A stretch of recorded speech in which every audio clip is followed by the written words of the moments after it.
Chapter 251, Oh Dear OL Female Lead. Chapter 251, Oh Dear OL Female Lead. The enemy's lieutenant went on talking. However, that Lin woman, who's now dressed in white, suddenly came out from nowhere holding her child while Commander Lu was still busy carrying out the punishment. Commander Lu went after her, of course, as he wanted to leave his brother a descendant. Since she was just a lone woman, it didn't take long before she was caught. After that, she kept trying to escape and kept on yelling that the commander's brother was not the father, and that the child was fathered by, what was his name again? Right. It was a man with the surname Luo. Long Hung immediately glanced at the forest after he heard those words. A wry smile soon formed on his face as he turned his gaze forward after a fraction of a second. Bai Xiangxiu could tell from his gaze that there was someone there. She glanced over to the forest instinctively, but she saw nothing. That woman had always acted a little crazy. She couldn't even manage to hold the boy properly and flung the child into the air while they were tugging and pulling over the child. Everyone was frozen with surprise and no one reacted in time. It was at this moment when that woman, the one now dressed in blue, came out of nowhere and threw herself at the child in an attempt to save it. Nobody knew how she managed to escape from her bonds, but she was probably hiding in a dark corner, biding her time for a chance and escape. Everyone clearly saw her jump into the air, but there was nothing she could do. Not even a martial arts expert could have saved that child. Then, the child bumped into something headfirst and immediately stopped breathing. Everyone immediately felt frost grip their hearts. She'd killed her child by mistake. Bai Xiangxiu also looked a little dazed. It looked like she'd fallen into a stupor because of some unpleasant memories. The man quickly continued in an effort to buy his quick death. I have no idea what that woman was thinking. Oh, I mean the woman in white.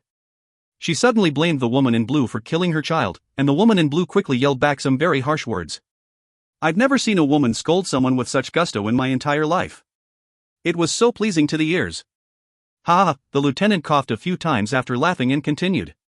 Commander Lu was greatly saddened over the loss of the child, so he imprisoned the woman in white again. What happened after that? Long Hung inquired. He desperately wanted everyone present, including the emperor, to know what happened after that. After that, it was just happy times for our lads. That woman's attitude totally changed. She just kept talking about avenging her child. I was even worried for a moment that she might become suicidal, but all she wanted was to kill that woman, the one here in blue. She seduced Commander Lu to have him kill that woman in blue, and even voluntarily warmed the commander's bed. But the commander wasn't interested in such a loose woman and quickly lost interest after a few days. He gave her to us instead. Ha! That was something. I'm never going to forget her taste, even though it felt a bit dirty since so many of the other lads had her as well. But her body was just so irresistible. She kept asking us to free her when we were doing it, but who would possibly risk their life to free her? She was so easy. We only had to be nice to her a little for her to think that we'd fallen in love with her. She wouldn't stay away from you after that. In fact, some of the lads even fought over her. This irritated the commander so much that she got locked up again. We never saw her again after that, as our base soon fell at the hands of you lots. But I still think about her body to this day. Shut up, the emperor was so mad that he was trembling on his chair. He nearly fell off his seat. As for Minister Lin, he continued to kneel as he was mute from disbelief. He finally broke his silence with a cough, spraying out a fountain of blood as he fainted. Long Hung, however, seemed unconcerned by everything. He waved his hand, take Minister Lin away to rest. After that, he gently nudged the dumbstruck Bai Xiangxiu forward. She even started a little surprised before quickly kneeling in front of the emperor as well. Your Majesty, this man has long since told this subject everything, but I decided to keep it a secret all this time. However, I'm worried that noble Lady Qian might try to harm my beloved wife sooner or later, which was why I sought him out to reveal the truth to everyone today. My wife didn't kill noble Lady Qian's son. It was noble Lady Qian herself who was to blame, but she chose to try and blame my wife. Your Majesty, please make a wise decision. Bai Xiangxiu had never imagined that the female lead had led such an eventful life in the enemy camp. She originally thought the female lead had only serviced that perverted to the core Commander Lu. There was no way he would ignore meat that was so readily available to him. Unexpectedly, he even decided to share her with other men. Lin Xianzi wasn't treated as a human at all. Bai Xiangxiu didn't blame him for doing that. He'd went through so much trouble to retrieve his brother's only descendant, but she'd flung the child to his death instead. He might have even done that to avenge the child. No matter what, this was probably the end of the road for the female lead. It'd probably be very difficult for the Emperor or Minister Lin to save her at this point, even if they wanted to. Ignoring the rest of her sins, the fact that she'd slept with so many enemy soldiers was an insult and shame of incredible proportions. I understand. We shall deal that man first, the Emperor said dejectedly. The man quickly broke into roaring laughter. You're the Emperor? I won't have any regrets even if I were to die now, knowing that I've had such great time with your woman. Ah! Long Hong smashed his head in before he could finish his sentence. Or more like he'd finished saying what Long Hong wanted him to say. Thump! The man lay motionless on the ground, dead. Yes, his head had been smashed into pieces. From a distance as well. People in the surrounding either shrieked and fled in horror or had an ashen look on their face like the Emperor. The Emperor had said to deal with him, but did Long Hong have to end his life in such a gruesome manner? Long Hong had taken the soldier's life with a palm strike even though there was a 10 steps distance between them. Long Hong was only 5 steps away from the Emperor and could probably kill the Emperor with just a palm strike as well. Everyone realized that fact, and no one dared censure Long Hong. His abilities were simply too astounding to possibly measure. It's a good thing to show off your domineering side, but why the hell are you covering your princess consort's eyes with your other hand? Do you not care about others? Is it fine for you to scare everyone else to death as long as your wife is fine? Is this really a good time to show your love towards each other in public? Why? What's happened? Why did someone scream? I even smelled vomit and heard someone fall down. It sounded like someone fainted, but why someone faint for no reason? Bai Xiangxiu couldn't see anything since her eyes were covered by one large hand. She had no choice but to ask curiously. It's nothing. Clean up and take your leave. We shouldn't startle His Majesty. Long Heng's subordinates immediately began to clean up the mess after they heard Long Heng's orders. A couple of them even gave the grass a full wipe down. Nobody could tell that something that bloody had just happened after they were done. People in the crowd that didn't faint from the shock chastised Long Hong inwardly. Princely, don't you actually mean that you don't want to frighten your princess consort when you say that you didn't want to startle His Majesty? Long Hong finally took away the hand covering Bai Xiangxiu's eyes when the corpse was hauled away and all the blood mopped up. The first thing she saw was the Emperor waving his hands to have them all rise. As for Long Hong, he seemed to be struggling a little and leaned against Bai Xiangxiu. He made it seem like he was just about to give in to his injuries. The crowd was thinking something else. You just killed someone with a palm strike from 10 feet away. Who's going to believe this weak and injured act? If you find any errors, ads pop up, ads redirect, broken links, non-standard content, etc., please let us know. Report chapter so we can fix it as soon as possible. Chapter 252, The Problem of Dealing with the Female Lead. Chapter 252, The Problem of Dealing with the Female Lead. However, the crowd quickly realized that there was someone who genuinely believed Long Hong. Your Highness. What's wrong? Why is your body so cold? Princess Consort Li asked anxiously. It's no matter, Long Hong shook his hand. Your Majesty, now that the truth is revealed, may this subject take my leave? Wait a moment, beloved subject Long. This Emperor understands that Bai Xiangxiu has suffered a lot due to this matter. I had no idea that Nei Lin had such a past, and so there is no possibility of her remaining in the palace any longer. With this, Nei Lin is hereby sentenced to become a slave. She will be taken in by the princely manor for training and may be punished in any way you wish to. How about that? Then this matter is settled. Men, please bring Nei Lin to the Li Manor. Moreover, I'm certain that Nei Bai has missed the young prince. Escort the old madam home to the Li Manor tomorrow. It was no longer possible to continue the autumn hunt. The Emperor waved his hand and the crowd quickly dispersed, returning home. In the horse carriage, Bai Xiangxiu was frowning while Long Hong was helping her out of her wet clothes. I can't believe that the Emperor has thrown that hot potato into our hands. What should we do? It's up to you. Long Hong used this opportunity to take a small advantage of her, which made him quite happy on this inside. Why don't we make her your bed warmer? Long Hong pinched Bai Xiangxiu almost immediately after those words escaped her mouth. She immediately yelped in pain and glared at Long Hong and his playful hands. Then what do you suggest we do? Trouble follows her around like the plague. Long Hong kept looking at her until she was done changing. After that, he faced outside and yelled, "Tell that person who's following us to come in." What person? Bam! Something landed on the roof of their carriage right after Bai Xiangxiu was done talking. It wasn't too loud, but one could definitely tell that it was a person who'd landed on the roof. You should have heard everything. Why are you still following us? Do you intend to beg us to spare her? Or do you want us to kill her? Long Hong sounded little cold. Bai Xiangxiu still had no idea who Long Hong was talking to. Neither of those. I just want to tell you that that woman and I are no longer related. You may do whatever you want to her. However, I wish to know where the child is buried. It's Luo Yunzheng. He probably wants to make a grave for the child. The child was buried by Commander Lu. Nobody knows where it is, so? She doesn't know either? Is that so? Then no matter. The child and I are simply not fated to cross paths again. Bai Xiangxiu didn't tell anyone that the child and Luo Yunjing actually looked very much alike. There was no need to do such a thing since the child was already dead. However, she suddenly seemed to realize something. It was you who slapped Lin Xianzi? Yes. I never imagined that it'd implicate you. But no matter, you were able to resolve the issue anyways. I will now take my leave. I shall owe you a favor the next time we meet in the Jianghu. I never thought that you truly want to save that child. Luo Yunzhang pushed off his feet after he was done talking and disappeared without a trace. Amongst the few men around her, Ji Zhangshu was too weak but loved her with all his heart. However, she decided to feign ignorance and took advantage of him. Luo Yunzhang also loved her with all his heart, but she doubted the love between them, all because he didn't love her the way she wanted him to. Only Duan Yunying fulfilled her requirements in the end, but that man was only trying to use her. As for the emperor, I'm sure even the slightest pity he has over her has now turned into smoke. Bai Xiangxiu heaved a long sigh. Why did the plot have to move in such a way? Thinking back on everything, the plot seemed to have begun changing from the moment Long Heng's heart changed. Was the male lead halo much stronger than the female lead halo?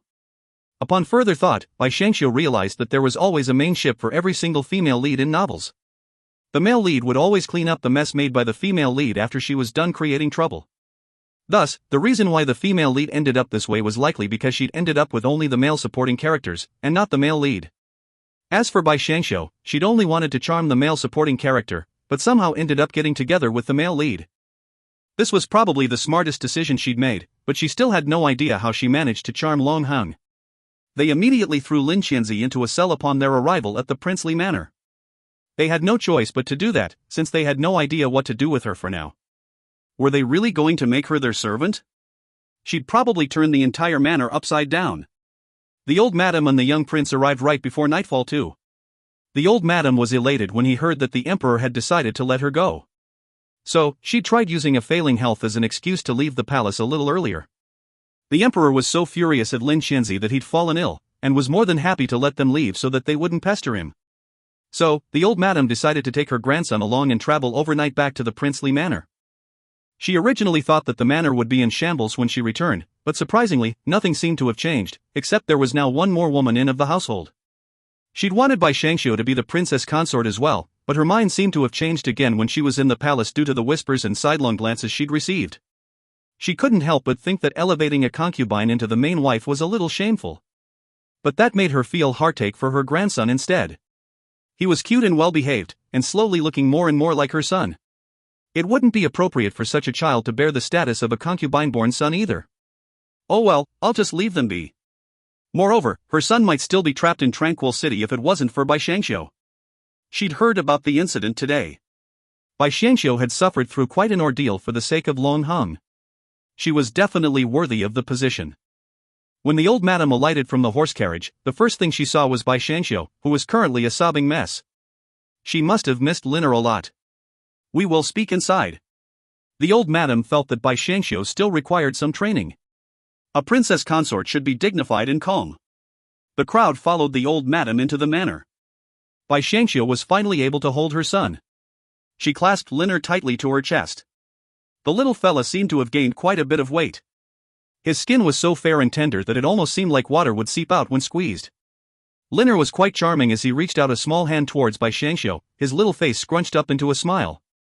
He seemed to still recognize his mother. Your Highness, look. He still recognizes me. Yes. He's grown quite a lot. He's so heavy. Do you want to hold him? Hold? I'll hurt him. No, you won't. He's not that weak. He's your son after all. Come. Hold him. Fine. Long Heng held his son in his arms and panicked a little. Bai Xiangxiu broke into laughter when she saw how clumsy he was. Even the old madam couldn't help but laugh a little. She then coughed a little to regain composure, as though she wanted to put up an example for her daughter-in-law and teach her how to be dignified. However, what was this warm and content feeling she was feeling? Wasn't this an entirely inappropriate time to feel such a thing?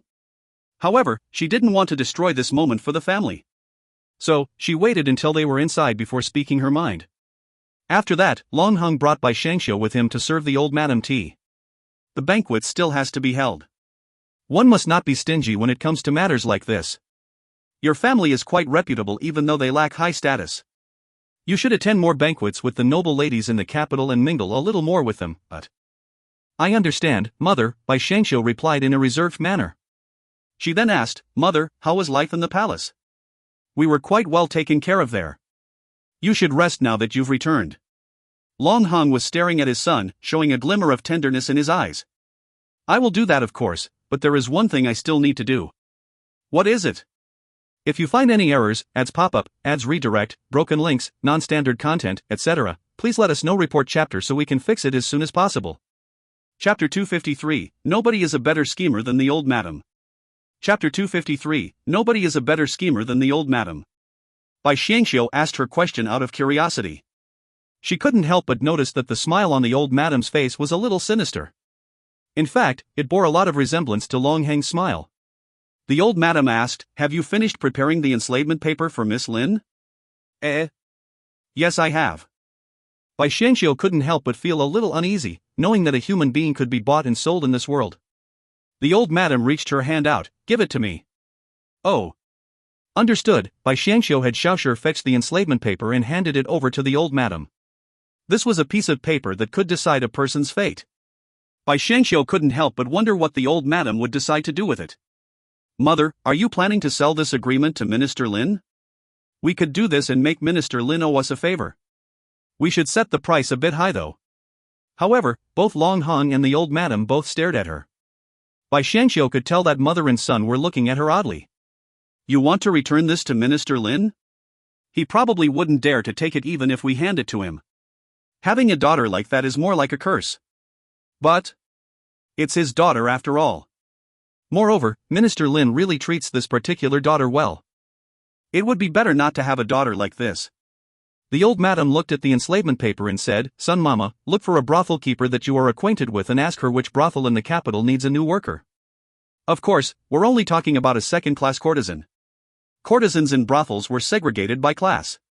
A first-class courtesan was multi-talented and did more than just sleep with the customers.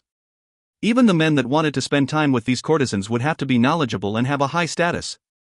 A second-class courtesan was an entirely different story altogether.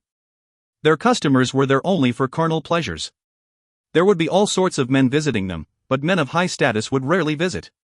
People only visited them to fulfill their desires and would never show them any pity and love. Who wouldn't do whatever they pleased after spending their hard-earned money? Because of that, life for these second-class courtesans were quite difficult indeed.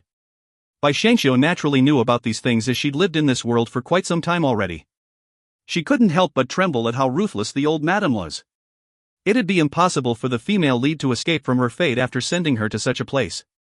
Doing this would be like a slap at the emperor's face too. He'd definitely feel the slap even though he was all the way in the palace. No matter what happened, Miss Lin had still once been his woman. What would the men think when they were sleeping with this second-class courtesan? Would they think that they're the emperor too? Bai Xiangxiu's grinned when she realized this fact. Mother, you're so heavy. I mean, this is a great idea. The old madam was speechless. It's one thing to be happy, but why show it on your face? What would others say when they see you like this? The old madam handed over the paper to Sun Mama. Sell her for a high price. 5,000 taels at minimum. People there should know her value. They'll never earn a loss with her around. Give the money to the princess consort after you're done for her to fortify her body. Bai Xiangxiu was a little overwhelmed by the sudden good treatment. Old madam, many thanks for your great favor. Why does this sum of money feel a bit like a hot potato? But it makes me feel so happy at the same time. I'm feeling so conflicted. Long Hong looked as stern as usual, but the edge of his mouth was slightly raised. As expected, his mother was experienced and wise enough to find a suitable way to handle the matter when they were at loss for what to do. They didn't talk about much else as the old madam had just returned home. Each family member went back to their own room to rest after they had a sumptuous meal. Bai Xiangxiu even took special care of Lin Xianzi by having the servants to clean her up and cure her illnesses. After all, Lin Xianzi wouldn't be able to fetch a high price if she was all sickly and dirty. So this is why people say that evilness spreads like a disease. Xiaolin was going to sleep with Bai Xiangxiu and Long Hong tonight. The old madam wanted them to spend some time together as they'd not seen each other for a long time. Bai Xiangxiu had truly missed her son a lot.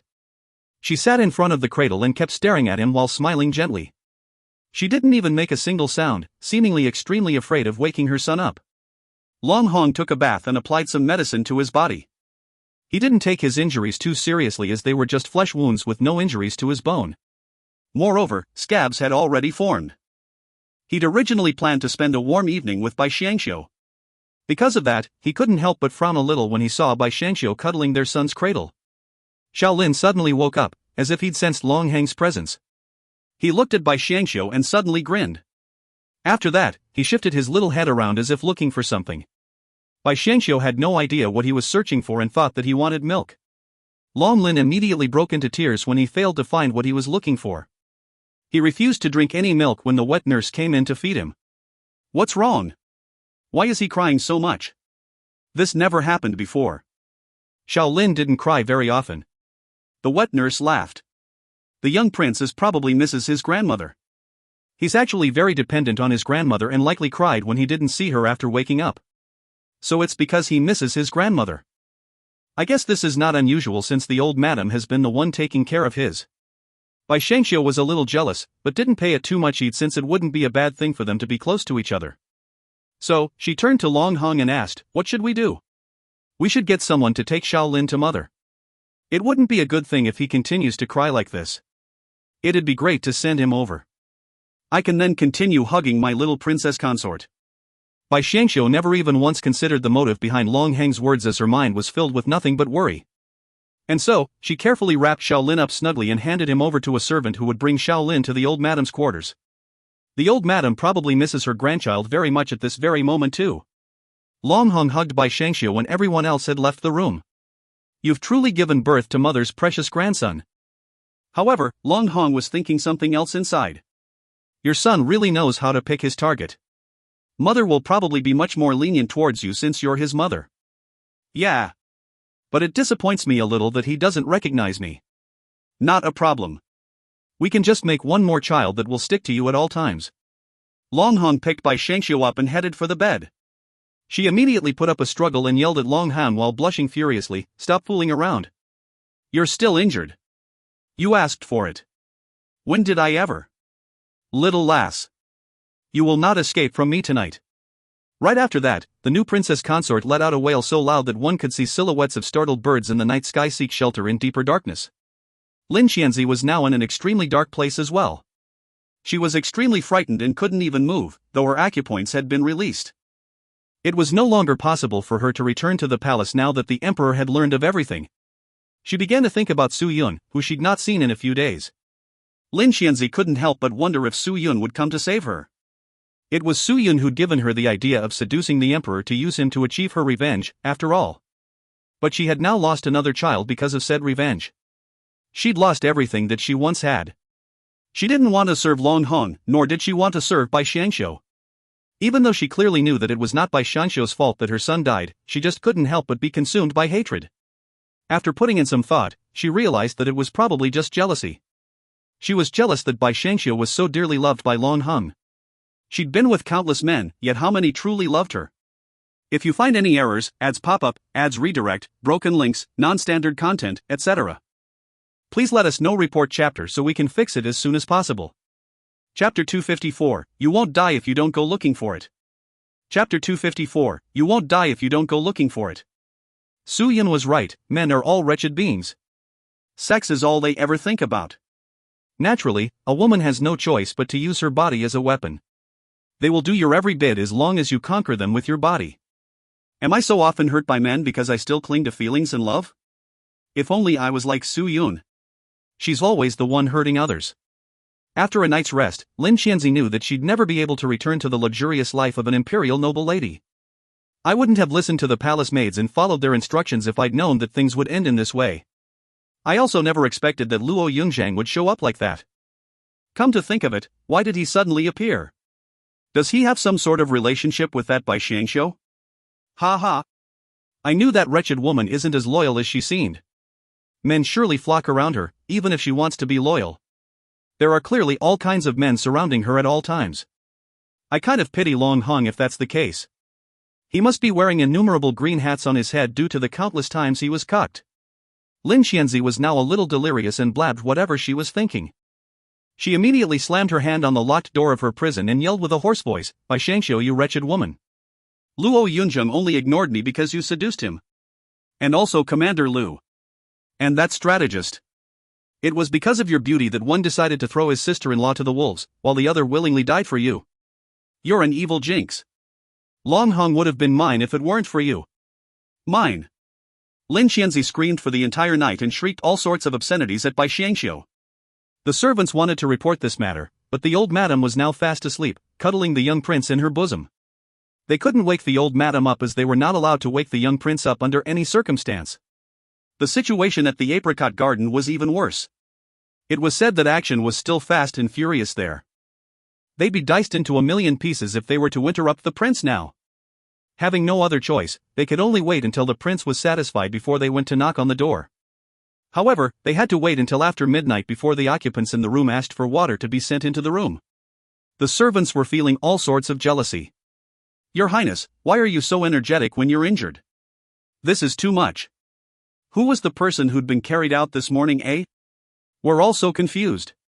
One of the servants entered and reported on the ruckus that Lin Xianzi was making. Long Hong nodded his head and had them take their leave. After that, he picked the exhausted clump of mud that was Bai Xiangxiu and tossed her into the bath. After a little scrub here and there, he laid her down onto the newly made bed. "I'll go and take a look at her before I take a bath and join you in bed." Don't spoil the goods or it'll be a tough sail." So tired, Bai Xiangxiu tugged on the blankets to cover her bare body and dozed off to sleep. Long Hong had no choice but to help Bai Xiangxiu dress before heading to where Lin Xianzi was imprisoned. She was still banging on the door and screaming abuse when he arrived. Long Hong grunted derisively and ordered the guards to open the door. Lin Xianzi was shocked to see Long Hong when the guards opened the doors. She'd never quite imagined that such a stern-looking man was actually someone who was very protective of his woman. He'd even protected Bai Xiangxiu in front of the emperor by covering her eyes so that the unsightly scene wouldn't enter her eyes. And yet, Lin Xianzi had been cast aside like a dog. Nobody had bothered to pay her any attention, let alone care about her. It was at this moment when she also realized that she wanted a man who genuinely cared for and protected her. "Your Highness, it was my fault for not seeing who you truly were before. I shouldn't have ran away, nor should I have given her the chance to get closer to you." That's where you're wrong. I should be thanking you. Long Hong looked almost like a deity under the illumination of the moon. Because he'd just done the deed, there was an aura of sexiness wreathing him, making women fall under his spell. It was only now that Lin Xianzi realized that Prince Li was scary only in the rumors, but was actually a very handsome man in reality. His dominance and wit made him a reliable figure that every woman pined for in her heart. "Your Highness, my feelings towards you was always different from other women. It's a pity that we were fated to meet but never to." "Enough. What do you want?" "I just wanted to tell you something. That woman must have arranged things with Luo Yunzhang to set me up during the autumn hunt. Otherwise, why would he appear so coincidentally at that particular place? It was a setup to make me look bad in front of everyone while she cucks you behind your back. Luo Yunzhang is a lecher skilled in martial arts. Heavens know what they've done behind your back before she came into the princely manor." Slap. Lin Xianzi was flung into the wall with that slap to her face. It took her some time before she came to terms with what had just happened. "Your Highness, you must believe me. That woman has definitely slept with men other than you. How can she not when she looks as pretty as—" "Men, cut off her tongue." Long Hong immediately turned around and left. He no longer wanted to listen to her nonsense. "Your Highness! How can you do this to me? I was to be your wife. I had already been escorted to your manor and would have been your princess consort if it wasn't for that bastard Luo Yunzhang." Lin Xianzi kept on struggling. It was her first time trying to get into Long Hong's good shoes, but he just wouldn't pay her any attention. However, Long Hong suddenly turned around when she was beginning to despair. He'd forgotten about all the humiliation he'd faced during that time, but the memories quickly came back when she reminded him of it. He laughed derisively. I've come back to see them carry out my orders. This should be quite entertaining. Someone placed a chair beside him almost immediately after he waved his hand. He was more than happy to witness this bloody scene, even though he was quite tired after putting in half a night's worth of back-breaking labor and his wounds were aching a little. Lin Xianzi looked like she wanted to say something, but two men with fast hands were already holding her jaw open. Another man walked over with a knife in his hands. It was at this moment when Lin Xianzi finally realized that Long Hong was being serious. They really were going to cut off her tongue. No. Ah. Long Hong didn't seem to care no matter how much she struggled. It was like he was just looking at a very interesting theater show. He just stood there watching as his men held Lin Xianzi down and was about to cut her tongue. Wait. A glimmer of relief appeared in Lin Xianzi's eyes. If Long Hong were to spare her today, she would choose to be by his side forever, even if it meant that she would have to be a concubine. Unfortunately for her. Don't cut too deep. Men will probably want to hear her moan in bed. It won't be as satisfying if she's mute. The servants were dumbfounded. They'd almost thrown the knife away when Long Hong told them to stop. Your Highness, does the princess consort know that you're such a violent pervert? Be quick. This prince still intends to get some rest. Long Hong yelled his orders while waving his hand. Lin Xianzi could feel her heart skip a beat. Soon after that, all she could feel was cold hard steel running through her tongue, which was quickly followed by warm blood spraying all over her own face. She covered her mouth with her hands and kept on screaming in horror while writhing on the floor. She kept swallowing her own blood because the wound seemed to bleed endlessly. In the end, she blacked out due to either pain, fear, blood loss, or maybe even a combination of all three. Long Hong seemed undisturbed as he was already used to seeing such things. A blood-filled scene was said to bring out the hidden beast within a man, and he seemed to find some truth in that saying. He was feeling a little thirsty for something. He quickly made his way towards Apricot Garden after giving the servants an order to keep Lin Xianzi alive. Bai Shangxiu was still deep in slumber when someone suddenly came and tugged her blanket away. What's wrong? Bai Shangxiu asked drowsily while looking at Long Hong with droopy eyes. I missed you. Long Hong quickly removed his clothes and slipped into bed. He didn't even bother waiting for Bai Shangxiu's permission before starting round number 2. If you find any errors, ads pop up, ads redirect, broken links, non-standard content, etc., please let us know. Report chapter so we can fix it as soon as possible. Chapter 255, The Lin Family Redeeming a Slave. Chapter 255, The Lin Family Redeeming a Slave. Bai Shangxiu still had her thoughts about her, even though she was in her dog-tired state. Did Long Hong take the wrong medicine? Why does he have so much gusto after coming back? People might think that he was drugged if they saw him like this. Long Hong was already gone by the time Bai Shangxiu woke up the next day. She instantly remembered that she had to go pay the old madam a visit upon opening her eyes. There were some matters in the manor that she had to oversee so that she would be prepared when Long Hong was busy with his matters. She had to struggle quite a bit before she could finally put on her clothes, but her legs gave way when she tried to get up. Fortunately, there were maids who helped her dress and wash up so she could finally sit at the dining table to have breakfast. However, she fell asleep on top of the dining table before she even began her meal. Everyone was surprised when they saw that. What were they supposed to do now? Yi Mama coughed gently. I will report to the old madam and tell her that the princess consort will not be able to pay her a visit as she has fallen sick. No need. I've already paid the old madam a visit. Long Hong was in a good mood when he saw Bai Shangxiu fast asleep on the table after he was finished with morning court. He picked her up and laid her down on the bed and accompanied her as she slept.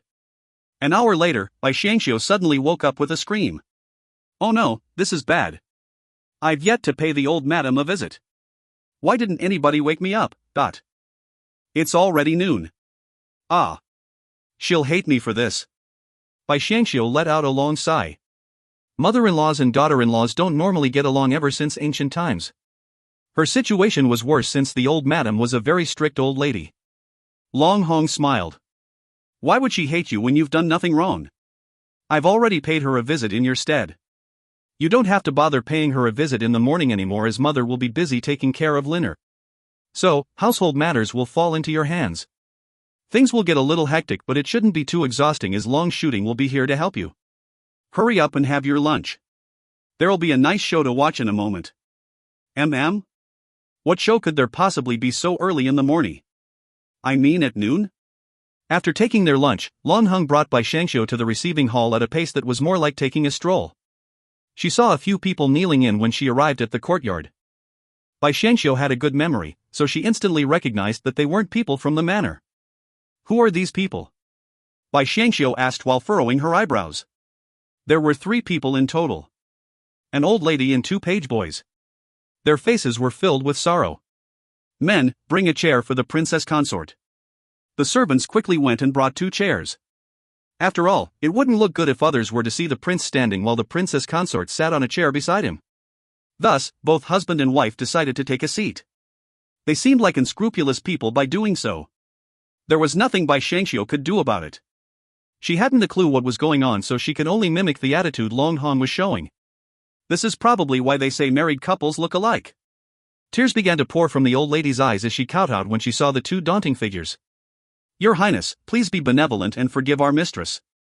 Our master and madam are willing to pay any price to purchase her enslavement papers. Oh?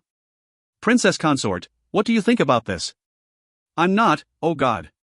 Can you not push these sort of questions to me? I'm not your sidekick. Isn't your opinion more important than mine in the end? Bai Xiangxiu rolled her eyes in secret and replied in an obedient manner. Your Highness should be the one making the decision. Don't all men love being given face? I will give you the biggest face I can possibly muster. Long Hong was being more realistic now that all his urges were fulfilled.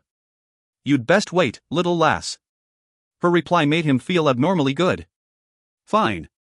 It's not impossible if the Lin family wishes to purchase her enslavement papers. Long Hong replied, showing a little bit of mercy. No way. He's going to give them the paper so easily? That woman will surely be a scourge of all troubles when she goes back home, but our master will surely remember your Highness' benevolence and big-heartedness.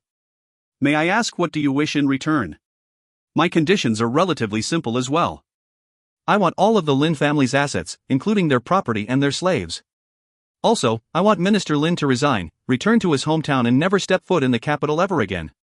What? The old lady seemed incredibly taken aback while looking at Prince Li. She never imagined that he'd give such a preposterous condition by asking for all of her master's assets. This prince does not intend to change his mind. Minister Lin will have to pay the full price if he wants his daughter back. Get out. Your Highness, Your Highness. Please don't be like this. The longest I can wait is until tomorrow night. Your Highness, our master truly wishes to retrieve young mistress. She's young and ignorant, so please don't hold her to her offenses. Throw them out. With just a wave of Long Hang's hands, the servants picked up the old lady and her cohorts and threw them out the doors. Is it really fine to be doing this? Minister Lin will never agree to those terms. I'm not begging him to agree to them either. That's odd. Why didn't he come personally to ask for his daughter? The emperor has issued a decree for the Lin family to cut all ties with Lin Qianzi. They are never to meet again. Oh, I see. So that is the reason why Minister Lin didn't come himself. Even the old lady that was sent here had to come very secretly. What about Miss Lin? Didn't she cause a ruckus yesterday night? Don't worry. She will never be able to cause a ruckus ever again. Long Hang's smile sent chills down Bai Xiangxiu's spine. Do you want to know why? Suddenly not anymore. Long Hong didn't force the matter either. You will know sooner or later anyway. Bai Xiangxiu inquired about the current situation after they were done looking at the show in the front hall. What about Tranquil City? The soldiers have retreated back to Tranquil City. They have yet to return to the capital as they were worried that the enemy nation might be up to something. The emperor has given the permission, but at the same time he's taken away all of my duties in the capital. He clearly wants Long Hong to stay idle in the capital. Is the emperor only capable of these petty moves?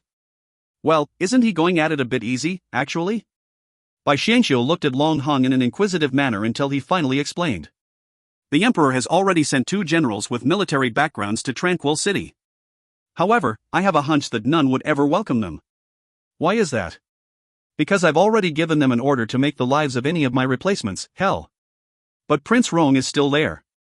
He will be returning to the capital soon. He might look honest and down to earth, but there's actually more to what meets the eye. He's actually an expert at sizing up the situation. Situation? At this current moment, the emperor is the one who has authority, while I am the one who has military power. Both of us are now at a stalemate. If I ever decide to revolt, he will only be able to resist for up to 3 years with all the troops he has at hand. After 3 years, this entire country will be ruled by my Long family. Long hung. But during these 3 years, the enemy nation might take the opportunity and attack us while we are at our weakest. The country would be very vulnerable to outside attacks. That much is true, but sooner or later, the emperor will definitely dissolve your military power if you choose not to do anything about it. When that happens, I'm afraid our family will be in mortal danger. Bai Xiangxiu began to frown. It seemed like every path they could take was riddled with danger. Which is why I've planned a way out. During our time in Tranquil City, I've bribed almost every single general there. Their families have all been secretly moved to Shu County, except for our family. Bai Xiangxiu was speechless. This man is only in his 20s, right? How can his thoughts be so complicated? I am a man with a wife and a son, so I don't intend to remain passive. I've already foreseen this when I realized I was the only person with majority control of the army. Thank you, Long Hung. Bai Xiangxiu could only hug him tightly as she was at a loss for words. If you find any errors, ads pop up, ads redirect, broken links, non-standard content, etc., please let us know. Report chapter so we can fix it as soon as possible. Chapter 256, Bidding War of the Brothels. Chapter 256, Bidding War of the Brothels. Bai Xiangxiu felt extremely content knowing that she now had a son and a husband. However, she wasn't the only one who felt that way. The old madam was as equally content as Bai Xiangxiu. She now had an extremely capable and reliable son, a daughter-in-law who was properly down-to-earth, and a very well-behaved grandson. What more could she ask for? Her health had also taken a turn for the better now that she was in a better mood. She didn't have much time to bother with the matters in the manner as her grandchild was more than enough trouble for her.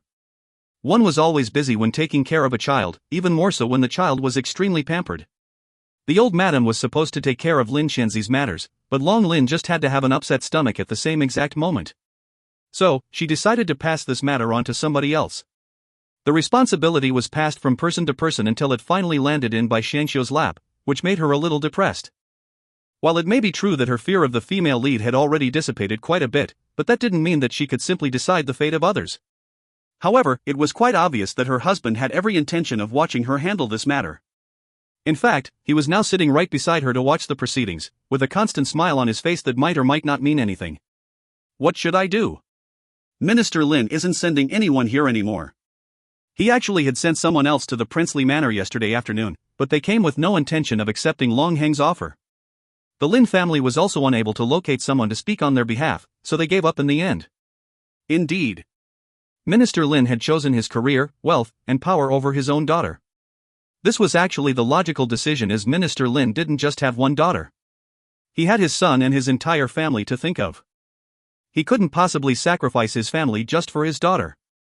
Lin Xianzi should have been content just from having such great parents. They were extremely caring and loving of her. Will we be selling her off? Just like that? Well, you can keep her and let her serve you. You can even torture her for fun when you feel like it. Bai Xiangxiu didn't have the courage to keep such a person by her side to torture for her own entertainment. Fine. We'll sell her off, she shrugged. Selling her off will be for the best. I'll finally be able to kick her out of my life. Unfortunately, there was another problem waiting for her to solve. After Sun Mama had gone out to inquire discreetly about the sale, numerous brothel owners had stepped forward to bid for Lin Xianzi after word got out that she'd be sold off today. The mama was now uncertain who to sell to. She was incredibly efficient.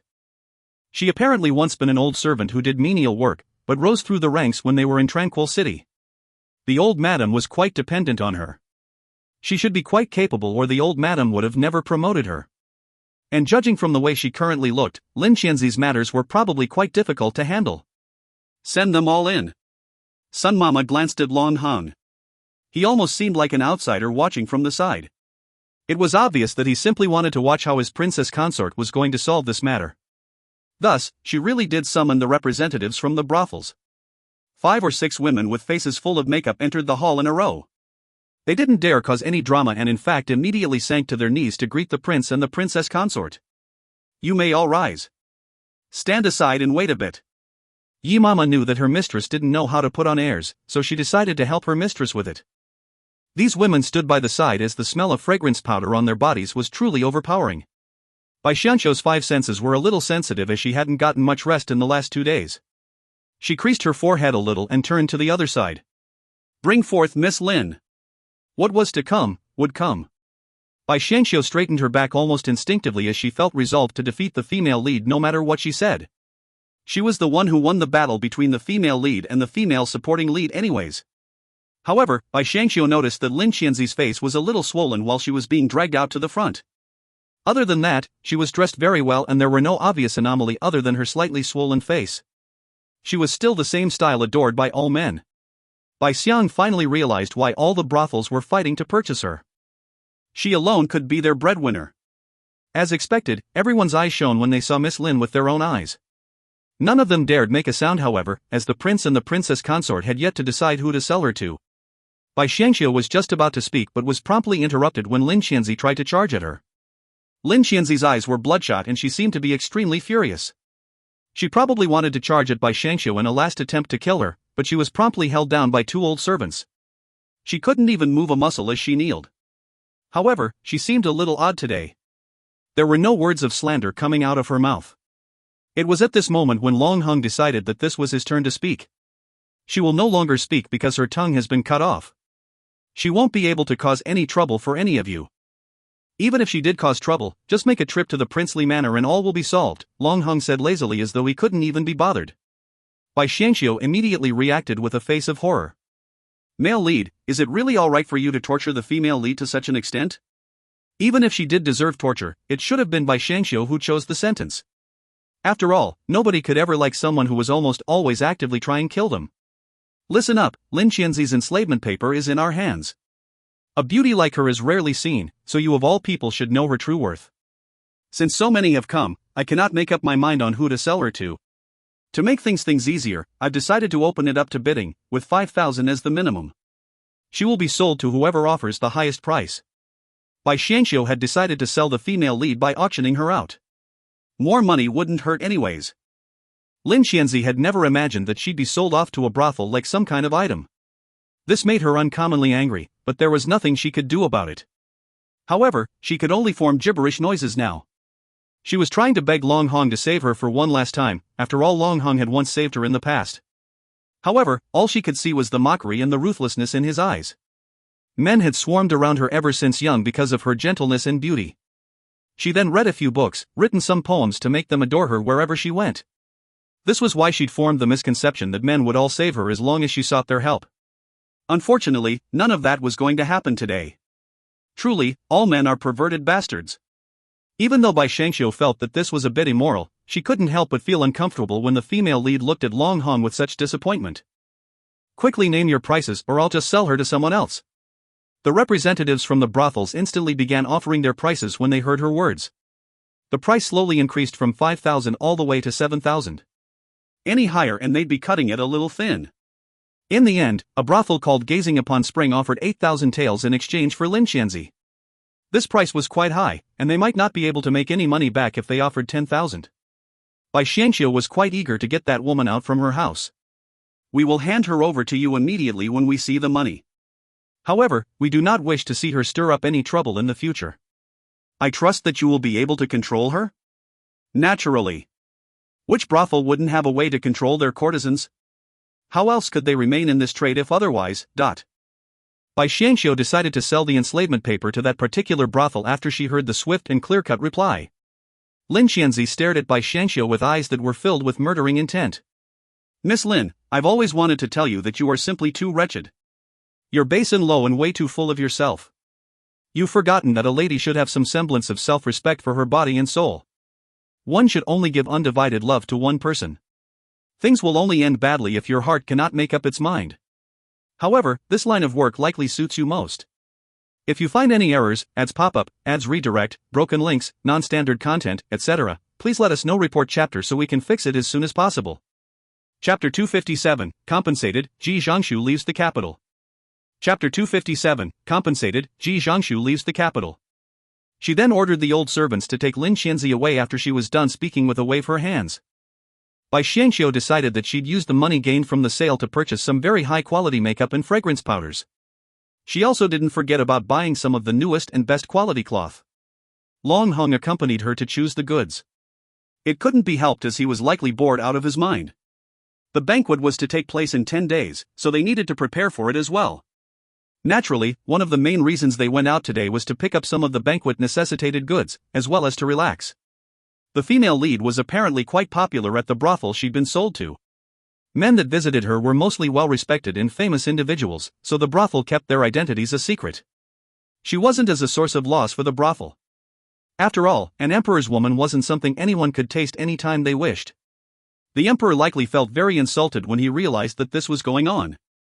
Surprisingly though, he was able to swallow his pride and decided not to stir up any trouble for Long Hung. It was probably because he had no choice but to, as he'd yet to take over the military. The married couple met someone familiar while they were out shopping today. Ji Zhengshu was accompanied by 2 concubines, an old servant and a page boy. It was rumored that he'd been kicked out from the Ji family as they were afraid that he might implicate the entire Ji family. He had been abandoned even though he was the eldest son of the official wife. Rumors also stated that Ji Zhengshu was only able to bring minimal amounts of money with him. Without his position as an official, life was likely going to be difficult in the future. Bai Xiangxiu sighed and quietly took out notes worth 2,000 taels and handed it over to Xiaoshi. Go on. Hand this over to Sir Ji Zhengshu and tell him it's a little something for his immediate expenses. It was money gained from the sale of Lin Qianzi anyways, I'll just treat it as something to cover his loss. Why are you doing this? He deserved everything that happened to him. Isn't it his own fault for being such a bad judge of character? Don't be so stingy. It's money we received from an unscrupulous move anyways. Bai Xiangxiu insisted on having Xiaoshi go. When Xiaoshi returned, she reported that Ji Zhengshu had taken the money and even thanked the princess consort for her assistance. Bai Xiangxiu nodded. 2,000 taels should be more than enough to last him a few decades if he spent the money sparingly. It might even be enough to feed him for his entire life if he used it to open a business. I hope he didn't say anything about that Lin Qianzi woman. I will take back the money if he did. That man is hopeless. No, Xiaoshi looked a little vexed when she heard that woman's name. She'd never had a good impression of that woman. That's good to hear. Bai Xiangxiu seemed to be full of thoughts as she looked at Ji Zhengshu leave. It felt like there was now one less enemy. However, this also reminded her of Su Yun. That woman is probably the hardest to deal with. I can't help but wonder why she hadn't made her move yet. Can it be that something has happened to her? Or maybe she was kicked out of the palace? You needn't spare them so much thought. They deserved everything that happened to them, Long Hung mentioned. I know. Oh yes, how am I supposed to act in front of your relatives from the Long family? Why don't you tell me something about them? Bai Xiangxiu knew that the Long family was not to be trifled with. It wasn't that Long Hung didn't have any other extended family, it was just that they'd stopped all contact with each other. However, this banquet was something they had to attend as this was a very momentous occasion. Bai Xiangxiu wanted to know how to deal with those people, but Long Hung always defaulted to the same reply, why even bother? Just ignore them. Was she really supposed to ignore them? Bai Xiangxiu felt a need to think things over. However, the old madam and the gossipy mamas all seemed to agree with Long Hang. Since nobody was giving her any useful information, she decided to look into who Long Hang's relatives really were. She wanted to know their background, especially the women.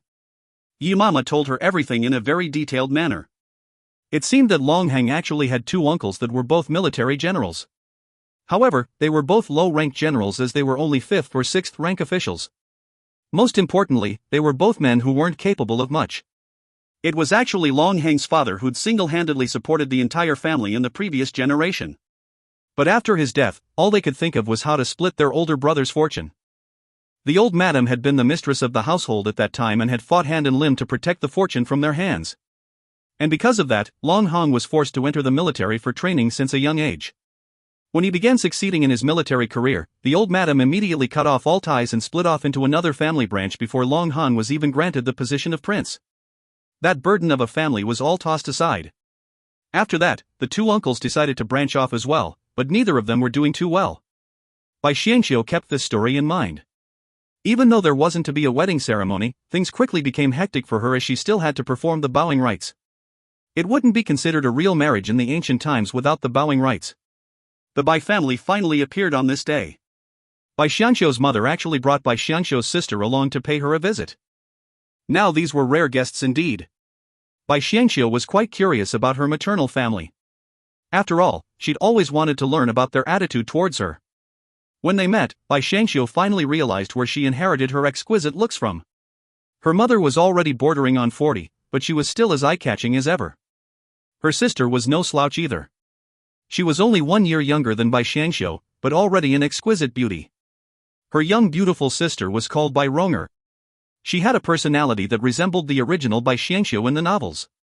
She was a little arrogant, but that was likely due to her looks. She seemed quite obedient, even though her eyes were darting around the room. Have you been well, Mother? I have. What about you? Nei Xiao was genuinely breaking into tears. Bai Xiangxiu could tell that there was a bit of kinship from her mother. Bai Xiangxiu immediately broached the main question after they were done greeting each other. Why have neither you nor father visited me for such a long time? That's because your younger brother has been busy preparing for his exams ever since you entered the manor. Moreover, your sister was facing an issue with her marriage. Her original in-laws rescinded the marriage without giving her a reason, which caused her to fall ill for quite a long time. As she was talking, Nei Xiao patted her younger daughter's hands as tears welled up in the older woman's eyes. Why did they suddenly rescind the marriage? Bai Xiangxiu naturally asked. She didn't even know who the family her younger sister was supposed to be betrothed to. Moreover, why was it such an issue that they'd chosen to rescind the marriage? Couldn't they just arrange another marriage? It's all because the other family decided to get betrothed to a young lady from a wealthy family instead. They decided we're not up to their level. We wanted to come seek your help, but your father refused to let me come see you. Because of that, I wasn't even able to attend your son's baby shower. Elder sister, father is probably still angry that you disobeyed him and married into the princely manor. But there's no longer any word of complaint from him now that you're princess consort. Rong'er, don't speak nonsense. Nei Xiao looked around the room, seemingly afraid that someone might overhear this conversation. It wouldn't bid them well if this entered Prince Li's ears. Bai Xiangxiu instantly understood the meaning behind their words. The biggest reason why they have never paid her a visit was because the previous Bai Xiangxiu had stirred up trouble, which made Master Bai very cross with her. However, what did disobey mean? She looked at Xiaoshi instinctively and noticed that how Xiaoshi was furrowing her brows, even though she wasn't voicing out her opinion. If you find any errors, ads pop up, ads redirect, broken links, non-standard content, etc., please let us know. Report chapter so we can fix it as soon as possible. Chapter 258, Target? Song Jiao Yue. Chapter 258, Target? Song Jiao Yue. One could easily tell from Xiaoshi's expressions that she didn't have a good impression of this mother and daughter pair, even though she'd been chosen by them to serve their daughter. However, the young maid was just too well behaved. She didn't speak more than she was asked to and never once spoke badly about them to Bai Xiangxiu. Bai Rong'er pouted and ultimately chose not to make a sound. Bai Xiangxiu didn't say much either, and seemed quite calm and composed. Nei Xiao noticed how composed her daughter was. As expected, she really has changed after becoming princess consort. She's become so much more level-headed now. Let's talk about our future instead. Our two families should get along together well and spend more time together from now onwards. I've actually come today to discuss something with you. Mother, please speak your mind. As Princess Consort Li and as Prince Rong's god-sister, your social status is no longer what it was in the past. Your sister's marriage needs to be appropriately arranged as well. Lately, there's been many families visiting us to ask for her hand. Your father and I have no idea who to pick, so I've come to seek your guidance. The eldest sister is like a second mother. Maybe you can help us decide and pick a good family for us? I see. Unfortunately, Mother, I am not familiar with the noble families in the capital. I don't believe I can give you any useful opinions. The original Bai Xiangxiu was only a young lady. Even though she chosen to marry Long Hong and become his concubine, the person who made that ultimate decision was actually not her father, but her mother standing in front of her now. The fact that Bai Xiangxiu's mother wanted her opinion for her younger sister's marriage might sound good on the surface, but in truth, Bai Xiangxiu was just being used as bait to attract good families for the little sister. However, Bai Xiangxiu didn't know much about Bai Rong'er. If her personality truly was similar to the previous Bai Xiangxiu, it probably wouldn't be too much of a good thing for family she was married to. I've actually taken fancy to a family which I'm sure you're very familiar with. Nei Xiao began to laugh. She was sure that the eldest daughter would help out if it was this family. What family? The plot can't possibly proceed like one of those novels where the younger sister is asked to marry into the same family as a concubine, right? The elder sister would be the princess consort while the younger sister was a concubine. There's no way Bai Xiangxiu would even bother to entertain such absurd thoughts, even if others managed to conjure up such a thing. Fortunately, this wasn't what Ne Xiao had in mind. With a wide grin, she continued, I was thinking about the eldest son of the Song family. Sir Song Jiaoyue. What? Bai Xiangxiu nearly smashed the cup of tea in her hands as she looked at Ne Xiao with a wide-eyed stare. The social status of their families alone would make them extremely incompatible despite her younger sister's exquisite looks. The Bai family was just a tiny household with 5 or 6 servants, while the Song family was one with a few hundred servants. Song Jiaoyue alone had 3 servants who served him in the bedchamber. There were numerous maids in the manor, and every single one of them were somewhat educated. Song Jiaoyue probably wouldn't even have noticed Bai Xiangxiu had she not been a transmigrator and had more knowledge than most others during this period. While looks were important, highly successful men normally salivated at women who had both brains and beauty. Bai Xiangxiu could easily tell that Bai Rong'er wasn't an intelligent lady just from looking at the arrogant way she treated the servants in the princely manner. It'd be Sir Song Jiaoyue's loss if he were to marry this girl. Bai Xiangxiu scratched her cheeks reflexively and smiled. Mother, the difference in social status of our families alone is simply too big. I find it impossible to even mention such a thing to them. Based just on your highness closeness with Sir Song, this should be too big a demand, right? Moreover, you are now a princess consort. The difference between our families can't possibly be that big, right? Ne Xiao smiled.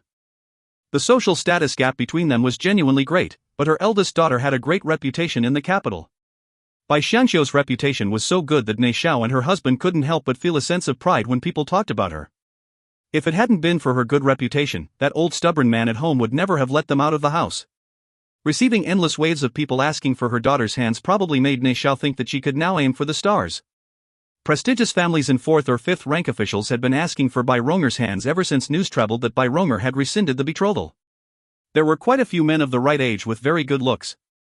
Unfortunately, they just paled in comparison to the eldest son-in-law. After much contemplation, they ultimately set their sights on Song Jiaoyue. Bai Rong'er had even seen Song Jiaoyue in private and it had been but a second before she'd fallen in love him. From then onwards, she'd fixed her mind firmly on marrying this gentleman. Ne Xiao had begun aiming for the sky because of Bai Xiangxiu. Her daughter was a beauty, and the seeds of social climbing had sprouted in her mother's mind after those of the princely manor had wanted her daughter. Because of that, Ne Xiao decided to rescind the verbal engagement Bai Xiangxiu had set with another family before sending her daughter into He Manor. And now, reality had proven that Ne Xiao had made the right choice. Bai Xiangxiu was now a princess consort and was living the glory life, but she didn't even once contact home. Such a heartless child. Bai Xiangxiu could feel the rage building up inside her chest. Who in the world wouldn't notice what her mother was trying to imply? Wasn't her mother trying to say that she had some sort of relationship with Song Jiaoyue? Why would they even have such a thing? Yes, there are a few rumors of their supposed relationship in the capital. It was impossible that they wouldn't know of these rumors, as some had noticed Song Jiaoyue's feelings towards Bai Xiangxiu even though they've tried their best to hide this fact. However, was Bai Xiangxiu's mother really the type of woman that really wanted the best for her daughter when she would come to Bai Xiangxiu and try to take advantage of this relationship? Bai Xiangxiu's expressions instantly darkened. She stood up and said, I'm sorry, your daughter is but a lowly wife who understands her place. I have no influence over His Highness' friends. Ne Xiao immediately realized that she must have said the wrong thing when she saw Bai Xiangxiu's expressions change. You are no longer the same now that you are a princess consort. You don't even have to mention anything to the prince and let mother's mouth do all the work. However, your younger sister has never seen the world as she'd always been kept at home. Why don't you let her help you out in the manor for a while? It'll be a good opportunity for her to learn to be a wife. Elder sister, it's been so long since we last met. I've missed you a lot. Bai Rong'er used a tiny handkerchief to wipe around her eyes, though not a single tear was shed. Bai Xiangxiu disliked this young girl a lot. However, she also knew that she would never hear the end of it from Ne Xiao if she were to decline. If that's the case, then I shall let her stay for 2 days. However, our manor is very strict, so if younger sister causes any trouble, I will have no choice but to send her back home if the old madam orders it. Otherwise, my place as the princess consort will soon end up in someone else's hands. Bai Xiangxiu sounded extremely unfriendly, which made Ne Xiao a little exasperated. However, Ne Xiao also knew quarreling with her daughter now would do no good. So, she left Bai Rong'er behind and quickly made her way back home. Surprisingly, Bai Rong'er became much more well-behaved after her mother had gone home. She scanned her elder sister from head to toe and noticed how noble she now looked now. Everything she wore and used were made from the finest material. Even her maids and old servants were wearing better clothes than what commoners wore. Even Xiaoshi, the once miserable-looking maid, was becoming prettier by the day. Elder sister, it's been more than a year since we last met, right? I heard you've given birth to a very beautiful young boy. Where is he? He's gotten a cold lately, so he's recuperating in the old madam's quarters. Bai Xiangxiu was slouching in her chair while perusing the account books. Bai Romer sidled up to her and laughed. Elder sister, you are now in charge of the entire manor, right? Why not let someone else read these books to you? Books? The edge of Bai Xiangxiu's mouth twitched. How could I possibly have the time to read books? These are the accounts. The manor's accounts? Bai Romer grabbed one of the many books on the table and exclaimed. Oh my word! There's so much money flowing in and out. It would probably take our family at least 3 to 5 years to fill up one of these books. If you find any errors, ads pop up, ads redirect, broken links, non-standard content, etc., please let us know. Report chapter so we can fix it as soon as possible. Chapter 259, The Mysterious Sister. Chapter 259, The Mysterious Sister. The manor is large and has many affairs to be taken care of. Xiaoshi, arrange a room for second miss to rest in. Send some daily necessities over as well. Handle this appropriately. Yes, Princess Consort. Xiaoshi went off to take care of what had been asked of her, while Bai Romer asked in a spoiled manner, Big sis, it's a rare thing for me to be here in the princely manor like this. Can I sleep together with you? Yi Mama nearly toppled over when she heard that. The prince rested at the princess consort's place every single night. Or rather, it should be said that the princess consort had already moved to the prince's courtyard. Staying in the courtyard where the prince lives, was that appropriate? Still, she couldn't be blamed for her ignorance. Even in small households, so long as families possessed even a little bit of authority, wives and concubines usually lived in separate places. The master of the household would also have a residence of his own. How would he be like any typical couple, always residing with his wife and not staying beneath different roofs even when her monthly periods came? Still, since the prince being willing to do so, they, as servants, were really not in a position to question him. It was just that this suggestion of this second miss was really too inappropriate. The personality of this young lady was really far from comparable to that of their princess consort. This is the princely manor. There are rules everywhere. Yeah, I know. Big sis, can you take me around the manor for a tour? I really haven't the time. I'm too busy with preparations for the banquet. Yi Mama, find 2 maids to show the second miss around. This old servant complies. Like this, the girl was still causing up trouble even though she'd wanted to come over to help. Still, she probably wouldn't cause much of a problem if it was just touring the manor. If they were too distant and they realized that she wasn't the previous Bai Xiangxiu, real trouble might crop up. Sadly, the girl whom she thought would be fine still ended up causing trouble in the end. Having prepared lunch for herself and Long Hang at noon, a maid ran in from outside, reporting, Princess Consort, Your Highness, second miss got into a fight with your cousin in the garden. Second miss? Long Hong had just returned, not knowing that someone had come visiting from the Bai family. Bai Xiangxiu said rather despondently, my younger sister. I see. I'll go take a look. When had that cousin come as well? Things were really getting chaotic in the princely manor. Well, since they were about to hold the family banquet, it was only natural that guests would be coming. Still, wasn't it a little too early for this younger cousin to arrive? Bai Xiangxiu was at the head of the group rushing to the small garden. There, she saw 2 young girls fighting it out, pushing each other back and forth. While it wasn't as barbaric as Bai Xiangxiu and Lin Xianzi's fight before, it was sufficient for one to realize that the 2 of them were going at it seriously. Stop! What are you doing? She was truly enraged. Of all the times to be fighting. Guests might be arriving at any moment now. With the 2 girls going at each other in the princely manner so unbecomingly, didn't they know what kind of gossip might spread as a result? Big sis, this woman bullied me. Bai Romer threw herself into Bai Xiangxiu's arms as she sobbed. She's your younger sister? How fitting. The cousin snorted instead. What are you trying to say? Bai Romer turned back towards the cousin and yelled. Her expression changed by the time she looked back to Bai Xiangxiu. Big sis, this woman is clearly mocking you. Bai Xiangxiu rubbed her head. Cousin, I'm really sorry for my younger sister's rudeness. You there, send His Highness cousin back. Big sis, as the lofty princess consort, why are you even apologizing to her? Isn't she just some cousin?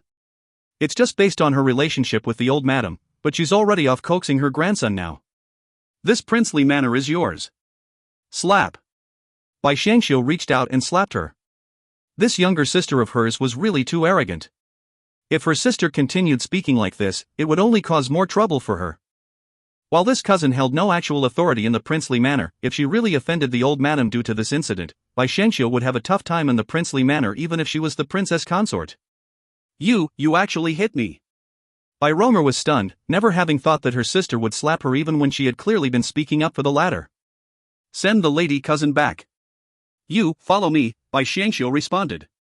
Having been slapped in front of everyone, a despondent Bai Romer had originally wanted to cause a scene. Still, she didn't dare utter even a single word when her sister glared at her. Since when had her gaze become so authoritative? Bai Romer actually inexplicably followed her sister back as meekly as a lamb. When she entered the study, she saw a man with an even greater aura of authority seated within. His gaze was cold, a chill emanating from his entire body. Despite his handsome looks, she was immediately frightened into lowering her head as soon as his gaze fell on her. Sure, has your Bai family dedicated all their efforts to just educating you? Has no one ever taught her before that she needs to curtsy when seeing this prince? At Long Heng's words, Bai Romer immediately reacted, dropping heavily to her knees. I greet your highness. Ye mama, send her back. Tell the Bai family that if they ever have the intention of letting her out of the house, they should re-educate her first. Yes. Long Heng's aura was so intimidating that Bai Romer actually didn't dare to rebut him at all. Most importantly was how those others around her were acting. Even that princess consort sister of hers dared not speak at all, with the servants frightened into kneeling on the ground. If she were to speak now, wouldn't she be killed on the spot? She was quickly ushered into a carriage whilst harboring such doubts, to be sent back to the Bai manor. That couldn't be. She still hadn't accomplished her goal in having come here yet. She wanted to meet Song Jiaoyue and let him know that she was Bai Xiangxiu's younger sister. After she had done so, he would likely start thinking about her. At that time, wouldn't the chances of a marriage between them go much higher? Still, never would she have thought that she might actually be shooed away because of Prince Li's cousin. Having considered all this, she decided that she would not be going home and stubbornly insisted on getting off the carriage. Unable to deal with her, the carriage could only come to a halt. In the end, she nearly fell down in her haste to disembark. Ah, a hand supported her. Raising her head, she discovered that it was actually a veiled woman. Thank you. I've never seen a girl as beautiful as you before. Still, you look like you have something on your mind. That veiled woman seemed to be concerned about her as she furrowed her brows in query. What else could I be thinking about? I've just been kicked out. Perhaps due to the other party's goodwill in assisting her and her concerned words, Bai Romer actually felt that she had been dealt an injustice. As soon as she felt wronged, the rumbling of her stomach reminded her that she hadn't even eaten yet. The veiled woman actually laughed. How about we have some wine at the tavern? Since destiny has had us cross paths here today, this big sister will treat you. How could I possibly do that? You saved me. It should be me treating you. Don't compete with me. Treating a great beauty like you would be my pleasure. Bai Romer's face turned red as the veiled woman pulled her into a tavern. She seemed to be of a rather high birth, with 2 male servants even following by her side with extreme deference.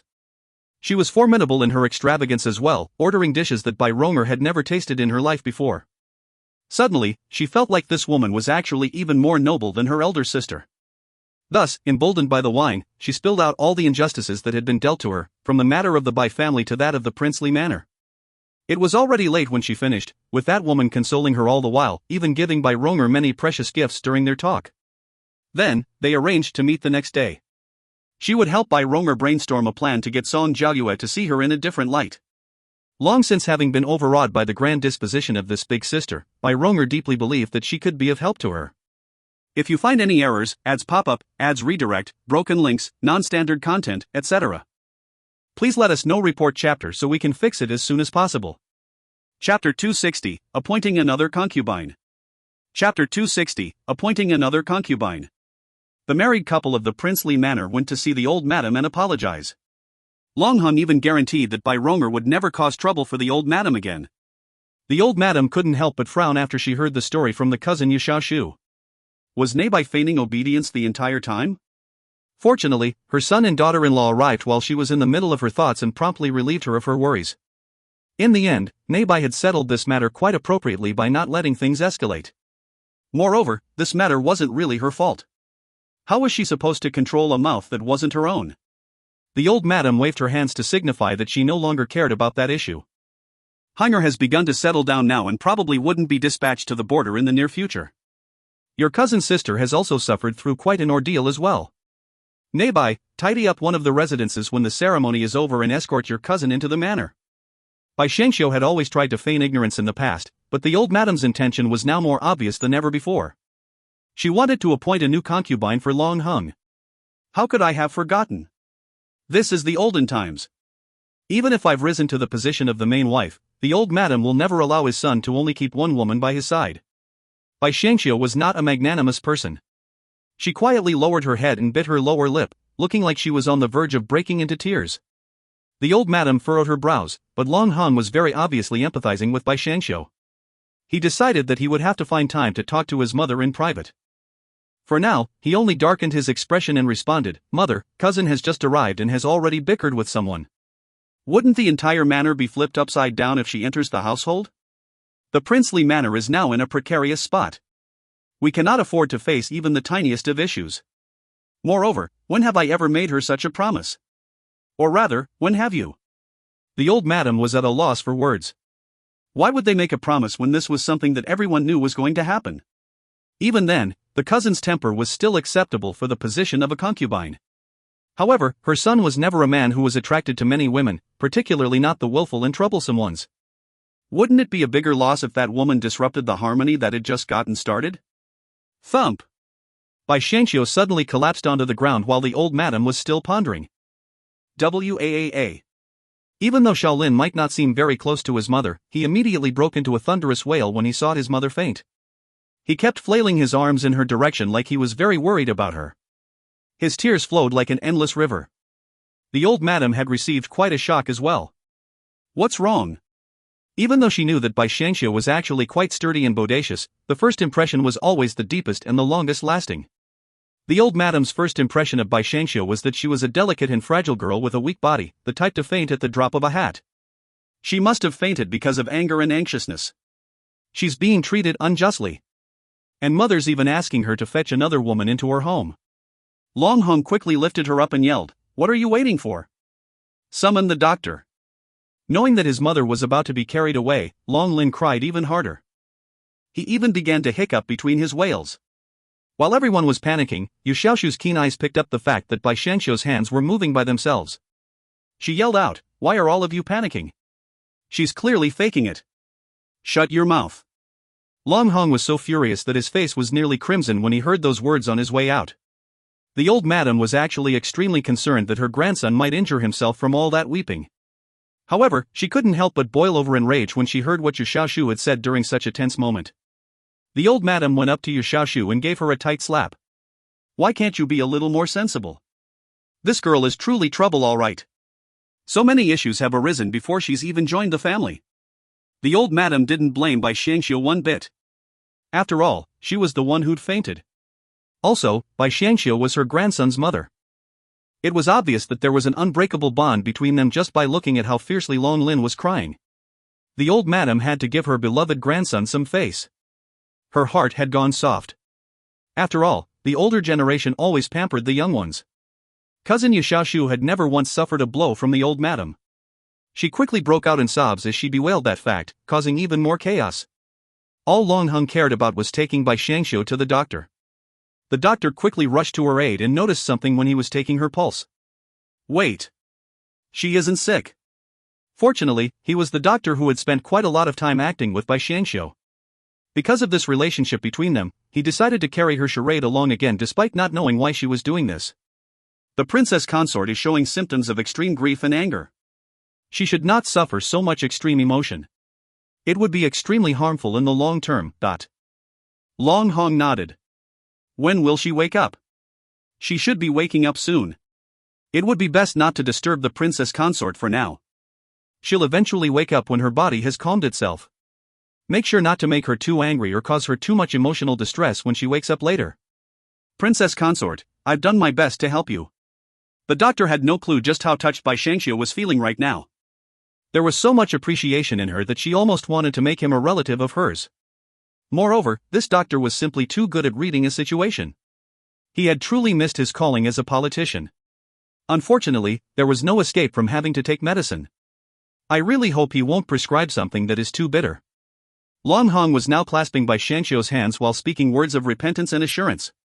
Come to think of it, this was the first time Bai Shangxiu had ever heard this man swear an oath. It made her feel all warm and tingly inside.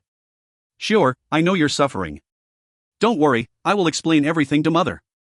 You've rode to battle with me and have gone through all sorts of winds and storms by my side. I understand that not every woman could be as loyal and dependable as you. I, Long Hong, am not an ungrateful person. I will never love another woman other than you. I understand fully the troubles of the rear court after all the lessons over the years.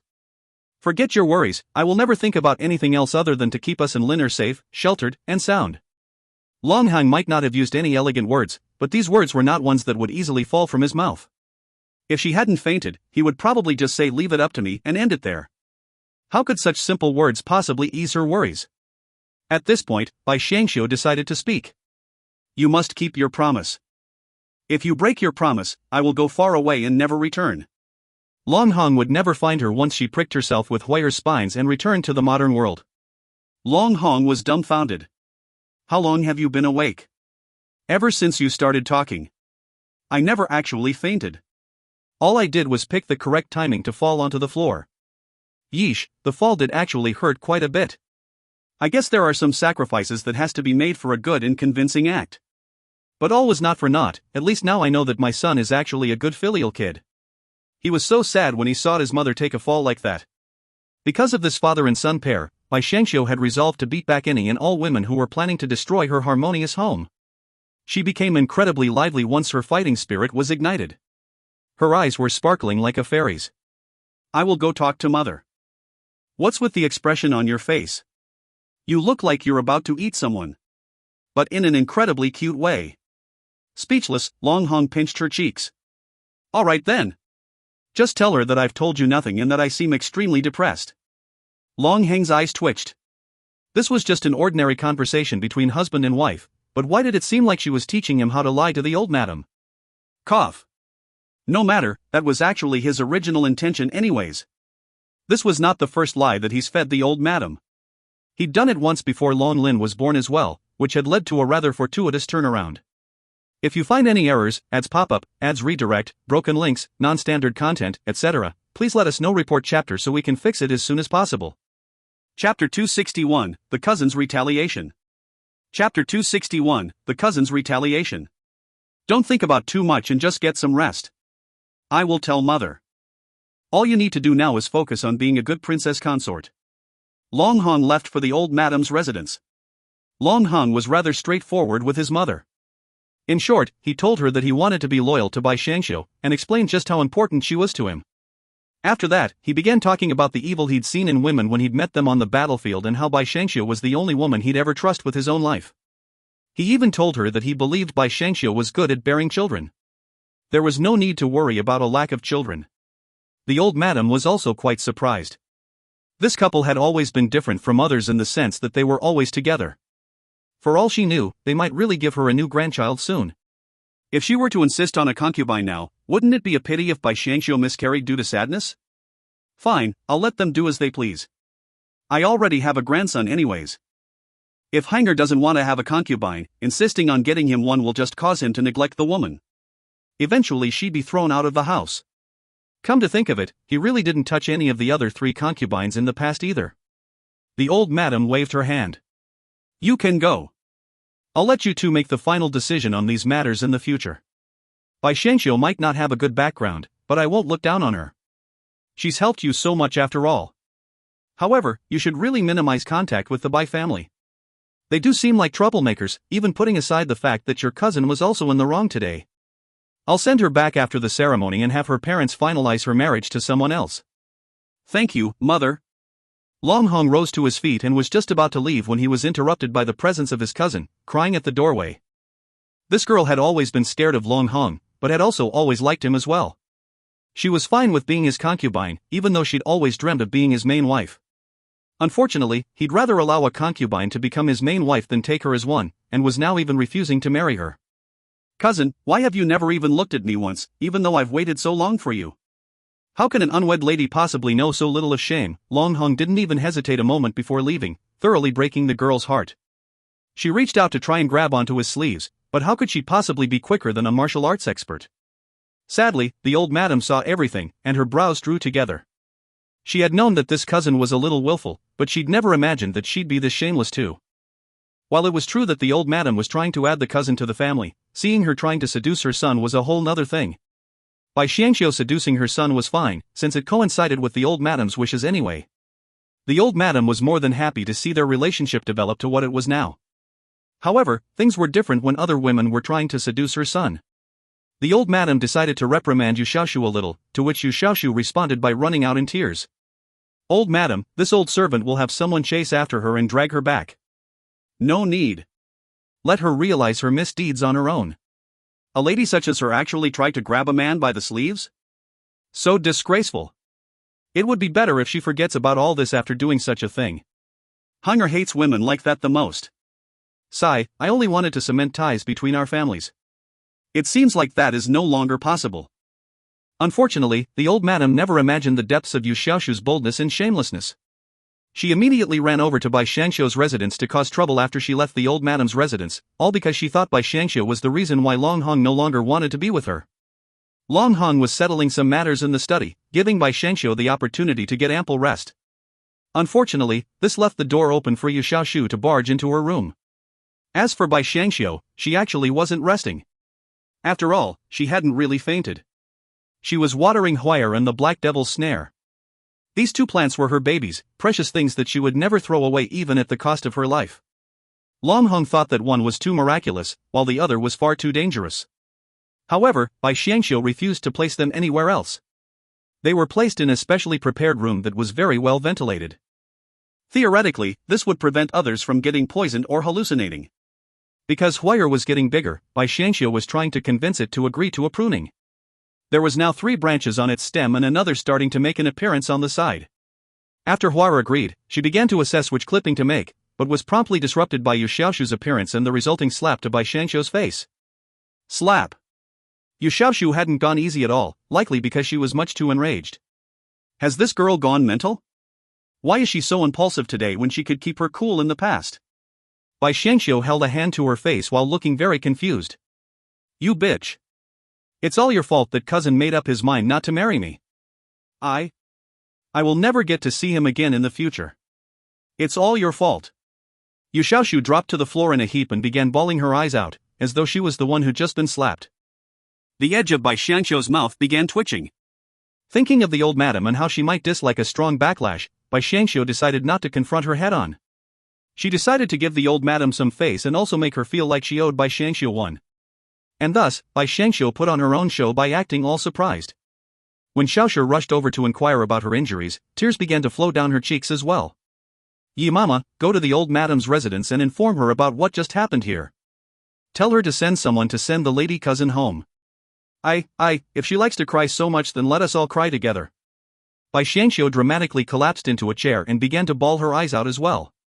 Long Hong immediately came when he heard about the commotion, but was caught off guard by the sudden explosion of crying. It'd be more trouble than what it was worth to drag Yu Xiaoshu away now. He might as well wait for the old madam's men to arrive. However, it was at this moment that Yu Xiaoshu's expression suddenly changed. In truth, she seemed a little inebriated and out of sorts. Cousin. You've come. You've finally come to welcome me. Let us get married. I can marry you right here and now. Yu Xiaoshu suddenly seemed incredibly happy, and was even being a little bashful. Long Hong took an involuntary step back. The situation seemed a little suspicious. Bai Xiangxiu wasn't crying anymore either. Yu Xiaoshu's previous reaction could still be considered normal and was probably due to extreme grief. However, this lady was now acting completely insane. Some wire had definitely shorted out in her brain. Are you all right? Long Heng's blood began to boil when he saw Bai Xiangxiu's swollen face. He immediately yelled, Yu Xiaoshu. Get out from my sight. Don't ever set foot in my manor again.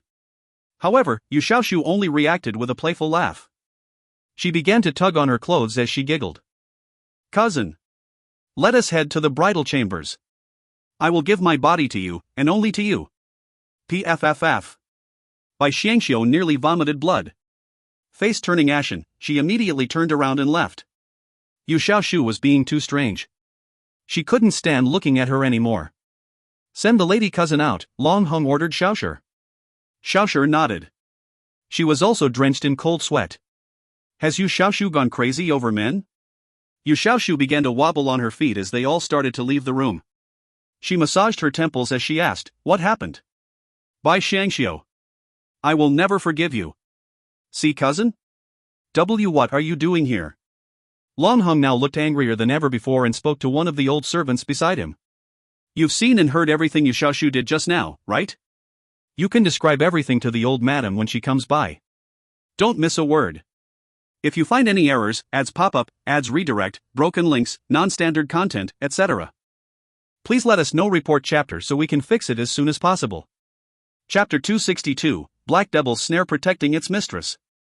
Chapter 262, Black Devil's Snare Protecting Its Mistress. This old servant understands. The old madam's men arrived right after the old servant gave her reply.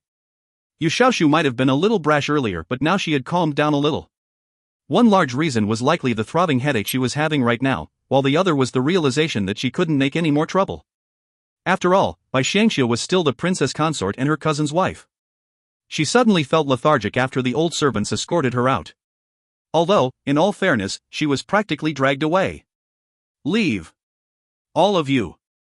Long Hung gestured imperiously for everyone else to leave. What happened just now? You seem to know something? Yu Xiaoshu was probably acting that way because she attacked me while we were in that room. She was probably poisoned by some hallucinogen. Of course, she probably desperately wanted to sleep with you as well. Bai Xiangxiu had just only realized this as well because Huier had been complaining that the air in the room was polluted. However, it seemed like the only person affected by the hallucinogen was that crazy woman. Yes, both the plants were calling Yu Xiaoshu a crazy woman because she just hit their mistress. They are conscious beings? Actually, all plants are conscious. It's just that humans cannot understand them, just like how we cannot understand animals. Scientists have proven this. As long as they don't hurt you. Long Hong replied. Of course not. They only seek to protect me. Long Hong wanted nothing more than to sing the devil's snare praises right now. Once the old madam heard what Yu Xiaoshu just did in this place, she'd probably. Your Highness, this old servant has returned. Old madam has something she wishes to convey. You may enter. The old servant entered the room and reported that the old madam had already sent the cousin back home. She had also been ordered to get married immediately to prevent her from doing something so disgraceful again. Long Hong nodded with approval. You may leave. Tell the servants to serve dinner. It's almost night. Why don't we eat together? Bai Xiangxiu asked. You keep fainting because your body is frail. There must be no delays in your mealtimes.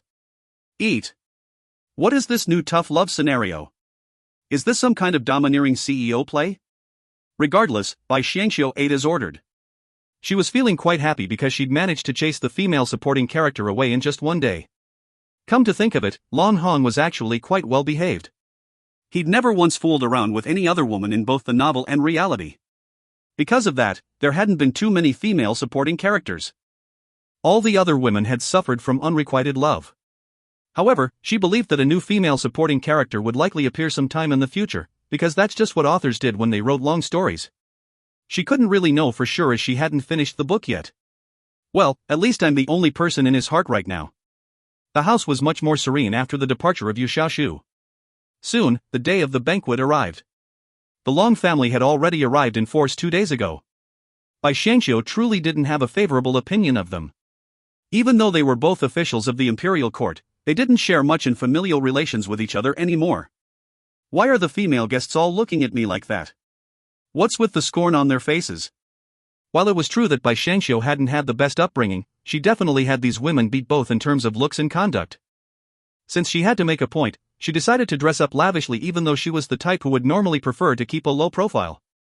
She was so beautiful that she even seemed to shimmer as she walked, making it hard for others to take their eyes off of her. Bai Xiangxiu was the type of beauty who could dress up modestly or elaborately.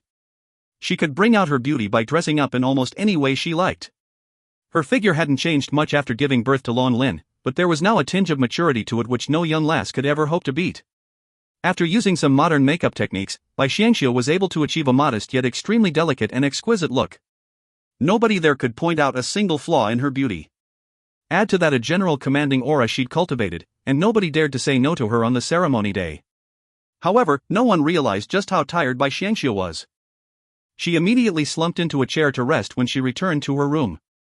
Xiao Wan had returned today, bringing Prince Roan's gift with her. This made Bai Xiangxiu so happy that she allowed Xiao Wan to stay in the room while she rested. "Why don't you let this servant loosen up your shoulders?" Xiao Wan asked when she saw how tired Bai Xiangxiu was. That'd be great. Come, help me massage my shoulders. I still have the second half to deal with." The bowing rites were next, and were going to be performed after all the guests were greeted and shown to their seats. She'd have to change into the red bridal clothes even though she was already wearing the bridal veil. Second half? It means that there's still more to do. I didn't think that it'd be so tiring to be a princess consort. Your Highness had so much more freedom in Tranquil City. How did you know? Ah Quan told me. It's true. I could really spread my wings there. Bai Xiangxiu nearly dozed off during the massage, but was quickly interrupted by a mama who'd come to help her change. "Oh well, I'll just treat it as having the child before marriage." After putting on her red ceremonial clothes, she climbed into a plush sedan chair and was carried to the front hall. Long Hong was standing right in front of the door and had personally come to receive her when she arrived. He was also dressed entirely in red and seemed very dashing. The look of happiness on his face was impossible to conceal. For some reason, Bai Xiangxiu began to blush as well. They'd been calling it a banquet all this time, so it took her until this moment to realize that the banquet was more like a wedding ceremony. She was about to be married to Long Hong, a man from a novel who was seemingly perfect in every way. She suddenly felt a sense of gratitude to the author. If the author hadn't written in such an excellent male lead, she would never have wanted to stay in this world long enough to marry him. With that, she placed her hand on his arm. In reality, Long Hong was actually younger than her by 5 or 6 years, and was an extremely handsome man. He might seem a little cold at first, but he was actually quite gentle. No, he actually treated her quite well despite having said nothing about it. Upon realization of those facts, Bai Xiangxiu immediately fell into the mindset of a new bride. She was shy, afraid, and solemn. All sorts of emotions were surfacing in her heart at the same time. In fact, she even seemed to have forgotten how to walk properly. Fortunately, Long Hong kept his calm. He led the way and brought his beautiful bride-to-be all the way to the front. The bowing rituals. They were going to be a real husband and wife after this. Wait. Did that mean we were living together illegally before? Bai Xiangxiu furrowed her brows. She was thoroughly defeated by her own thoughts. This won't do. I will perform the bowing rites today no matter what. Long Hong had no clue why her expression kept changing. However, he quickly realized from the blank look on her face that this last mind must have flown away again. How can she have so much to think while still so young? I'm impressed that she can manage to be distracted by her thoughts even at such a time. Wait. You cannot perform the bowing rites. This woman has gone against her duties and obligation. She was supposed to be my wife. A yell thundered through the hall as a man barged through the doors. He had a tiny nose and small eyes which made him look very much like a scholar. He was dressed as a page boy, likely so that he could sneak in amongst the guests. Bai Xiangxiu had no idea who he was and wasn't even sure if the original Bai Xiangxiu knew him. However, she had asked Xiaoshi about previous matters after Nei Zhao's visits. Her father had actually betrothed her to a family years ago with the surname of An. Surin was one of the rising scholars at that time and was from a family that had been doing quite well at the time. However, people from the princely manor had come to ask for her hand only 3 months after the supposed betrothal. The An family hadn't even hired a suitable matchmaker yet.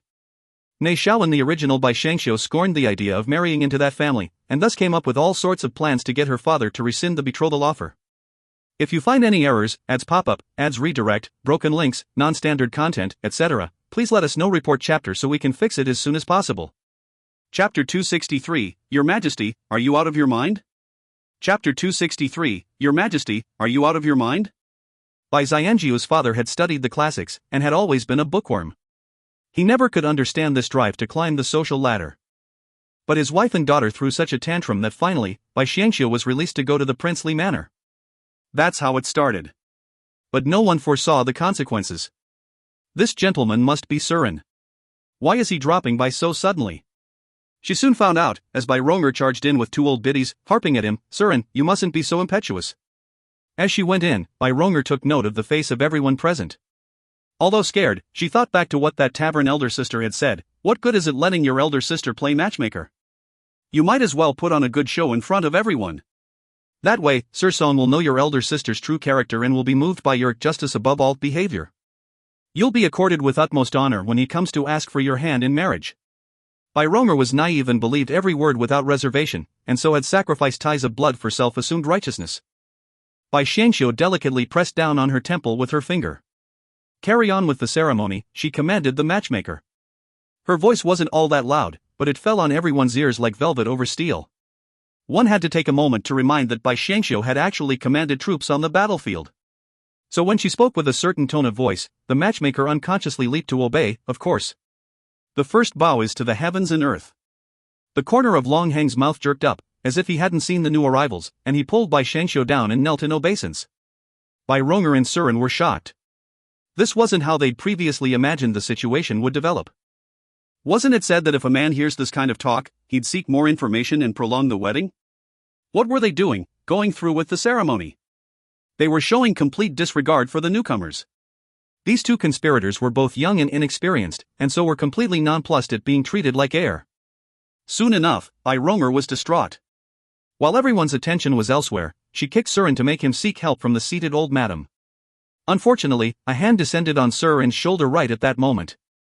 It held him fast, preventing him from walking forward to seek his justice from the old madam. When he turned to look at the offending party, the sight of a finely dressed gentleman greeted him. However, the latter's expression was as cold as a winter's night, sending a chill down Surin's spine. Bai Rong'er, however, was instantly smitten. She'd seen Song Jiaoyue at last. She hadn't expected him to be wearing a different outfit for this occasion, but it only added to his charm. On the other hand, Surin was no woman to be entranced by a man's looks. He paused briefly, subdued. Yet, he still turned to the old madam, princely, I come from the Yin family. I am the fiancé of the Bai family's eldest daughter, Bai Xiangxiu. But it seems that today, she has broken faith to wed another. Mayhaps this was something you were not made aware of, but it still remains a violation of propriety. As such, I request your consideration in. The second bow is to your parents. Bai Xiangxiu was almost afraid to look up at the old madam during her bow.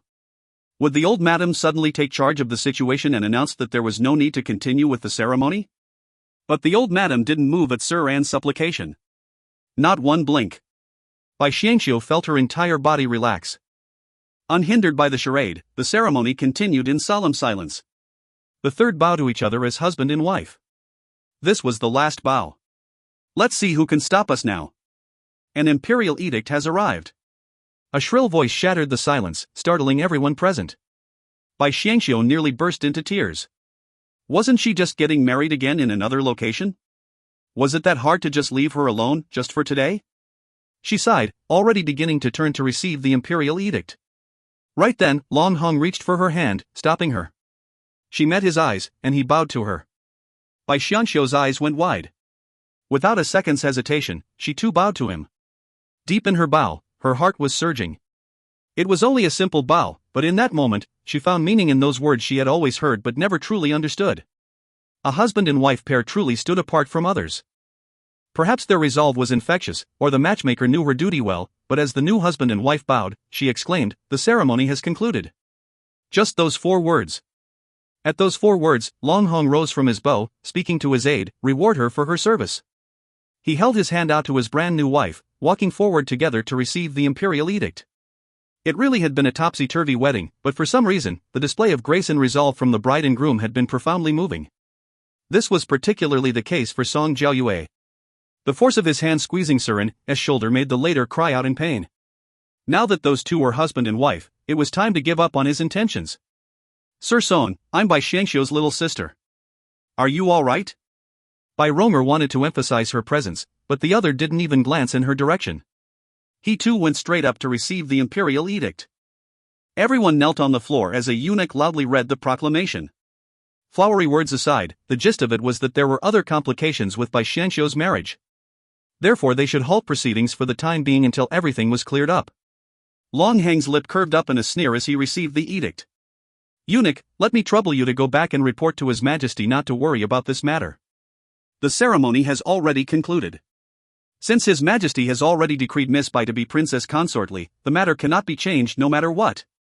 She will always be Princess Consortly, wedding ceremony or not." The eunuch's mouth twitched. Clearly, when he'd entered, the ceremony had not been concluded yet, but he also couldn't say that they had defied the edict. They had just delayed in receiving the edict. And thanks to the imperial edict being delayed 2 hours, even the emperor couldn't do anything now. So, he'd come too late? The emperor had obviously wanted him to take full advantage of all the people and the resulting commotion in announcing the imperial decree. His Majesty's verbal instructions were for me to wait here while the various families sorted everything out, and only then report back with the edict. The eunuch was dispirited. He really didn't want to hang around here. Prepare a seat. Long Hung had barely opened his mouth before the servants had already arranged a seat for the eunuch. Then, Long Hong and Bai Xiangxiu sat as well. Long Heng's smile was chilly. Bring them forward. And so Surin and Bai Ronger were brought forward. Once there, they felt rather gloomy. It felt like they'd been hauled before the authorities for a crime instead of coming to air a grievance. Speak. If you don't speak clearly, you'll be turned over to the authorities. Surin dropped to his knees with a loud thud as Long Heng's words hung in the air. He even kowtowed to Long Hung. Your Highness, his voice trembled. My family name isn't. I'm a scholar by trade. Last year Uncle Bai was drinking at my home when he promised to marry his eldest daughter to me as a wife.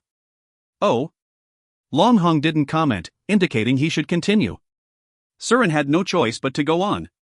But she coveted wealth and rank, and backed out of our arrangement to enter the prince's residence. How can your highness take such a fickle, untrustworthy woman as your wife? Then what do you suggest? No one dared interrupt Long Hung.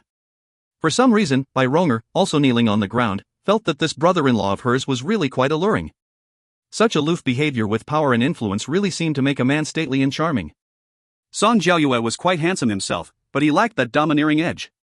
And so as she drifted off into her own world, her heart was faltering, uncertain who she should choose. If elder sister was expelled from the manor because of this matter, might she have a chance to marry into the manor herself? Bai Xiangxiu was watching everything like a disinterested bystander, observing the changing expressions of the guests and Bai Ronger ruminations. However, her heart clenched when she saw her younger sister's covetous gaze on Xiangxiu's own husband. If you find any errors, ads pop-up, ads redirect, broken links, non-standard content, etc., please let us know. Report chapter so we can fix it as soon as possible. Chapter 264, The Mastermind Behind All This. Chapter 264, The Mastermind Behind All This. Bai Xiangxiu knew that the male lead was very attractive. Song Jiaoyue lacked the domineering air that one could find on Long Hung. These sort of men often give women the urge to conquer them. Men conquered the world with their martial prowess, while a woman conquered men by being gentle and understanding. Bai Xiangxiu rolled her eyes. No wonder they say that young girls are easily attracted to older men. This truly is an eye-opener. Long Hung might be young, but the way he presented himself was even older than any middle-aged man. Therefore, it really wasn't a surprise that younger girls were attracted to him. Surin was quickly depressed. Why would the prince ask him to explain himself when the meaning behind his words was perfectly clear? What other meaning could there be? He was saying that the princess consort had done something improper and wasn't suitable to be a princess consort, alright? Moreover, he hadn't come to the prince just to say these things. I mean to say that she is an unscrupulous person. Your Highness, please reconsider your actions. The second uncle from the Long family also had something to add when he heard what Surin had to say. Ha! Your Highness, do think twice before you act, but...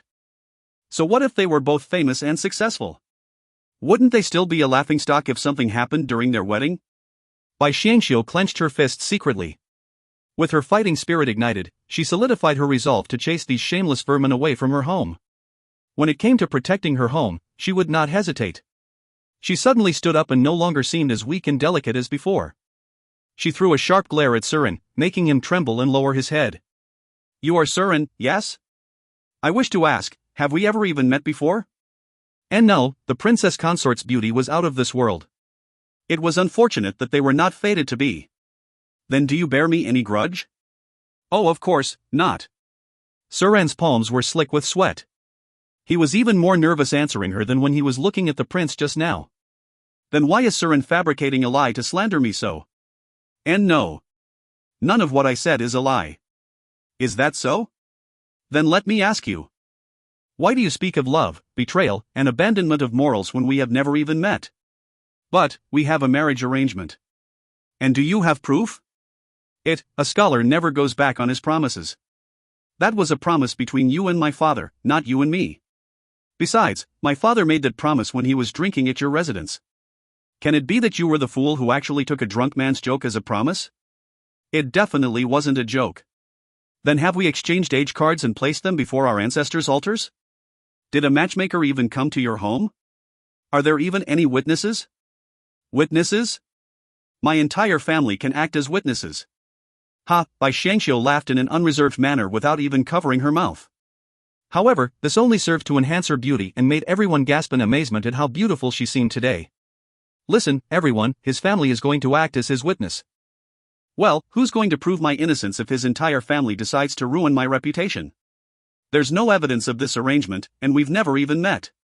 Barging in like this and calling me his wife, isn't this too comical? Then, if all drunken words count as promises in the future, won't this world go mad? I can serve as witness for Sir, and father has mentioned her betrothal at home, to which mother quickly nodded in agreement. Bai Ronger's tremulous voice suddenly grew stronger. She was taken aback, she wasn't used to seeing her sister act so arrogant. Oh? If mother was willing to agree so readily, then why was your previous betrothal rescinded? It was them. They were the ones who rescinded the offer, not our family. Is that so?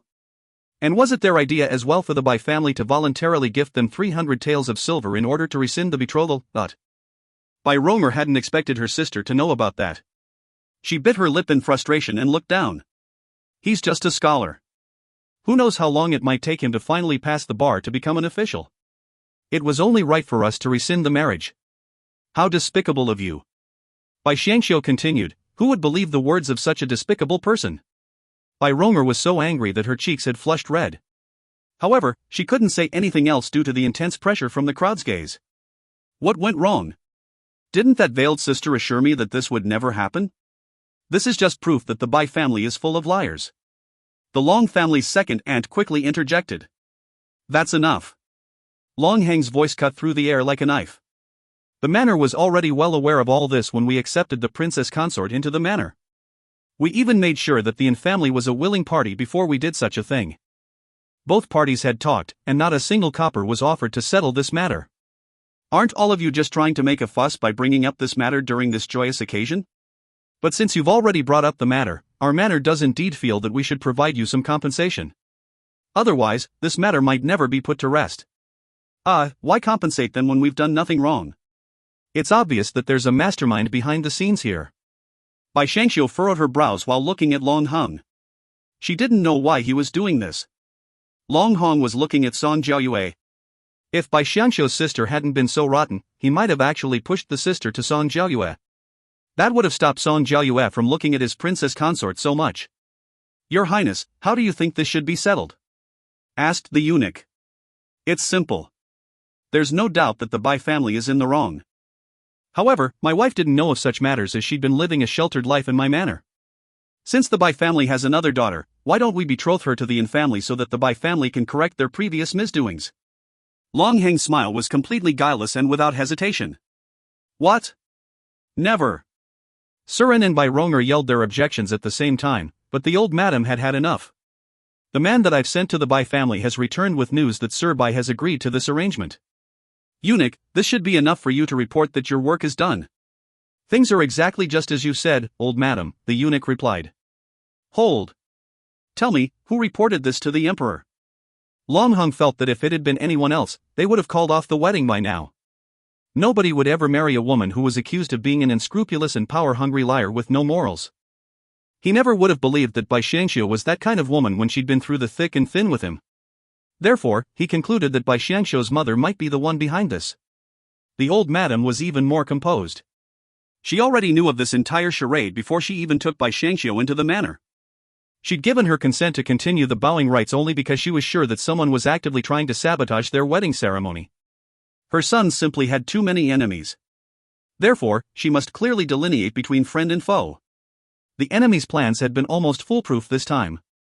Ultimately, the Long family had been too cautious and not fallen for the trap. The eunuch smiled, I am here only to perform my duties. I'm afraid everything else about this matter is hidden to me, but... Long Heng never imagined for a second that the eunuch would sell out the mastermind, he just wanted to inform the crowd that there was someone trying to do him harm. And to do that, they were trying to harm the people around him, starting with Bai Shangxiu, whom the citizens in the capital were praising as the female Zhuge Liang. Now that Prince Rong had returned, tales about her journey were reaching new heights along with her reputation. It was only logical that somebody would try to take her out first. Even though there was no overt discussion, everyone knew that Long Hong and the Emperor were now somewhat odds with each other, and that this wasn't a recent development. If you find any errors, ads pop-up, ads redirect, broken links, non-standard content, etc., please let us know. Report chapter so we can fix it as soon as possible. Chapter 265, Noble Consort Su. Chapter 265, Noble Consort Su. The eunuch quickly left to report the matter to the Emperor, as he could also tell that the ambience was a little odd. However, Bai Ronger and Surin had no idea that things would be set in place once the eunuch left. They only remained insistent on begging Long Hong for mercy. "Your Highness, please don't make me marry her, I already have a wife." "Is that so? "Then you shall have 2 main wives." "You've come all this way, Surin, this prince cannot let you go home empty-handed." "No. It isn't our fault. It's all her fault." Bai Ronger pointed at her own sister as though she was the root of all this trouble. Bai Shangxiu looked at Bai Ronger squarely in the eye. "I have never once asked for trouble in my life, but I will never ever allow others to separate me from my husband and child. Those who seek to harm my family should first prepare themselves for retaliation." She spoke these words without sparing anyone's feelings. In fact, she even walked towards Bai Ronger to jerk her younger sister's chin up and bite off her words. "Oh no. Am I showing too much dominance?" Everyone seems to have gone quiet. Sigh. The image that I've been building all this while is now ruined. I wonder if the old madam will detest me for being too overbearing? Bai Shangxiu turned around to check, but all she saw was the look of surprise on the old madam's face. There didn't actually seem to be any signs of distaste or anger. What Bai Shangxiu didn't know was that the old madam had always felt that this princess consort was lacking too much backbone. However, Bai Shangxiu had proven her wrong today. It seems spending so much time by her son's side had rubbed off on her. This princess consort had truly picked up some sort domineering aura. This was a good thing. She no longer needed to worry about Bai Shangxiu's ability to supervise the servants. She would be a good princess consort if she could handle herself so well in front of so many people. No. It wasn't me. This is all because of that veiled older sister. She was the one who made me do this. Bai Ronger was scared silly now and blurted out the truth. She was afraid that Long Hang would really betroth her to Surin. He was a married man, which meant that she'd have to share the position of a main wife with another person. Power and authority was a very mysterious thing. Their families would never go against Long Hang's order, even if he didn't have the slightest connection to them. What Bai Ronger didn't know was that things would be set in stone the minute the Emperor heard of it. It was already far too late for regret. Older sister? Veiled? Bai Shangxiu and Long Hong exchanged glances. The two of them quickly realized what was going on. It was Su Yun. She was the mastermind behind all this. And judging by the speed with which the Emperor received this news, she must still be in the palace. One couldn't help but be impressed by a transmigrator's determination and abilities, especially when the transmigrator was from a rich family and knew how to put others down with her background. These 2 white rabbits in front of her had probably been enticed by Su Yun. However, why did it take her so long to finally get up to her old tricks again? What in the world was she doing all this while? What is your relationship with that woman? Bai Shangxiu asked coldly. And nothing. We only met by coincidence. And? You decided to help a stranger that you just met harm your sister? I didn't plan on harming you. She was the one who proposed this plan. Ha! Even now you still take her for a good person. Bai Ronger, do you even realize that you were set up? Forget it. Your Highness, we shouldn't let these people ruin this blessed occasion. Drag her away and lock her up. I will question you in detail later. No. You're my elder sister. Why would you imprison me? Bai Ronger was thoroughly frightened as she never imagined that things would escalate to such a degree. She used to joke around with her sister in the past as well. I see that you finally remember that I'm your sister. But did you know that what you did here today could have destroyed my reputation? I might have been forced to die to prove my innocence. Why should I show you any mercy when you were trying to cause my death? Bai Shangxiu waved her hands to order the guards to drag Bai Ronger away. Surin was almost frightened out of his mind. It's not my fault. Bai Ronger gave me 100 taels of silver to do this. Ha! Take them all away. Long Hong chucked. Both of them were so timid that it didn't even take much to unearth the truth. However, this was the end of things. It wouldn't be good if others were to hear the rest. Like a circus, it was incredibly peaceful after the clowns were gone. After this, the rest of the Long family wouldn't even be able to do anything to Bai Xiangxiu even if they wanted to. Bai Xiangxiu no longer hid behind a pretense of frailty after going through all of that. She gave out all sorts of commands calmly and was moving things along. She finally became the new madam of the princely manor after she was done with her tasks. She was now officially princess consort Li that thousands adored. Upon nightfall, people from both the Bai and the Yan families came visiting. They were here to beg mercy for their respective child. Their families had no idea they'd planned to do such a thing, as they'd both done it of their own accord. One did it for the money, while the other did it to rise above her own sister. Ne Xiao and Bai Xiangxiu's younger brother had come from the Bai manor. Bai Xiangxiu's mood actually turned for the better when she saw her younger brother. And because of that, she no longer spoke as coldly as before. You may take her home, but she must marry into the Yan family. How is that acceptable? The Yan manor is like an empty shell. There's nothing inside. Ne Xiao had always doted on her younger daughter the most. How could she let her youngest one marry such an unremarkable person? She was the one who asked for it. There's nothing you can do to change this. Didn't we agree to have her marry into the Song family? Mother, I hope that you can understand that it will be practically impossible to marry her off now, let alone the Song family. What did she do wrong? She only spoke of the truth. Ne Xiao stood up and yelled in an agitated manner. Mother, don't say that. Second sister nearly harmed elder sister too. Bai Shuaru stood up too. He never thought that his mother would say something like that. The truth? The truth is that she nearly killed her own elder sister. That's the end of this discussion. There's nothing else you can do about it. Even the prince wouldn't be able to do anything about it because the eunuch has already reported this to the emperor. Is the Bai family planning to ignore the emperor's orders? What? Are you absolutely certain? Ne Xiao was so taken aback that her face drained of all color. She immediately continued, Does the emperor even care about commoner disputes? The emperor might not care about you, but somebody tried to ruin his close subject's wedding ceremony. What do you think he'd do? Bai Xiangxiu had resorted to threats. Since neither of them was treating her politely like a peer, why should she do the same? I will send a lot of dowry for my sister's wedding. She smiled at Ne Xiao coldly and had the servants to escort them out. The Yan family also agreed, as they didn't want to go against imperial orders. However, the Suran's wife probably wouldn't be as elated about this, as she suddenly had to share the position of a wife with another woman. Bai Xiangxiu originally thought that things would calm down again after a few days of rest, but an invitation from the palace unexpectedly arrived. A noble lady from the palace with the surname of Su had sent her this invitation. Apparently, it was just a simple palace banquet. If you find any errors, ads pop-up, ads redirect, broken links, non-standard content, etc., please let us know. Report chapter so we can fix it as soon as possible. Chapter 266, A Familiar Stranger. Chapter 266, A Familiar Stranger. The emperor truly did have many concubines. It would be difficult not to, since there was a selection held every 3 years to identify the most outstanding beauties in the city.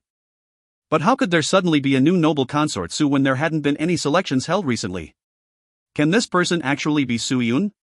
But why did she send me an invite to the palace so openly? Is she going to take revenge by finally dealing with us head-on? Or maybe, she has some sort of scheme lying in wait that only a transmigrator could think of. Long Hung even sent someone to investigate that noble consort surnamed Su, and found out that she was a refugee from Shu County. The emperor had seen her beside the road and decided to bring her back to the palace. She was then given the title of noble consort due to the love and favoritism she received from the emperor. Wasn't this just like a Cinderella story from olden times? How could she have caught the experienced emperor's eye if not for her beauty or innate coquettishness? Apparently her name was Su Luo, not Su Yun, and she truly was as beautiful as a goddess. There's a hole in this story. Bai Xiangxiu exclaimed. Oh? Long Hong quirked an eyebrow. Just think about it. How could a lady as beautiful as a deity walk the distance from Shu County all the way back to the capital without being accosted by some man? Can she possibly be that lucky? But I'd personally ruined her looks. Can it really be her? It seems I have no choice but to go take a look for myself. I want to see what her face really looks like and see if it's fake. No hiding from this, I suppose. Still, you must be extremely careful. Take an antidote before you leave. Of course. Long Hong was prepared for all sorts of contingencies. It's better to be safe than sorry. Bai Xiangxiu also felt that extra precautions were necessary, and entered the palace with heightened awareness. Men weren't allowed to attend this particular banquet because the host was a noble consort. The old madam wasn't in the list of attendees either, because noble consort Su had written clearly that only young wives and ladies were invited. However, Bai Xiangxiu had brought along another maid called Ah Song today. She might seem slender and beautiful, but she was actually a man. Of course, Xiaoshi wasn't told about his true identity. She just knew that this new maid was sent by the prince. So, she kept staring at him curiously. Bai Xiangxiu soon realized that this well-respected hidden guard, a man amongst men, was feeling shy from the blatant staring. He seemed to be blushing and his eyes wouldn't stop darting around. Even though Bai Xiangxiu was supposed to be all tense and nervous before entering the palace, she couldn't resist the urge to laugh when she saw the poor bodyguard's discomfort. Princess consort, why does your mouth keep twitching like that? Xiaoshi asked curiously. Bai Xiangxiu touched her mouth and said, "Did I? You must have been mistaken." However, she was almost going crazy from all the laughter inside. Their interaction was incredibly funny to her. The palace. A place which could drive a person insane. Bai Xiangxiu felt very uncomfortable here, even if she'd already gotten used to the life in the princely manor. As a very eye-catching beauty, she'd received all sorts of odd stares from all sorts of people. It was almost like they all thought that she was here for the sole purpose of seducing the emperor.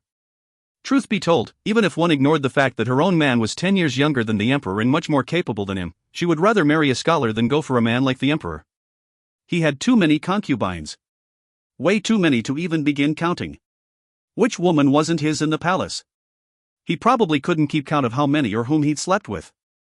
There was no way a man like him could possibly be faithful, and Bai Xiangxiu wasn't the type of woman who could accept the separation of love and pleasures of the flesh. Women have their own needs too. We're not wooden dolls, alright. This was a modern person's way of thinking. Therefore, Bai Xiangxiu felt that if that noble consort Su really was Su Yun, she likely wasn't really in love with the emperor. The emperor was probably just another character for her to use as a tool for her ambitions, like what most female leads did in many palace harem novels. He probably wasn't even viewed as a person. After arriving at the palace, the guests were allowed some rest before being taken to noble consort Su's residence. Unexpectedly, it seemed that noble consort Su was pampered by the emperor. In fact, her banquet looked even grander than those held by the empress. Moreover, nobody seemed to be talking about the empress from start to the end. The distribution of power in the palace harem seemed to be really askew. Everyone entered the hall, and was soon seated at their respective seats. Moments later, many types of food and fruits were served. It was exquisite. The guests weren't able to exchange many words before someone announced the arrival of the noble consort. The hall quieted as a lady slowly walked in. About 20 years of age, her looks seemed to be on par with Bai Xiangxiu. While 20 was still young, it was considered quite old when compared to the usual age of marriage in ancient times. However, this was definitely the age where a woman was at her peak. Younger women were all too immature in comparison. Bai Xiangxiu looked down at her own breasts. Even though they'd grown quite a lot after she'd given birth to Shaolin, she was still young, so it seemed like there was still some room for growth. And because of that, they weren't as big as the melons attached to the beautiful noble consort in front of her. Unfortunately, this woman didn't resemble Su Yun at all. Perhaps she'd undergone plastic surgery? But what technology did they have in this day and age that was capable of turning someone into such a beauty? She almost seemed like a painting, painstakingly brushed onto a canvas by an artist. However, her beauty didn't seem to match with the beauty standards in this time period. Instead, her face seemed to match the beauty standards of modern days more with her sharp jawline and her tall nose and her eye. Wait. Why do her eyes seem so familiar? I seem to have seen them before? I thank everyone for coming. I've prepared some wine and some performances.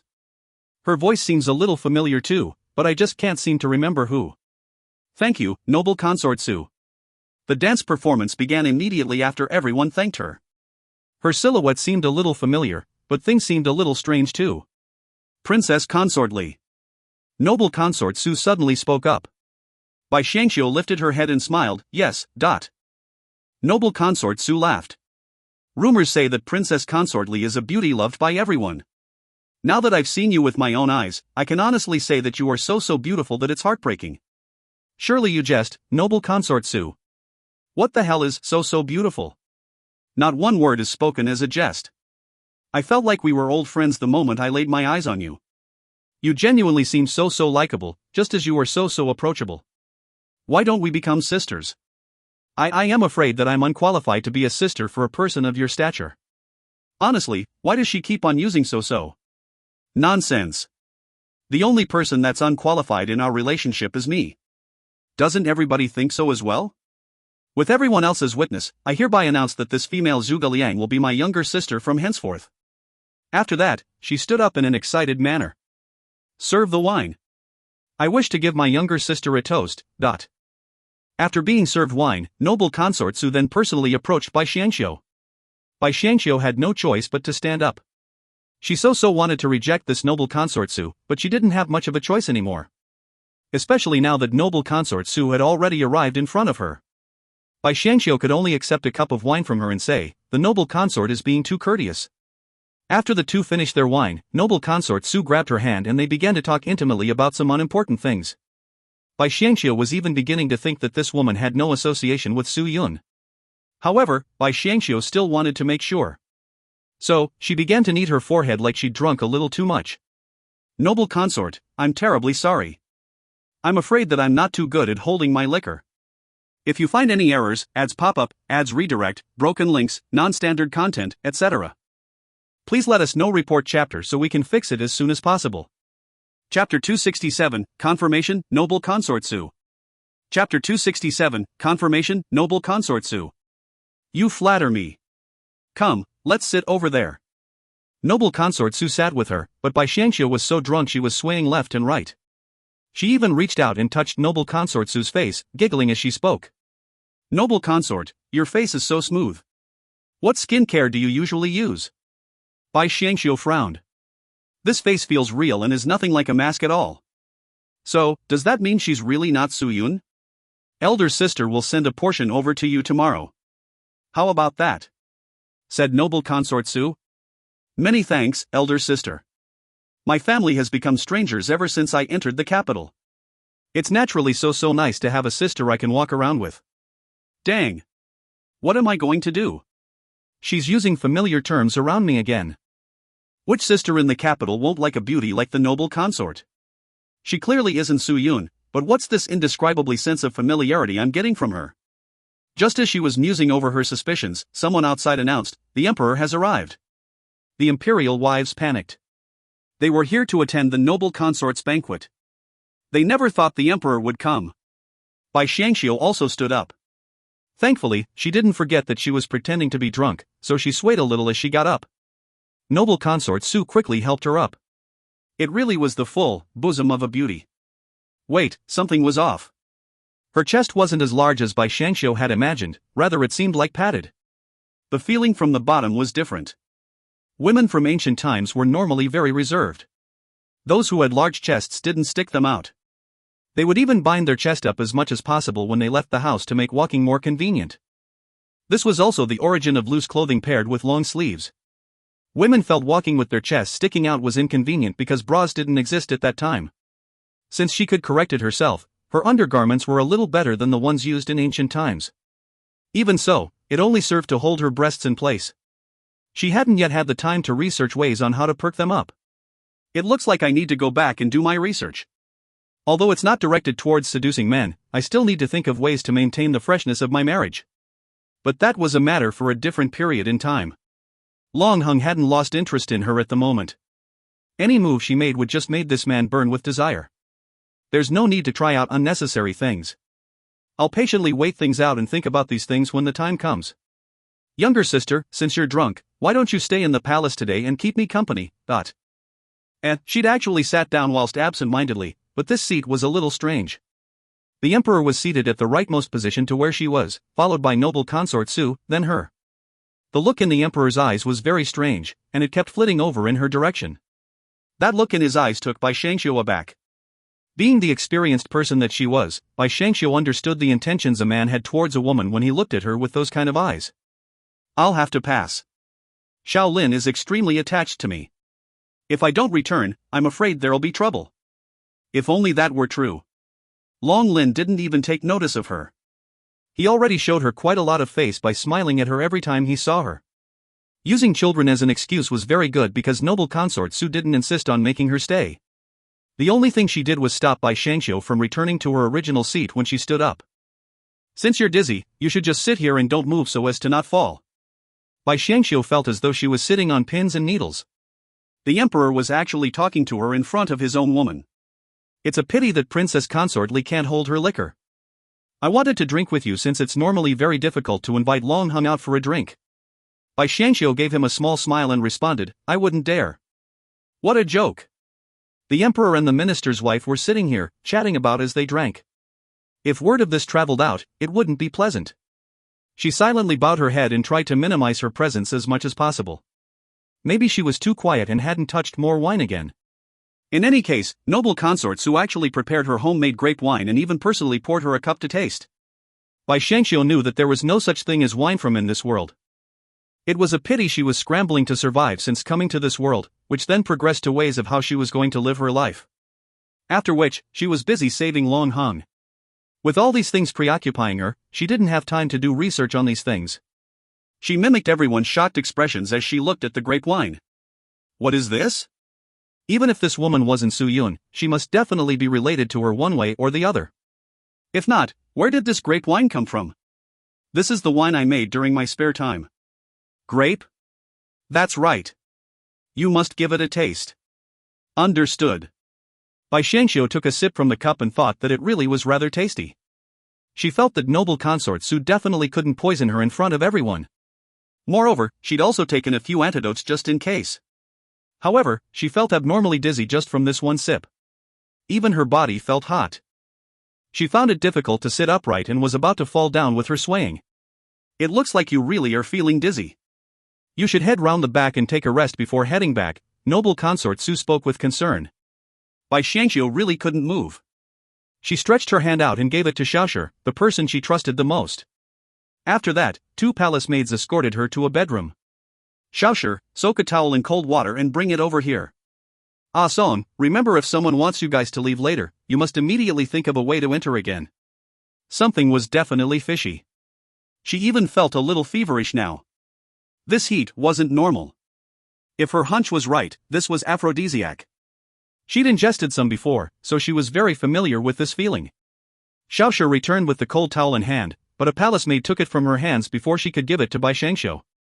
The palace maid said that these were things they should do, and chased both her and Ah Song Ou. Ah Song knew that something was amiss and quickly jumped out from a window after they were locked away somewhere. Curious, Xiaoshi asked, where are you going? This is the Imperial Palace. You can't run around as you please. If you want to save the princess consort, bring me along with you. Xiaoshi pulled on Ah Song's hand, shocking the other party so much he shook her off and ran off without saying another word. Xiaoshi didn't think that he'd actually run off so fast. She didn't dare to call out to him in a loud voice for fear of attracting the palace maids here. As such, she quickly arranged the bed so that it gave the false impression that there was a person lying down on it. This was so they wouldn't be suspicious that Ah Song was missing.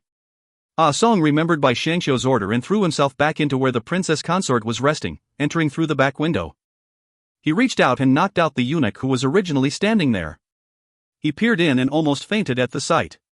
A brilliantly yellow figure had appeared by the princess consort's bedside. He was gently tracing his finger over the princess consort's slightly hazy face and smiling. It's no wonder why Long Hung is so engrossed with this face. You're really an extraordinarily beautiful woman. I wonder what expression Long Hung would make if I make you my own. I'm afraid he'll die from rage. I really want to see him like that. He'll no longer be a match for me when he loses a helping hand like you. Ah Song was stunned. He never expected that a scene like this would occur. What was he to do? Should he commit regicide? He didn't dare do so, but the princess consort would be the one on the losing end if things continued. The prince would also dice his own corpse up when he returned. Ah Song considered his options in his heart for a moment, and sure enough, he was slightly more afraid of his master than the emperor. Hence, he rushed over to the emperor and clapped the back of his neck. However, Bai Xiangxiu hadn't lost all consciousness at all. She stabbed the rude man who wanted to get close to her with a golden hairpin she'd been holding in her hand. If you find any errors, ads pop up, ads redirect, broken links, non-standard content, etc., please let us know. Report chapter so we can fix it as soon as possible. Chapter 268, The Unlucky Eunuch. Chapter 268, The Unlucky Eunuch. Boom! The strike knocked down the unlucky emperor. Unfortunately, he regained consciousness after being stabbed, to which Ah Song quickly responded with another quick jab at his neck. Bai Xiangxiu nearly burst into laughter. However, it didn't seem quite appropriate to laugh at the moment. Cold water, she whispered weakly. Oh. There wasn't a lot of people around, so Ah Song was able to find some cold water relatively quickly. Bai Xiangxiu didn't even hesitate for a second before pouring the cold water all over herself. Cold water was enough to temporarily soothe the symptoms because the aphrodisiac wasn't as potent as those from the enemy nations. After that, she pulled out the hairpin from the emperor's body. Carry the eunuch here, she ordered. Ah Song followed her orders and carried the eunuch over to where she pointed. After that, she ordered him to arrange the eunuch into a specific pose and stabbed herself in the shoulder. Blood began flowing down her arms. Now with pain and cold, she was completely relieved from the aphrodisiac symptoms.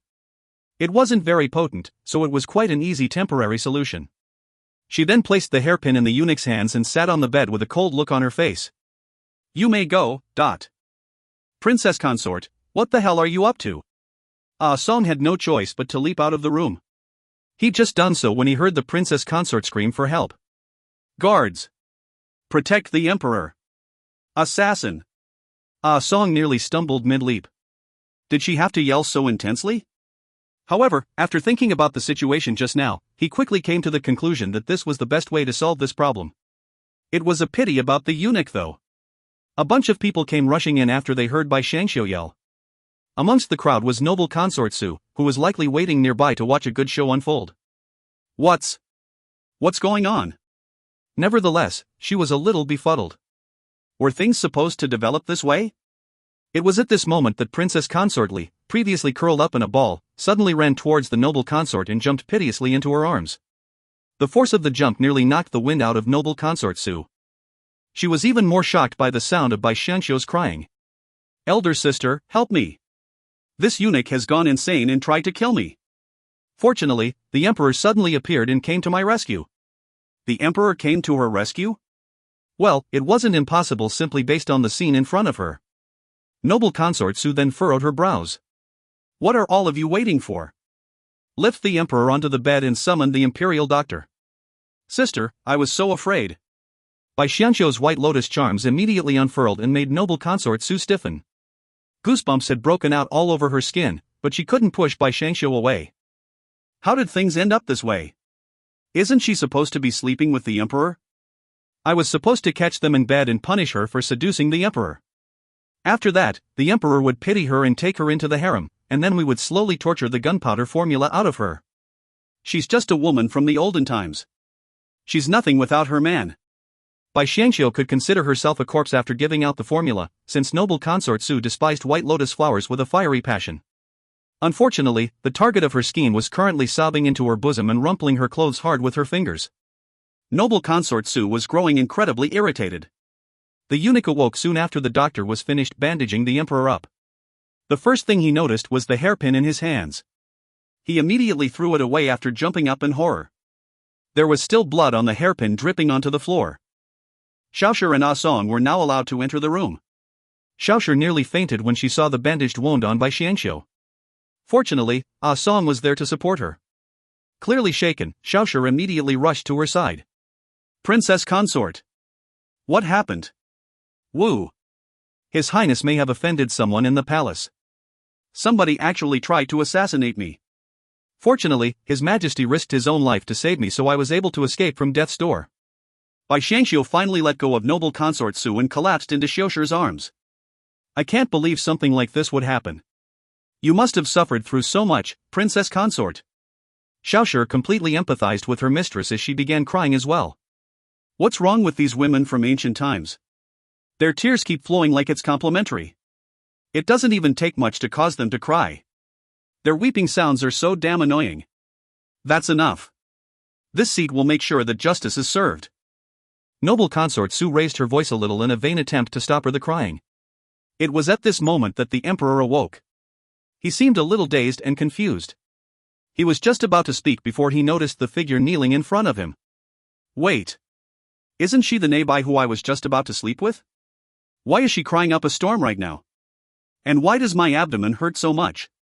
He would have lost his manhood if the wound had been a little lower. Cold sweat began pouring down his face. He immediately sat up on his bed as his anger rose. He would have kicked Nei Bai already if he hadn't been wounded. He'd never felt so depressed in his life before.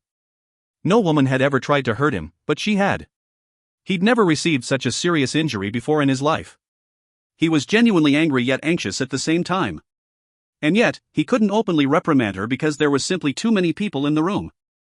Most importantly, which woman in the palace wouldn't allow him to do as he pleased? The one who didn't just had to be Long Heng's woman. While he was coming up with plans to punish her, she suddenly began to speak. I thank your majesty for saving me. If it weren't because of your majesty, I would have surely been assassinated by that wretched eunuch. What? The emperor was completely taken aback. What eunuch? As for the poor eunuch, his face had already turned the color of a tombstone. When did I try to assassinate the princess consort? The emperor was clearly the culprit trying to rape you. Is it really all right for you to tell lies like this without blinking? That's not true. This humble servant, how am I supposed to explain myself? The emperor didn't give him time to explain himself either. He waved his hand and yelled, drag him away and execute him. How dare he try to harm the princess consort, ... Without even the slightest chance to explain himself, the eunuch was executed. After his death, the emperor even said, send his body to the princely manor and let princely dispose of it as he pleases. Other than disposal, what else can you really do to a dead body? Bai Xiangxiu was tired of crying as well. She slumped her body to one side. Thank you, noble consort Su, for speaking up for me. If it weren't for the emperor. Whoa, this time Bai Xiangxiu was only making crying sounds with no tears to be seen. That's enough. Princess consort Li must be tired. Why don't you go back to the princely manor? I don't want Prince Li to worry.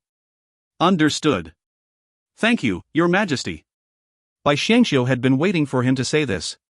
She immediately had Xiaoshi help her up. She made sure to follow every etiquette, even though she didn't delay her departure by one bit. She'd only been here for a moment, but had managed to infuriate noble consort Su and the emperor beyond belief. They deeply felt that this woman was not one to be underestimated. Bai Xiangxiu immediately lay down, unmoving, after entering the horse carriage. After that, a figure jumped into the carriage, bringing the cold air with him. Bai Xiangxiu sneezed from the cold, but that person quickly warmed her up with a big hug. For some reason, Bai Xiangxiu really wanted to cry, but the lust within her was simply impossible to ignore. Fine, it seems like the aphrodisiac hasn't worn off yet. Long Hong, her voice was a little husky and sounded quite sexy.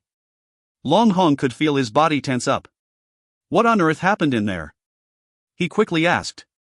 Let us speak when we return to the manor. I'm cold, and really hot at the same time. Speed up.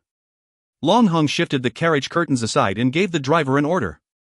The horse galloped all the way till they arrived at the manor. Long Hong quickly carried her out of the horse carriage and ran towards their residence. If you find any errors, ads pop up, ads redirect, broken links, non-standard content, etc., please let us know. Report chapter so we can fix it as soon as possible. Chapter 269, Long Heng's Rebellion. Chapter 269, Long Heng's Rebellion. Bai Xiangxiu no longer held back now that she was with her man. When she noticed that there was no one else in the vicinity, she immediately tugged on Long Heng's clothes and slipped her hands inside. You? Long Hong nearly took a dive to the floor when she did that. He quickly carried her to the bed and waved his hands, getting someone to promptly drag Xiaoshi back out of the room, even though she just entered. She was depressed. Why did they drag her away when she had to tend to the princess consort's wounds? Long Hong could easily tell that something was wrong with Bai Xiangxiu. He was all too familiar with the enemy nation's parasite poisons. Why wouldn't he? His enemy's speciality was in all sorts of weird poisons after all. In a fit of rage, he raised his hands and smashed a nearby table into smithereens. Unfortunately, Bai Xiangxiu just wouldn't calm down despite her wounds. Long Hong. Long Hong. Come to me, she kept whispering. Long Hong had no choice but to take out a set of clean clothes from a nearby wardrobe. He couldn't touch her when she was wounded like that. He had no choice but to wait for the effects of the drug to pass. Unfortunately, he'd underestimated Bai Xiangxiu's charms. It only took a few more passes before Long Hong lost his resolve and willingly climbed into bed to act as her antidote. After they were done, Bai Xiangxiu drowsily told him about what had happened and what she'd discovered. Long Hong immediately shot up when he heard what the emperor had nearly done to her. He paced angrily around the room like a caged beast. Bai Xiangxiu quickly climbed out of bed to calm him down. Long Hong, what's wrong? Didn't I come back safe and sound? You did this time, but there's no guarantee that it won't happen again. If I hadn't sent Ah Song to follow you, things would've. Don't worry. I'm not an idiot that would allow them to do as they please. Ha ha. I've had it with him. I'd only wanted to request a small piece of land to live out a serene life. I didn't want to live a life filled with wealth and riches, all I wanted was for my family to be safe. But he doesn't allow it. Now he dares to covet my wife and even try to lay his hands on you? This is what I receive after risking my life to fight for him? Sure, not so loud. I don't care. What sort of man am I if I can't even protect my family? I'd be ashamed if anyone were to hear about this. Don't be so agitated.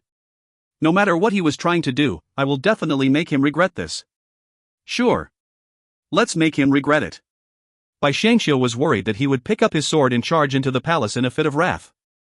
She quickly pulled the rage-fueled man into bed and calmed him while hugging him. I'm fine, you don't have to be so angry. We can slowly come up with a plan to punish them. We'll take our time when we deal out the punishment, right? Long Hong was quite enraged, but quickly realized that Bai Xiangxiu had something up her sleeve. He pinched her cheeks and smiled. What kind of shenanigans have you come up with? I have tricks aplenty, but we have to plan ahead. Ah, you always have a way to calm me down. But, Long Hong gave Bai Xiangxiu a hug. As a grown man, he would never admit that he was actually more afraid than angry just now. Yes, he was afraid of losing the woman in front of him. She was always so lively and cheerful. It'd be worse than death if he were ever to lose her. Bai Xiangxiu knew Long Hong quite well. She had him rest his head on her thighs and held him close. While comforting him, she slowly talked about how she was planning to give noble consort Su one of the cactus shoots. Unfortunately, getting her to accept it was the hard part. They both went to bed after discussing that topic a little. Unexpectedly, noble consort Su actually ended up stumbling her way into the mouth of a tiger. Her arrival the next day even helped Bai Xiangxiu by giving her an excuse to avoid one of her problems. Nei Xiao was visiting her again to beg her to arrange a better marriage for Bai Ronger. She should be the sole wife and not share a man with another woman. Nei Xiao was adamant. Noble consort Su arrived while Bai Xiangxiu was brainstorming a way to deal with the annoyance. Bai Xiangxiu immediately waved her hands to chase Nei Xiao away. Nei Xiao had no choice but to leave filled with resentment. Even she wasn't daring enough to disturb her daughter when a noble consort from the palace was visiting. Bai Xiangxiu quickly welcomed noble consort Su and even invited her to Apricot Garden. She was now even more convinced that this lady had something to do with Su Yun. How else would a noble consort be daring enough to step beyond the walls of the palace harem? To put her theory to the test, she even had someone to place Huar on a nearby table. They chatted as they sipped tea. His Majesty has ordered me to come take a look at younger sister's wounds. Are they better? They have, but it still hurts when I lift anything heavy. What about His Majesty's wounds? She dipped her head down as she spoke, to make noble consort Su think that she was doing this out of remorse. Even though she hadn't done anything wrong on purpose, women from the olden days normally placed the blame on themselves even though it was the men whose hearts were wavering. Noble consort Su also understood what she was hinting at, and laughed derisively on the inside. Noble consort Su, do be careful. This thing can prick your fingers. Bai Xiangxiu warned her. She turned to ask Xiaoshi to move the plant away. Xiaoshi was confused. Why did she ask for the plant to be moved here, and then immediately ask for it to be taken away? However, noble consort Su waved her hand and airily said, no need. The cactus looks fine when it's placed on the table. There's no need to take it away. Seeming a little shocked, Bai Xiangxiu asked, this thing is called a cactus? Noble consort Su realized that people from this period may not have seen such a plant. Yes. The cactus is a very good plant to place inside your homes. It can even be used to treat burn wounds and poisonous cysts. She showed off her future knowledge to this woman and received amazement and surprise in return.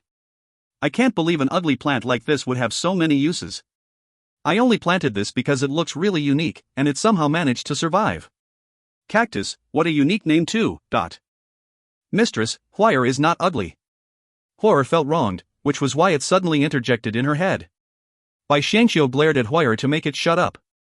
Noble consort Su then said, this is definitely a plant that you would find in almost every household in the future due to how easy it is to keep. It only needs a few drops of water to survive and has plenty of uses. Is that so? Then it must be a treasure. Why don't you take a shoot back? I've not prepared anything for your arrival today. Since you made it sound like some kind of miracle, I'll definitely give it to you. Then I will be more than happy to accept your generosity. No harm having a cactus anyways, it can help clean up the air in my room. Noble consort Su accepted this gift without an ounce of suspicion. After that, she even asked to pay Long Lin and the old madam a visit. Bai Xiangxiu didn't refuse her and brought her along to visit them. On the way there, she talked about how Long Lin had grown older and that the old madam was going to take him to their old home to honor their ancestors. After all, a child had to be recorded in the family tree when they were of age. This was just small talk of course, but it was also to give Long Lin and the old madam an excuse to leave. Long Hung hadn't seemed to have made his move yet, so noble consort Su didn't seem to suspect anything. It was a good reason to travel. People in the olden days took having a descendant very seriously. However, Bai Xiangxiu's heart was pounding right now. She no longer had any doubt that noble consort Su was in fact Su Yun. However, she just couldn't figure out how she'd changed her face. It was most definitely not a mask. Could plastic surgery from the olden days possibly be so impressive? Was it really possible to turn a woman into such a beauty using the medical techniques of these times? If you find any errors, ads pop up, ads redirect, broken links, non-standard content, etc., please let us know. Report chapter so we can fix it as soon as possible. Chapter 270, The Disappearing Miracle Doctors. Chapter 270, The Disappearing Miracle Doctors. Since when did the doctors from the olden days have such advanced surgical skills? This was definitely unnatural. If Su Yun's plastic surgeon was brought to the modern times, he would be insanely rich. Aren't his abilities a little too scary? No. Maybe I'm overthinking things. She likely has some sort of supernatural ability or something from her transmigration. But isn't that even more illogical? If she did, she would have used them already. Bai Xiangxiu could feel her brain melting, but she didn't show a hint of it on her face. She carefully cut out an offshoot of the cactus and put it into another pot. Ha! You're about to bring this biological wiretap back home. Don't blame me for the consequences. Where is Prince Li? I haven't seen him in the manor yet. His Majesty had asked me to apologize for what happened yesterday. I wonder if... Oh, he's gone out hunting. Huh? Why would he go out hunting after such an enormous occurrence? Does he actually not care about Princess Consort Li? He's not the type person who can stay still. Since His Majesty is wounded too, why don't you return and keep him some company? His Highness will be grateful for that. That's true. Grateful? Him going out hunting so early in the morning and the fact that he didn't bother entering the palace to convey his gratitude clearly means that Bai Xiangxiu told him everything. But he's not the type of man to just submit to humiliation. Just what in the world is he planning? Did he even really go out to hunt? Long Hong had come back while Su Yun's mind was still filled with doubt, holding a bloody fawn in his hand. Bai Xiangxiu no longer fainted at the sight of blood, but she couldn't help but furrow her brows when she saw blood drip all over the floor. Noble consort Su frowned too. He really went out hunting? And what are you trying to tell me by showing me this bloody fawn? Who's this? Long Hong looked at noble consort Su with a curious look on his face. He might not be familiar with her appearance, but he already knew who she was as he'd already heard people talking about her outside. She's noble consort Su? This is noble consort Su. Your Highness, what are you doing? Take that away. He's probably trying to frighten the noble consort. Unfortunately, she isn't going to be scared one bit by that. There also seems to be a little bit of suspicion on her face. She's definitely not an ordinary person. Bai Xiangxiu was now 100% sure that this woman was Su Yun. This deer was a vigorous one. Its vital blood is very nourishing. I will have the servants serve one bowl to you later to nourish your body. Noble consort Su, would you like a bowl as well? No need. I should leave the both of you to your business. Blood won't remain fresh for long.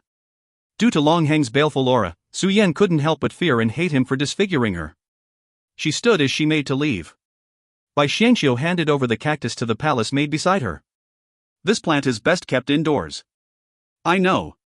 It was only when noble consort Su finally left with her entourage that Bai Xiangxiu could finally feel at ease. Long Hong definitely hated them. They just needed to force him to make the first move. Since he couldn't bring his army from Shu County, he'd have to rely on the men currently in the capital to exact his revenge on the emperor. But most of those men had already sworn loyalty to the emperor, so Long Heng's plans would be exposed immediately. After that, the entire princely manor would cease to exist, and so would Long Hong and Bai Xiangxiu. Su Yan was still feeling quite vexed. As a person from modern times, she'd actually suffered a loss at the hands of Bai Xiangxiu, a person from the olden times. That woman was always acting like a white lotus flower, yet she was a deep schemer. Most importantly, she even dared to stab the emperor and cause them to suffer a loss with no way to retaliate. She will definitely become the scourge of our existence if she continues to stay by Long Hang's side. Perhaps it was a conflict of their personalities. Su Yun hated Bai Xiangxiu more than anyone else. However, she'd come to the conclusion that Bai Xiangxiu wasn't a transmigrator like her, because she couldn't find any qualities from a modern woman even after a long period of observance. She concluded that because Bai Xiangxiu was smarter than the usual and had a deft touch with plants, it wasn't impossible for a person from this time to do what she had done. Su Yun was also speechless when she thought about the emperor. It's only a small injury. And yet that breeding stallion is so out of sorts because he can't visit his concubines. Upon such a thought, she became rather cross and irritable. She would never have wanted to sleep with that public toilet of a man if it weren't for his power and status. Unfortunately, the opposite was not the case. The only way she could gain power was to stay by his side. If she would be able to bear his child, the entire nation would be hers for the taking. To Su Yun, the palace was just like her workplace, and the emperor was her boss. A subordinate that didn't aim to rise in the ranks wasn't a good subordinate. So, she was always thinking about ways to get promoted. If she wanted to be promoted, then she would have to eliminate everything that blocked her way. She could then obtain a few boy toys when she'd finally risen to the top. Hadn't Empress Wu Zetian done the same? What fear would she have when she had no desire to leave a legacy for the annals of history? She returned to the palace to deal with her boss and come up with a plan at the same time. The emperor could not move on his own, so he would need her help to relieve his desires. As a woman from the modern age, she had all sorts of ways to make him feel like he was in heaven without needing him to do anything. In the princely manner, Long Hang immediately tossed the fawn away after Su Yun left. He also got the servants to clean up the blood. Do you feel any discomfort? Not anymore. I've already gotten used to the sight of blood on the battlefield. Bai Xiangxiu frowned as she continued. Tell me, how do you think Su Yun was able to obtain such a beautiful face? It's so strange. How do you know for sure that she's Su Yun? Long Hung asked. It really is that woman after all. He had a hunch, but couldn't be as sure as Bai Xiangxiu. Her mannerisms and speech convey her contempt for men, which is something very similar to the Su Yun we knew. Also, it's womanly intuition. Do you believe me? She is Su Yun whether I believe you or not. We must find a way to deal with her, or your troubles will be endless. All right. But how are we going to get rid of her? Why don't we start by finding out how she was able to change so much? A woman who wants to be so beautiful would never want others to know about her past. She will surely receive an enormous blow if the truth were to spread. Women that undergo plastic surgery were mostly like this. Since the couple had free time now, they might as well take advantage of the situation by plucking the feather from a goose whenever it passes by. Long Hong pinched her cheeks. We'll do it your way. However, their investigation soon turned up something much bigger. It seemed that a short while ago, quite a few miracle doctors had suddenly gone missing.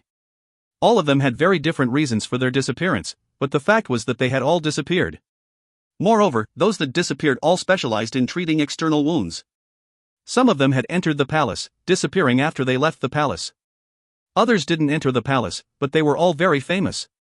It didn't matter if it was a doctor from the Jianghu, the enemy nation, or just a doctor with no affiliation. A few dozen of them disappeared, all around the same time. When Long Hong came back from making his inquiries, he brought someone back with him. This someone was the long-absent Yu Kuang. He'd been missing ever since he'd come back to the capital. He'd been in such a rush that he hadn't even said goodbye before he'd left.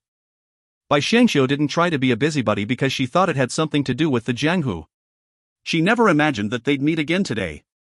Yu Kuang was still looked as saintly as ever and flashed a gentle smile when he saw Bai Xiangxiu. Long time no see. They greeted each other like very old friends that hadn't seen each other for a long time. Bai Xiangxiu also smiled and replied, It's been a long time. How have you been? If you find any errors, ads pop up, ads redirect, broken links, non-standard content, etc., please let us know. Report chapter so we can fix it as soon as possible. Chapter 271, Bringer of Chaos, Noble Consort Su. Chapter 271, Bringer of Chaos, Noble Consort Su. Long Hang's mouth twitched. He knew that there was nothing between them, but he just didn't like seeing them talk to each other.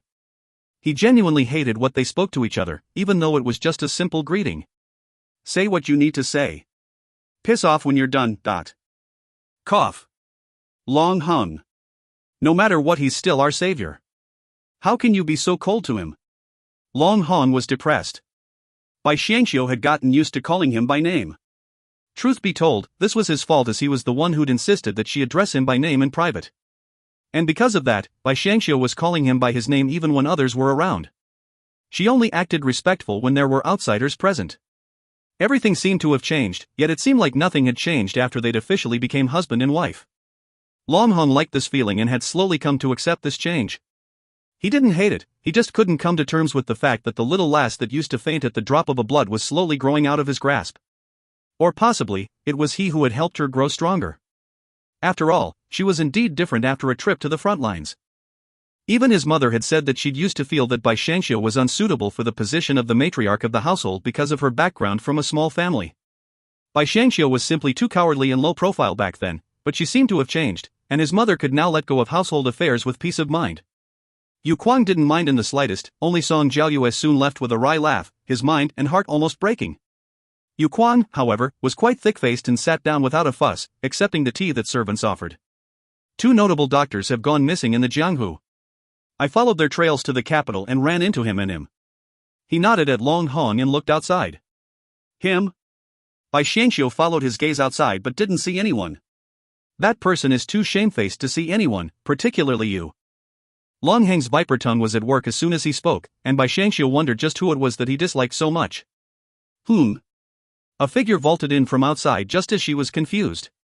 He had extremely good Qinggong skills and so hadn't been discovered beforehand, but 2 people immediately followed him in. One of them was Long Heng's concealed bodyguard, and the other was Ah Song. I am man. Xiaoshi had grown used to men leaping around due to her service by Bai Xiangxiu's side, so this discovery of Ah Song as a man was rather shocking. They'd worked together before, but Ah Song had been a woman then. Yes, we know. He's a man, don't be agitated.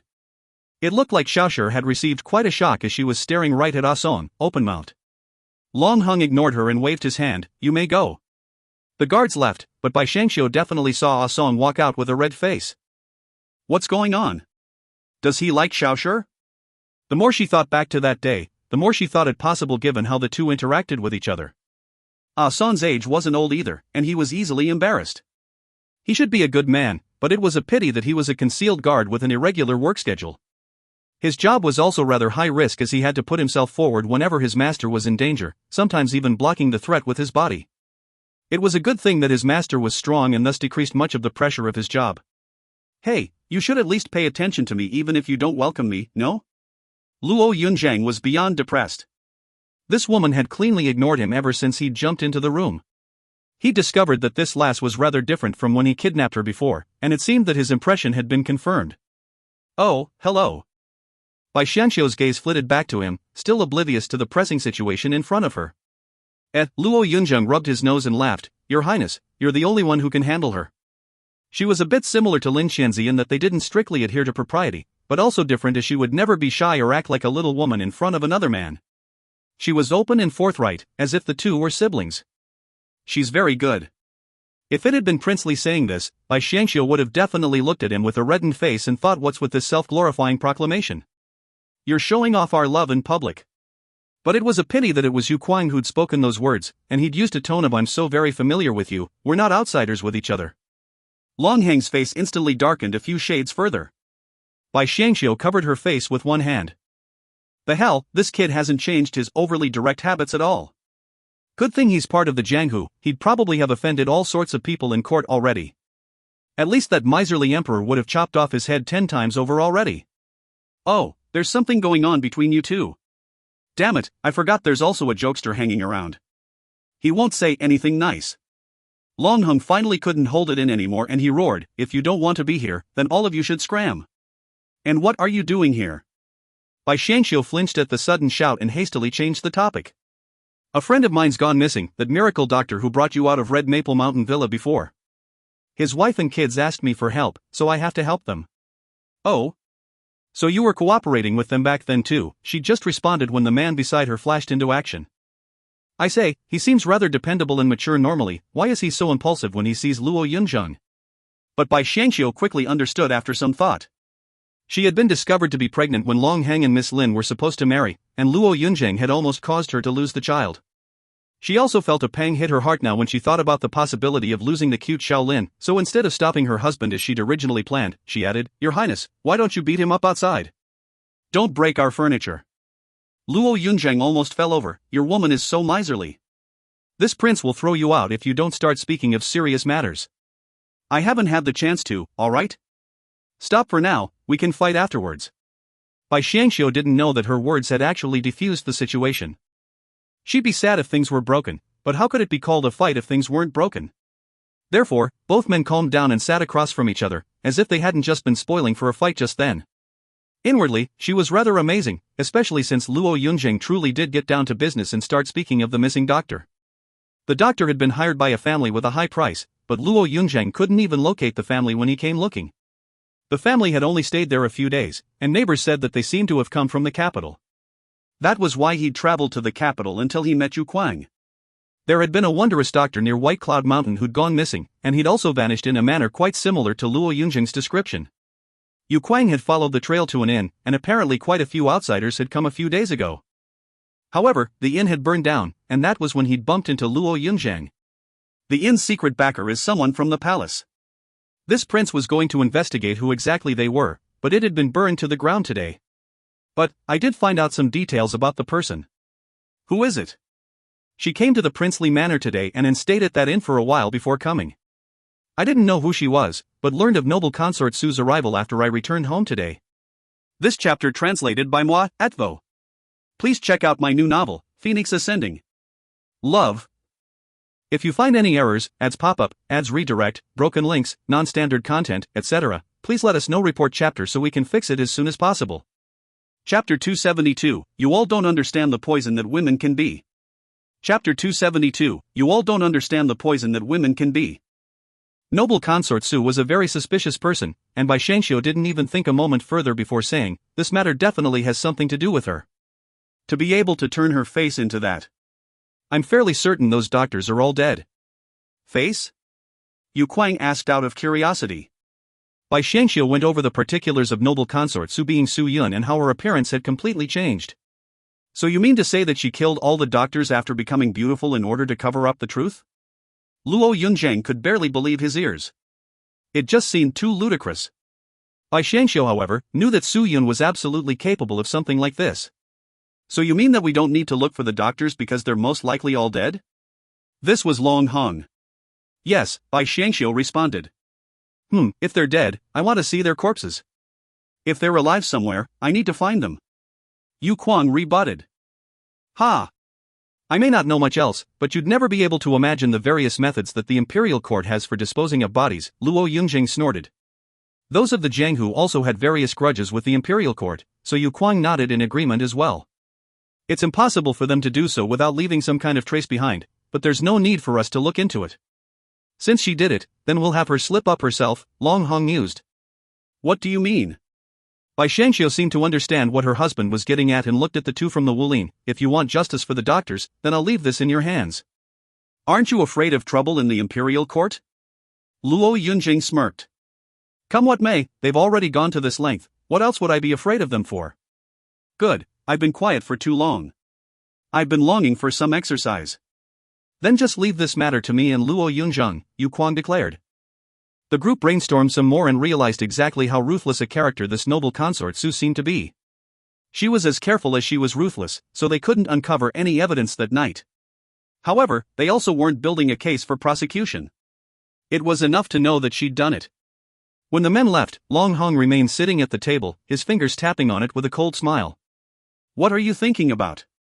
I'm wondering how to switch out the master of this imperial court. Can I ask who this new master will be? Guess. Long Heng lightly tilted up Bai Xiangxiu's chin and smiled faintly, drawing close to murmur by her ear, what do you think about being empress? Well, I don't mind if you really want to. I knew you'd say that. Mother and Shaolin are just about ready to return to the countryside. I'll arrange for them to travel to Tranquil City after that.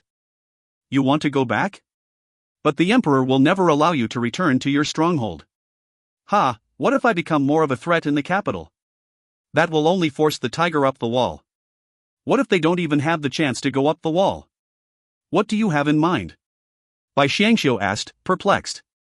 For some reason, she felt that Long Hung already had a plan in mind. Kick up a fuss with them first, the bigger the better. Keep all of their attention on you and not on me, the prince with nothing to do. Oh, I see, you want us to be bait and switch up the target. We should make a big deal of whatever we can get our hands on, right? This was great. She loved doing stuff like this. No wonder Long Hung had kept a particularly low profile lately, acting like he didn't have a care in the world. However, she didn't have a complete handle on things. Did he want to be the emperor, or have someone else be the emperor? But who else had the ability to be emperor? The crown prince was only 10, could it be? Prince Rong? He was the only royal relative, but he'd always been an honest man and thought nothing of power and glory. He didn't have any real authority in the imperial court, but of one thing she was certain. He was certainly not a fool. A fool would not have lived as long as he had. She'd had the feeling when she was in Tranquil City that Prince Rong wasn't just another small fish in the pond. He'd never shied away from responsibility when it was his turn to do so, he just kept a low profile and sometimes gave all the credit to Long Hung. She'd wondered why he'd done so back then, but now that she thought about it, he was likely afraid of attracting attention from the miserly emperor and being suspected of treason. It wasn't legitimate for a subject to revolt, but things were a different matter when it came to him. She wasn't familiar with these kind of intrigues in the olden times, but they somehow felt very real to her. Relatives were few in modern families, so they were usually quite close. There were rarely cases of folks fighting each other in struggles for power. Since Long Hong wanted her to kick up a fuss, then she would do so to the best of her abilities. Yu Kuang and Luo Yunzhang called together a group of Jianghu folks and started spreading rumors that Bai Xiangxiu crafted. One set said that there was a noble consort in court that used to be very ugly, but had invited wondrous doctors to look at her face in order to win the emperor's favor.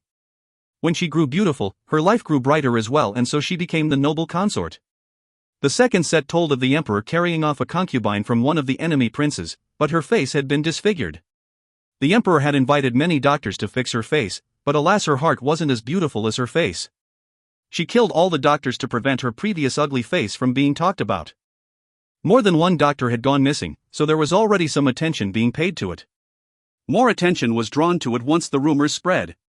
Those searching for their kin found their way to the capital and started lodging official protests. The doctors were powerful existences to begin with, particularly their families. They had no shortage of connections or wealth, and were willing to bring it all to bear to find their missing family. Things had been relatively quiet before the rumors, but once they started spreading, clues started flying in from all directions. The matter grew larger and larger, but there was no response from the palace, nor did any official pay any attention to them. This had the opposite effect as those affected decided to lodge an imperial petition. Of course, Luo Yunzhang and Yu Kuang were the ones behind connecting all these families together.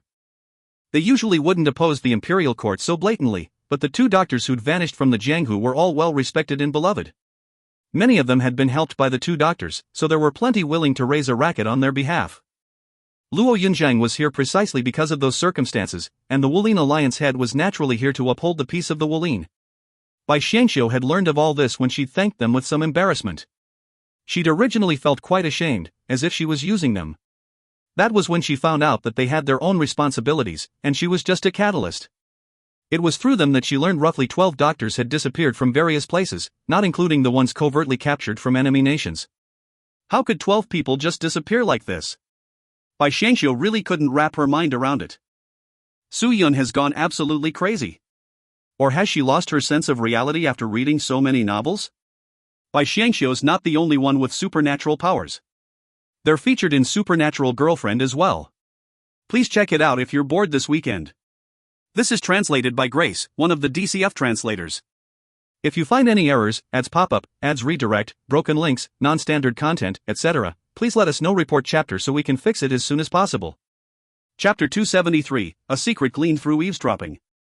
Chapter 273, A Secret Gleaned Through Eavesdropping. If one followed a typical novel, there would still be some characters who fall for the female transmigrator and love her to death regardless how ruthless, violent, and crafty she may be. Su Yun was currently heading in that direction. But those were still human lives. At the end of the day, Bai Xiangxiu believed that those who didn't value life were truly the ones to be feared. Although Long Hung appeared to be very cruel, he was very respectful of life. If the enemy surrendered, he would never rashly slaughter them, especially for personal reasons. Bai Xiangxiu received news from Su Yun right at that moment. She had just finished potting the cactus, and so Warrior was able to hear and share the conversation around it. Clearly, they have someone purposely backing them up. Or else, they wouldn't have dared go against you for those doctors, Your Majesty. That's what noble consort Su said. They are merely peasants. What can they accomplish? That's what the emperor said. But now, rumors have started to spread. Rumors that cast us in a bad light. We need to think of a way to stop them. That's what noble consort Su said. Agreed. So what do you suggest, my beloved concubine? They won't be able to find their doctors again, but we can fabricate a Jianghu pervert who captured their miracle doctors. As long as doctors continue to go missing or are killed, they wouldn't think that the palace is responsible. How would the Jianghu people find the solution or levy a punishment? That's what noble consort Su said. Good idea. My beloved concubine's mind is always filled with brilliant strategies. The emperor said that. Bai Xiangxiu couldn't help but knit her brows. Deep down, she knew that she wasn't the kindest person, but this solution would result in the loss of a few more innocent lives.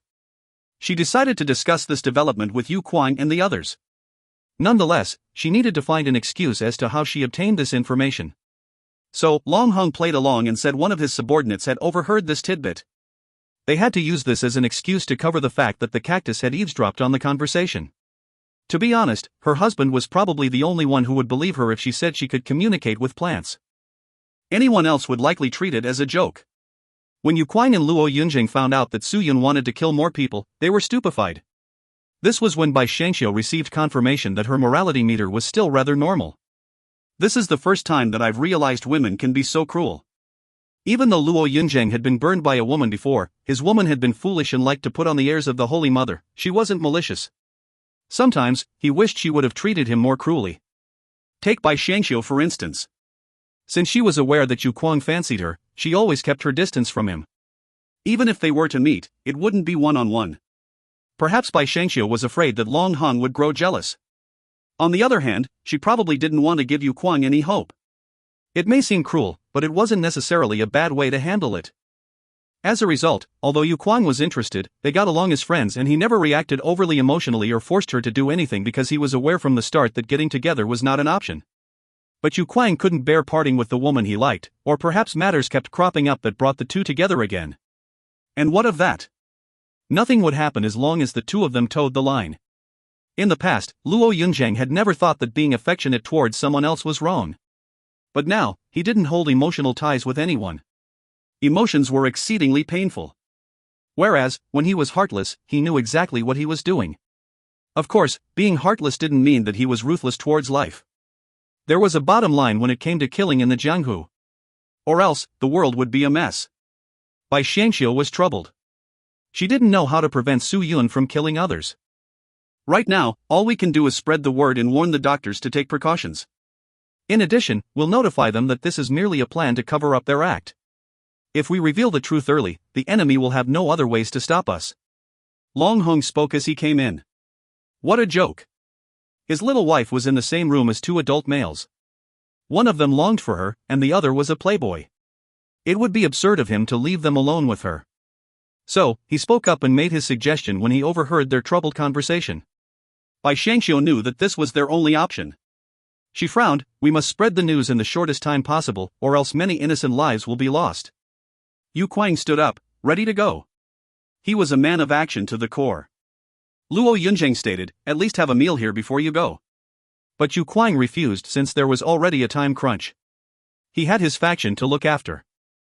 Although they felt that they were already acting quite swiftly, two more doctors went missing by the time they could spread the news. Shortly after, someone discovered the corpse of the first one. Eventually, the second one was found dying. Their hands had been hacked off. According to sources, it was because they were unable to cure a Jianghu person's injuries. There were many speculations, and no one didn't know who to believe. However, some of the doctors came up with their own methods to save themselves, so at least the trio's actions had still been somewhat useful. There was also a response from the palace. People were naturally discussing the noble consort's background and appearance.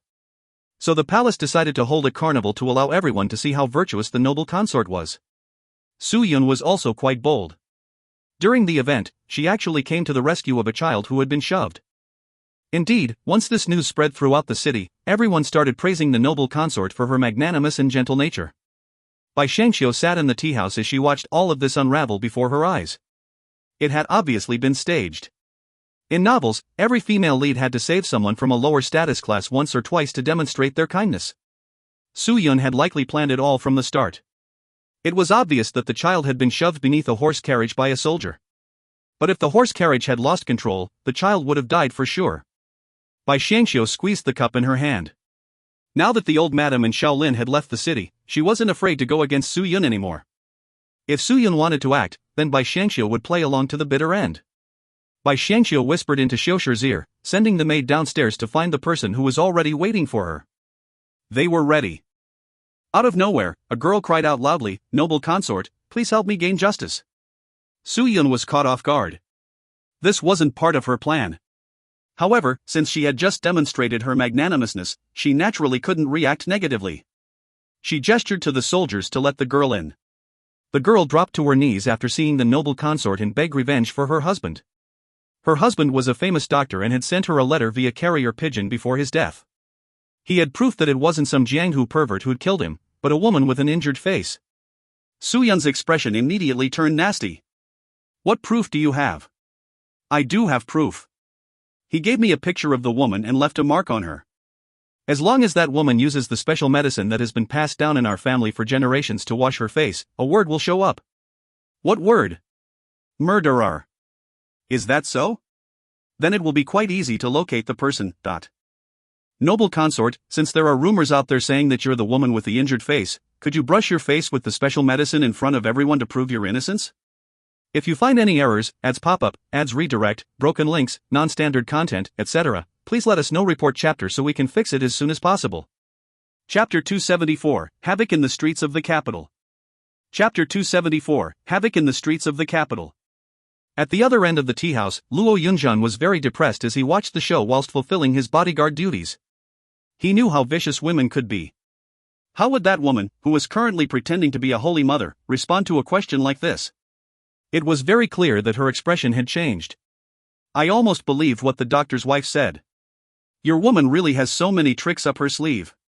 She will never be my woman. Yu Quine glanced over at the other side of the tea house. They were separated by more than the street between them. Bai Xiangxiu didn't notice the look in his eyes at all, her eyes intent on the scene unfolding below. Su Yun, you really are amazing. However, you have to have a clear conscience when pretending to be a holy mother. After all said and done, you're not the female lead like Lin Qianzi was. She was a bona fide white lotus before she turned over to the dark side. How unreasonable. Su Yun's servant exclaimed when she saw her mistress turn pale. However, Su Yun spoke up, "There's no need to be this way. This sister, you and I are both women. This is an act that's not proper to conduct in public. Is it possible for you to follow me back to the palace so that I can try it out?" It was a well-worded response, but it seemed that the woman had anticipated it. I knew that it might be a problem for the noble consort, so I prepared a towel. This is made out of the medicinal water and can entirely replace the role of its liquid counterpart. You only need to dab it on your face. Ludicrous. Who knows whether you've poisoned that thing? Su Yun's servant retorted. It's not poisoned. You can ask anyone here to test it. Let me try it. A soft clear voice rang out, followed by a woman just as stunning as the noble consort in terms of looks. She was very young and beautiful, but her most outstanding aspect was her posture as she walked forward. Even though she wasn't sitting daintily in a luxurious carriage, even though she wasn't surrounded by hordes of guards, she was still so beautiful that nothing was needed to accentuate her grace. Greetings, noble consort Su. Bai is willing to test it out for you. Bai Xiangxiu had found the perfect opportunity to walk down and appear before everyone. Regardless of what everyone in the capital thought of her, she would definitely drag Su Yun down today. Madam, do you really want to try it? The doctor's wife asked, baffled. That's right, give it to me. Bai Xiangxiu smiled as she stretched out her hand. Seeing this, the miracle doctor's wife handed over the towel. However, just as she lifted the towel to dab her face without the slightest hint of hesitation, noble consort Su walked over and stopped Bai Xiangxiu. How can I trouble Princess Consort Li? This seat will do it. Noble consort Su's body is comparable to that of gold. If you were to be injured, the blame would be too much for them to bear. However, I am but the humble daughter of an official. If anything happens to me, it will be of my own accord and will not make things difficult for them. Bai Xiangxiu didn't loosen her grip, creating tension in the towel as the both of them tugged on it. Suyan smiled and said, "How would this seat blame them if this isn't poisoned?" She couldn't let Bai Shangxiu steal her limelight right now. Wouldn't that just make her seem suspect? Moreover, it was evident that this woman was setting a trap for her. If she didn't rub it over her face, it would prove that there was room to doubt her. But if she did rub it over her face, who could guarantee the towel hadn't been tampered with? But seeing as Bai Shangxiu had dared to raise it to her face, she felt that it ought to be safe and snatched the towel over, gently rubbing it over her face. She didn't dare to exert too much force. After not feeling anything amiss, she smiled, asking, "Is there still a problem now?" Just when everyone thought that there was definitely nothing wrong with her, a terrifying thing happened. Bloody scars crisscrossed her face like a child's first drawing. In a matter of moments, her beautiful face was transformed into one of nightmares. A stinging pain accompanied the transformation, and Suyan shrieked, adding to the horrifying image. She hid her face in her hands as she screamed, "Seize her." She put poison on the towel. However, the miracle doctor's wife rushed up to her as though she'd gone mad. "You're the culprit. Murderer." I lied about the word murderer appearing and in some injured face. Those were all lies. I only put a hemophagic drug on this towel. If someone has an injury that's been concealed, this will immediately bring it to light. My husband used it for autopsies, but I never would have thought that it could be used like this. You vicious woman. There are too many injuries on your face to count. Nonsense. You're the one who poisoned me. Suyan wasn't in that much pain. There was only a slight burning sensation lingering on her skin. She was sure she'd fallen in a trap, but didn't expect Bai Shangxiu to think so far ahead. Fine. Since you said there's no poison on the towel, then have her try it. Suyan pointed at Bai Shangxiu.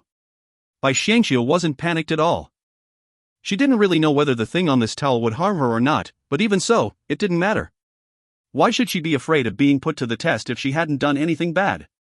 Thus, she took the towel and dabbed at her face before gently putting it down. "Lady, you'll have to bid your life farewell if something happens to me." However, even when they waited longer than Suyan's transformation, Bai Shangxiu's face was still as perfect as it was before. The miracle doctor's wife was already sobbing. She couldn't exact her revenge after being pinned down, screeching, "What nonsense about royalty facing the same crime as commoners when they break the law? Why does the emperor's wife get to live a good life after committing a crime and harming so many lives? Why does my husband have to die after saving countless lives in his life? It's not fair. It's not fair. Why you all are working together to harm me?" Suyan's servants were already making their move after hearing the accusations, hastily grabbing Bai Shangxiu and the doctor's wife. Bai Shangxiu sidestepped their hands and said, "Noble consort Su, this is wrong. I don't know this woman at all. I only stepped forward to help you. Where's your evidence behind your accusation?" She secretly pinched her arm and tears welled up in her eyes. The little white flower expression she had on made everyone feel sorry for her. Upstairs, Luo Yunjing fiercely held Yu Kuang down. "Don't get excited. Your woman won't suffer. I already said that she's not my woman." He emphasized the last two words and spoke very slowly, but his slightly reddened face said otherwise. "I say, how old are you to still be embarrassed? It can't be that you haven't had a woman in your life yet, right?" Luo Yunjing looked at the saintly Yu Kuang with surprise. Seeing his face turn from pink to white, he felt sure that this was indeed a viable possibility. He quickly loosened his grip and smiled, "Then I really was impolite. But I think you ought to go and at least try to lose your virginity." Yu Kuang's face darkened. He didn't have the same thoughts as Yu Shu, but they both felt that this woman was special. He'd never thought about that aspect because she'd never given him anything to fantasize about. Having Luo Yunjing say something like that made him feel that it was some kind of blasphemy, both towards Yu Kuang and Bai Shangxiu. "Luo Yunjing, she's not Lin Xianzi. She'd not the sort to be with a different man every day." Luo Yunjing had an extremely unpleasant look on his face at Yu Kuang's blunt words. He shoved Yu Kuang so hard that the other party stumbled backwards. After that, he turned around and leaped downstairs, disappearing without a trace. Yu Kuang heaved a sigh of relief after Luo Yunjing left. Even he was extremely shocked as to why his own attitude would change so much when Bai Shangxiu was mentioned.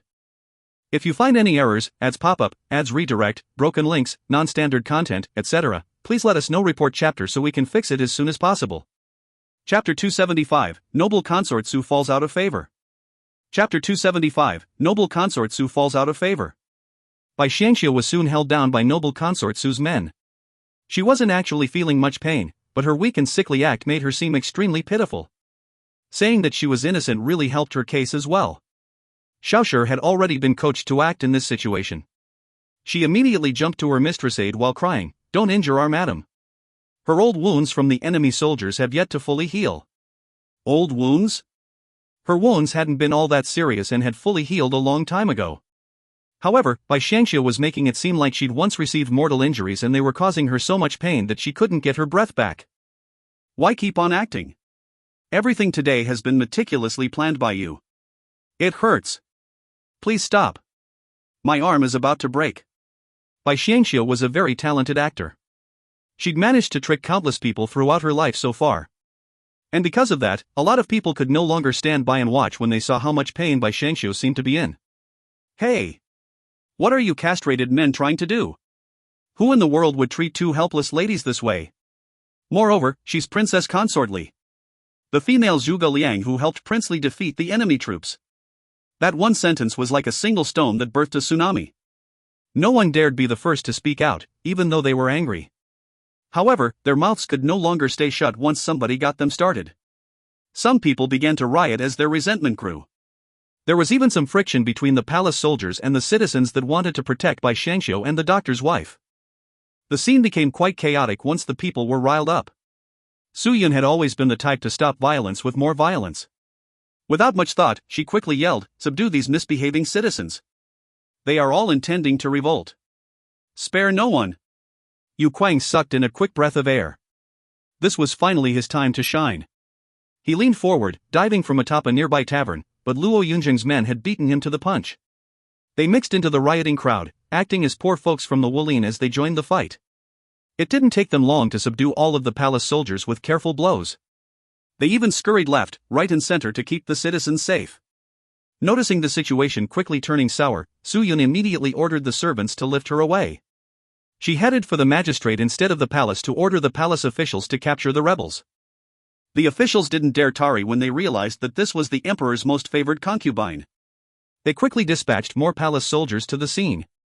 Su Yun believed that nobody in the capital would ever dare to challenge imperial authority. Therefore, in her mind, Bai Xiangxia and Prince Li must have arranged these citizens to be there beforehand. Things would all be under control once those people were subdued. Unfortunately, she hadn't realized that so many people were already very dissatisfied with the current state of affairs, even though the capital had been relatively peaceful all this time. Because everyone had kept their dissatisfaction repressed, things quickly got out of hand when the first of the riots started, blowing up like an explosion. The reinforcements were then naturally embroiled in a full-blown conflict with the citizens of the capital. Even Bai Xiangxia had never imagined that things would get out of hand so quickly. Many of the citizens protected her as she made her way back to the manor. This is strange. These men may be courageous, but I never imagined they'd do such a thing. Come to think of it, their faces do seem a little familiar. However, I can't seem to remember where I've seen them before. She slumped to the ground immediately after she arrived at the princely manor. Long Hong quickly came to pick her up and prepared to enter the palace together to plead for mercy. Bai Xiangxia suddenly grabbed onto Long Hong and whispered, "You don't blame me for taking things too far? There doesn't seem to be a quiet corner in the capital anymore. Ha! You're overthinking things. You've done a good job. A very good job indeed. I never thought that you'd do so well." Long Hong caressed her head. He knew that she must have had quite a long day today. Bai Xiangxia was relieved when she realized that Long Hong didn't blame her for anything. It almost seemed like anything was achievable when she was with this man. The couple was then received by a very furious emperor once they entered the palace. When the very confident Su Yun set out to prove that she had nothing to do with anything, he'd never imagined that she'd come back even uglier than ever before. But his problems didn't stop at just that. Suddenly, he found himself on a very shaky political footing. People had even come all the way to the palace gates to cause trouble. They managed to arrest some of the major rioters, but quickly realized that they were nothing but common citizens. They just wanted to help after being angered by noble consort Su's actions. They hadn't done anything overboard and it'd be heresy if he were to sentence them to death after just a day's worth of trial. So, they were all released with stern warnings. Noble consort Su had actually quarreled with him over this and called him a short-sighted pansy. Indeed, he liked the fact that this woman was different from any he'd met before. He liked her boldness, her wit, and definitely her ruthlessness. Because of that, she was the only woman he thought capable of keeping up with his footsteps. She wasn't like other women who would only hide when there was a problem. However, she'd gone extremely overboard today and seemed to have forgotten her place. Because of that, he furiously stomped out from her room. He didn't even ask if she'd be able to restore her previous looks. Seeing Bai Xianxiu's face after that horrendous face made him realize the stark contrast between them. He finally realized that a fake beauty would never be better than a real one. Noble consort Su might seem extremely beautiful, but she seemed extremely unnatural at the same time. The main reason for that was because she hadn't fully recovered from the various surgeries yet, so she didn't even dare smile too widely. You may rise. The floor is too cold for kneeling. Princess Consort Li, I heard that you were injured. If so, why enter the palace? The emperor had calmed down a bit, which showed in his manner of speech. He even seemed to be flirting a little. Long Hong clenched his fist and chose not to rise. Your Majesty, forgive my wife for being discourteous to the noble lady. She only wanted to lend noble consort Su a hand, but didn't imagine that her intentions would be misread instead. I will investigate this matter clearly. Thank you, Your Majesty. I hope that the noble consort won't bear too much of a grudge for this matter. Why would she do that? I'm more worried for your well-being, Princess Consort Li. Why don't you stay in the palace and let the palace doctors tend to your injuries? A doctor has already tended to her injuries, Your Majesty. She's always been a little fragile, but it's nothing a little bit of rest wouldn't cure. If that's the case, you may return and rest. However, the matter in the capital. This subject will announce that noble consort Su has forgiven her. I hope that everything will end here. You are dismissed. It wasn't a pleasant feeling to see a beautiful woman falling weakly into the arms of another man. However, Long Hong was protecting her well. In fact, it felt like a luxury to be able to catch even a few extra glimpses of this woman. Why would such a demure, well-behaved, and most importantly, intelligent, woman stay by his side? The one by my side is simply too arrogant. But I better still show her some concern. I've cast my empress off to the cold palace for her, so now she's the only one keeping my imperial harem in check. The emperor suddenly realized something. An emperor like him was actually feeling helpless in the face of a noble consort. Upon further thought, he realized that Su Yun was simply too clever. He didn't know how, but she'd pulled together a few officials to support her at some point. He didn't think too much of it at first. After all, she might become his next empress. But now, he finally saw this empress of his. Her face was frightening beyond belief. When she wore a veil before, her forehead and her eyes were actually quite mesmerizing. But now, even if she were to cover her face, there was red scars all over her forehead that looked like newly cut wounds, which made it impossible to look straight at her. She'd never be able to be an empress like this. It would probably destroy the nation's image whenever an ambassador from a foreign nation came. When will the noble consort's wounds heal? The emperor no longer wished to see that face again and turned to the palace doctors. There weren't too many doctors in the palace anymore, likely due to fear of this noble consort and the rumors swirling outside. If you find any errors, ads pop up, ads redirect, broken links, non-standard content, etc., please let us know. Report chapter so we can fix it as soon as possible. Chapter 276, Noble Consort Su Goes Insane. Chapter 276, Noble Consort Su Goes Insane. This imperial doctor was an elderly man, and didn't handle shock well. Yet his words were clear as he immediately dropped to his knees. That was definitely no poison. In fact, it's actually medicine that helps a wound heal faster. Only, it's too effective and caused the body to give up on the scars on the face. To heal this, I must reopen the scars and reapply some medicine. However, I have no idea to what degree I would be able to restore her face. The imperial doctor had already sent his entire family away and was no longer afraid of death. Because of that, he spoke in a very direct manner. He even mentioned how he discovered that the noble consort's face was crafted using highly impressive surgical techniques after examining her face. As for the skin on her face, it was likely transplanted from another person, which explained why it looked so wondrous. However, it wasn't possible to transplant the entire face, which was why there were still quite a few wounds. The red scars were all wounds from when the doctors had stitched together various pieces of skin. Since the doctor was able to ascertain that much, he knew that the rumors spreading outside were all true. He couldn't help but begin to hate this noble consort. Many of the doctors that had gone missing were his comrades and friends. Moreover, he wasn't actually lying as far as restoring her face went. The noble consort's wounds were indeed very difficult to heal. Are you saying that this seed is now disfigured forever? Su Yun threw off the covers as she furiously leaped to her feet. I'm saying that it will take some time to fully recover. Make no mistake, the doctor was still trying his best to live, he didn't dare be openly rude. Yet despite his efforts, he still managed to anger Su Yun. She grabbed his medicine bag and threw it onto the floor. Get out! Get out of here! Why should I keep you in the palace when you're so useless? The imperial doctor felt relieved. Was he finally going to be kicked out of the palace? He'd actually wanted to leave for a while now, but the Internal Affairs Hall wouldn't easily let doctors go since they'd become so scarce in the palace. However, being kicked out by his masters was a very different matter. He could leave immediately. He quickly kowtowed and immediately left the room, not even bothering to pick up his things. Don't be so brash. I will definitely find someone who can cure you. The emperor was growing irritable as well. It seemed like Su Yun wouldn't be able to calm down today. He'd wanted to fool around with a beauty after his wounds healed, but he couldn't get into the mood after seeing her face. He'd rather have the empress.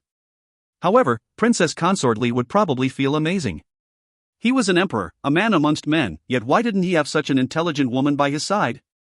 He was supposed to be the man with the most power in the country, yet he couldn't even manage to get his hands on one woman. But a bold woman, who'd been courageous enough to stab him. Every single person alive likely had to battle their inner demons at least once in their lifetime, and the emperor was now doing just that. He was deeply convinced that he was the most powerful person in the world, and was stuck in a loop wondering why he couldn't have everything that he wanted. After the emperor left the room, his mind plainly elsewhere, Su Yun began to caress her face.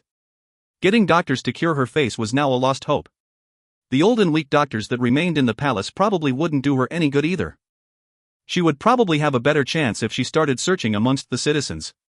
That male stud would probably lose interest in her if she didn't cure her face soon. While she was lost in her thoughts, she received news from her subordinates that the emperor had gone to visit another concubine, a new noble lady. Apparently, that noble lady was said to resemble Princess Consort Li. She was famed for her ability to act meek and delicate. Even the old madam said that she could see Nei's shadow in her silhouette. However, they didn't really look alike at all, it was just that their demeanor was similarly on the delicate side. Men are all the same. They're superficial creatures who only judge a woman by her appearance. There's nothing I can do about it now that I'm disfigured. Su Yun picked herself up after feeling a little sentimental for a moment. She left the palace to look for a doctor to tend to her face. However, she quickly felt depressed when she couldn't find a single doctor in the capital. After some discreet inquiries, she learned that all of the doctors had left for the outer counties. The few that hadn't left yet had extremely long lines snaking down the streets. Business was booming, and it was very difficult for her to get to the doctor. She decided to fork out a lot of money to gain admission, but the doctor only laughed derisively at her when he saw her face and sent her out. She could tell just from the look in his eyes that this doctor was very aware of who she was. What do you mean by this? How dare a doctor refuse to see a patient? Is there no law in this nation anymore? Su Yun had a lot of complaints. On what basis was he allowed to refuse her treatment when she'd paid such a large sum of money to gain a spot at the front of the line? The doctor turned to face the crowd. Everyone, this madam is here to seek treatment for the wounds on her face. She is the reason why you all are standing in line. Will all of you give me some face and return to her the money that you've received? In return, I will not ask for a single copper for my diagnosis today. Everyone instantly understood what the doctor was trying to say. Even though the crowd didn't openly rebel, the look in their eyes obviously changed. Some of the more hot-blooded men even tossed the money onto the ground and spat on it. I don't need your stinking money. At that, almost everyone threw the money onto the ground as well. The sound of the crowd cursing and swearing gradually grew in intensity. Su Yun never imagined that the situation would develop like this. Were these people really going to rebel? Why wouldn't they just take the money? Also, when had she gained so much notoriety? It was obvious that someone was behind this too. Watching the charade from a dark corner, Bai Shangxiu whispered to Long Hong, "Is this your doing?" "No. This one is all her credit." Many of the imperial doctors have left the palace, and almost every doctor in the capital has some connections with those imperial doctors. The imperial doctors likely thought it as a tiny piece of harmless gossip, but the rumors actually began to spread to the point where there's no one in this city who doesn't know what she's done. The entire thing had developed to such an extreme degree, even though Long Hong had only given it the slightest push behind the scenes. There wasn't too many doctors left in the city, so it was quite easy to locate where Su Yun was trying to find one. I must say that I'm very impressed by your plan.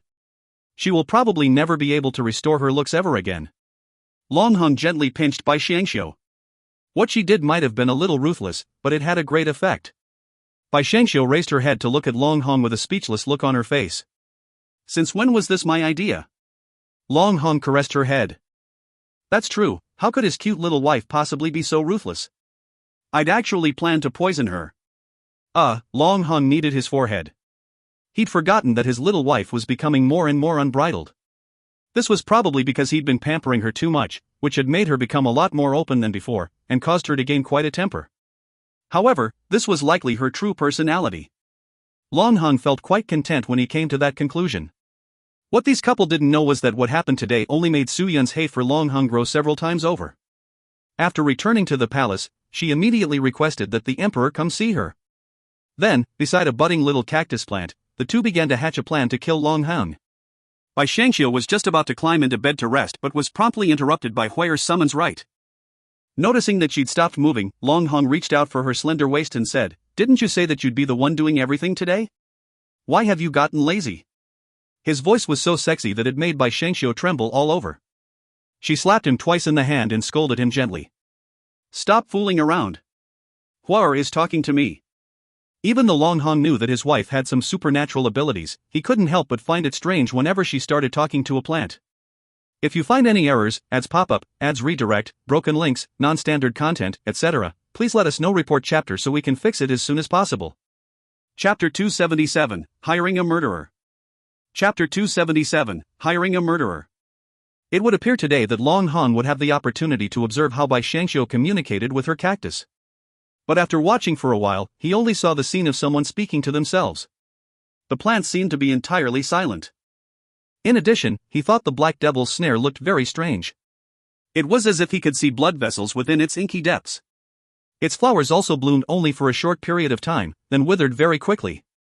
As the saying went, flowers do not blossom and remain red for more than 100 days. But, this black devil's snare originated from Shu County and had come all the way to the capital. Despite going through so much, the flower still maintained its original form. Actually, no, the petals have definitely grown in size. Underneath the moonlight, it resembled a voraciously carnivorous plant. In some ways, Bai Shangxiu was quite extraordinary for raising something so odd. While Long Hong was deep in thought, he suddenly heard Bai Shangxiu cry out. He rushed to her side. "Oh no! Those two bastards want to bribe someone to murder you. What are we going to do? Take note of your image. How can you use profanity? Oh. I forget about that every time I become emotional. But this isn't the time to talk about that. The Emperor in Su Yun wants you dead. What are we going to do?" Since Bai Shangxiu was very hysterical, her face was turning red and puffy. Light glinted off her eyes and she looked extremely adorable. "This is exactly what I've been waiting for." Long Hong cupped his hands around her little face as he smiled. "Hey! This isn't the time to do that sort of stuff." Bai Shangxiu was flustered by Long Hong's ambiguous actions. In her agitation, she had failed to notice how close their faces were to each other, not to mention that Long Hong was exposing a lot of skin at the moment. He only had a pair of loose red trousers tied around his waist and a robe barely draped over his upper body. It would hardly take a tug to take everything off. There was a dangerous sort of sexiness to the man when he looked like that. It would be a bit concerning, but this ensemble completely revealed his well-toned muscles. Although he was sitting very indolently, others would still feel an enormous amount of pressure merely from the sight of him. Bai Shangxiu had been fine before she'd taken a good look at this picture, and once she had, she found her husband immensely attractive. Bai Shangxiu couldn't help but become lost in her thoughts. However, Long Hong snapped her out of it when he began to pinch her flushed cheeks. "And what are you thinking about?" "I'm saying that I can't wait for them to come kill me." "Ha? You? I have already arranged everything. No need to worry, my dear. I only need you to focus on resting. But I'll be tiring you out a little in the next few days because I want you to spend more time with me. I'm worried that you'll be lonely when I'm not around for a few days." "No. Definitely not." "No, eh?" "Then, this prince will let you experience what it feels like to be lonely." "How can you be getting naughtier? This prince should be asking you that question. The princess consort has been getting naughtier lately. You're deliberately bending your waist for me to admire. If this isn't seduction, then what is? I'm not trying to seduce you, okay? I am having a serious talk right now." "Serious talk? This prince is also serious. How wonderful it is to admire your various expressions on a daily basis. I can't beat you. Ah, be gentle. Gentle. You're practically ripping it. I won't. This prince already knows where your bottom line lies. And so, the initially serious night became very light indeed.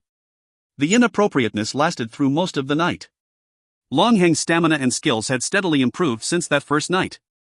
As a result, Bai Xiangxiu had no choice but to remain bedridden for 3 days. But she kept herself busy. She had the cactus moved to her bedside as she wanted instant notifications if anything were to happen. On her second bedridden day, Bai Xiangxiu overheard Su Yun and found out that they were ready to take action. It would appear that she didn't trust those who were around her. She would only speak of the matter when the emperor was around. Currently, Long Hong was both her and the emperor's target. They wanted him dead. But when it came to killing Bai Xiangxiu, the two had diverging opinions. Since they had already found an incredible team of assassins to kill Long Hong, and had already negotiated the price, Su Yun saw it as a good opportunity to get rid of the princess consort as well, in order to prevent trouble from later on. However, the emperor disagreed. He said a woman was nothing to fear. He wanted to keep her alive to get the gunpowder formula. Su Yun countered, "Why should we keep her? As long as you provide me with enough time and people, I can eventually figure the formula out on my own. Plus, the wound on my face will heal as long as we find a competent physician. By then, you will have both the beauty and the weapon. Why must you continue to long for that woman? What does she have that could make bewitch your majesty so? What nonsense are you spewing? I have other uses for her. Your majesty, deep down we both know the truth. You've dreamed of Nei Bai ever since failing to get her in bed. You even call out her name when asleep. You're so infatuated to the point that you order your other concubines to purposely act weak and delicate to please you. Don't think I'm unaware. But being intoxicated by women is the beginning of an emperor's downfall." Pa? What is pa? Bai Xiangxiu was confused when Huir said the word pa. Huir thought about it, that's the sound that happens when a human touches another human. 2 nights ago, this sound kept coming from your room. Ah, no need to explain. I understand now. Bai Xiangxiu immediately came to the conclusion that the emperor had slapped Su Yun across the face. It would appear that their relationship was quite fragile. Since he'd slapped her, they'd probably left on bad terms. After the emperor left, Su Yun seemed to have gone nuts. She started muttering to herself all alone in her room. Fine. Fine. If you're going to be heartless, don't blame me for being unjust. If you take in Bai Xiangxiu, she'll definitely not let me live. So why don't I simply drag you off your throne? Noble consort Su really seemed to have gone completely insane. But this might not be bad for them. Their relationship could be a mess for all Bai Xiangxiu cared. She was fine as long as she could warn Long Hong to be wary of being ambushed. But Long Hong had a tendency to wander off on his own. It was quite difficult to get in touch with him. Fortunately, he always returned at night, which was when Bai Xiangxiu updated him with what she'd overheard. Long Hong remained calm through her explanation. He didn't seem the least bit affected by the news. All he was interested in doing was torturing Bai Xiangxiu to the point where she couldn't get up for 6 days. He kept going until Bai Xiangxiu felt the urge to strangle him in bed. Sadly, while she tried it, Long Heng's neck was too hard. It was an entirely useless move. To be honest, Bai Xiangxiu wasn't too concerned about the situation either. She felt that Long Hong wasn't the type to play around with his life. He had most likely taken preventative measures. So she never would have thought in a million years that Long Hong would return home in a litter so soon after his departure. His body was covered in blood as he was carried in. He looked like he was barely alive and was severely injured. Bai Xiangxiu felt her entire body turn ice cold. Seeing Long Hong like this, she couldn't control her tears. Remaining calm and preserving her image all went out the window. She nearly collapsed. Xiaoshi and Xiao Huan were by her side as they supported her into the room. Long Hong was lying in bed while the doctor bound and bandaged him. The amount of blood irritated her eyes. Bai Xiangxiu felt like the chances of someone surviving after losing so much blood were slim to none. But at the same time, she was hoping for a miracle. However, when the physician turned around, he solemnly stated, "The prince has lost too much blood. I'm afraid that. If you find any errors, ads pop up, ads redirect, broken links, non-standard content, etc., please let us know. Report chapter so we can fix it as soon as possible." Chapter 278, Having a soccer team won't be a distant dream. Chapter 278, Having a soccer team won't be a distant dream. Although Long Hong was only semi-conscious, he could still hear everything. His fingers subconsciously twitched. The page boy that had returned was already in control of the situation and kicked almost everyone out. The only people left in the room were Bai Shangxiu, Xiaoshi, and Xiaohuan. The two maids, who were carefully holding onto her, led Bai Shangxiu to a small reclining couch. Why couldn't you tell me everything in one go, or continue after she'd left the room? Go check on her and see why she fainted. The doctor assented and went over to check on the princess consort.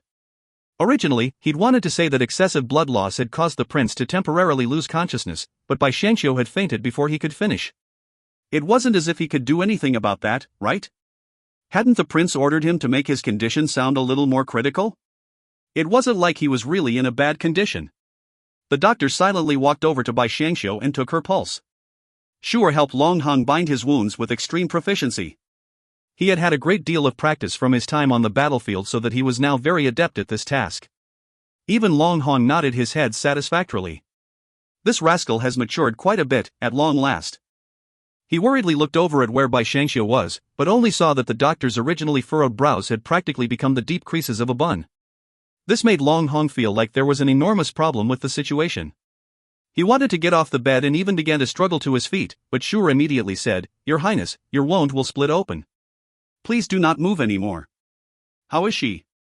Long Hong had thought that she'd already built up enough tolerance for the sight of blood after being on the battlefield.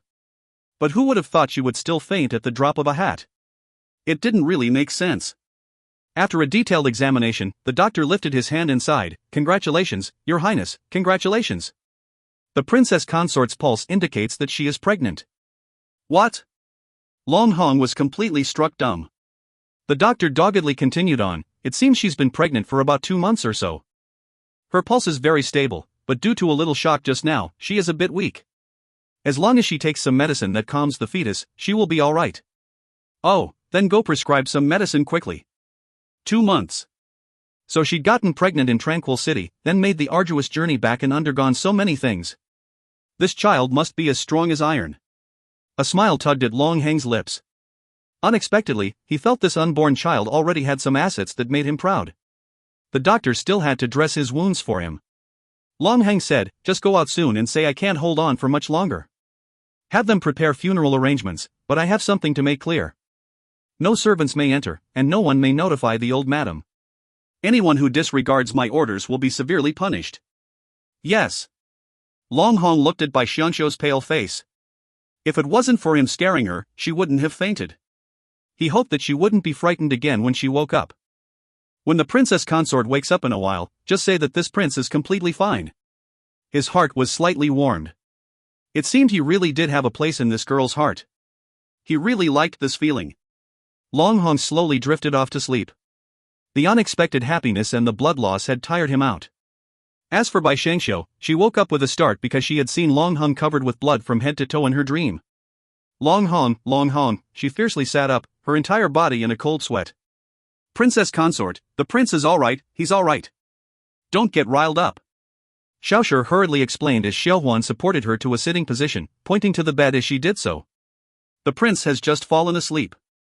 "Fallen asleep?" Bai Shangxiu naturally didn't believe it and walked over. She sighed with relief when she saw him breathing evenly. The great joy and relief she felt robbed her of the tension in her body, causing her to sway unsteadily, about to faint. A hand suddenly supported her, and a voice spoke, "Don't be anxious. Take your time and lie down beside me." Bai Shangxiu was extremely happy to see that Long Hong had awoken. "Your injuries though. Don't worry. Come over here slowly." Long Hong wanted to prop himself up, but Bai Shangxiu pushed him back down and silently slipped into bed next to him. She began to cry after she saw his body wrapped in bandages.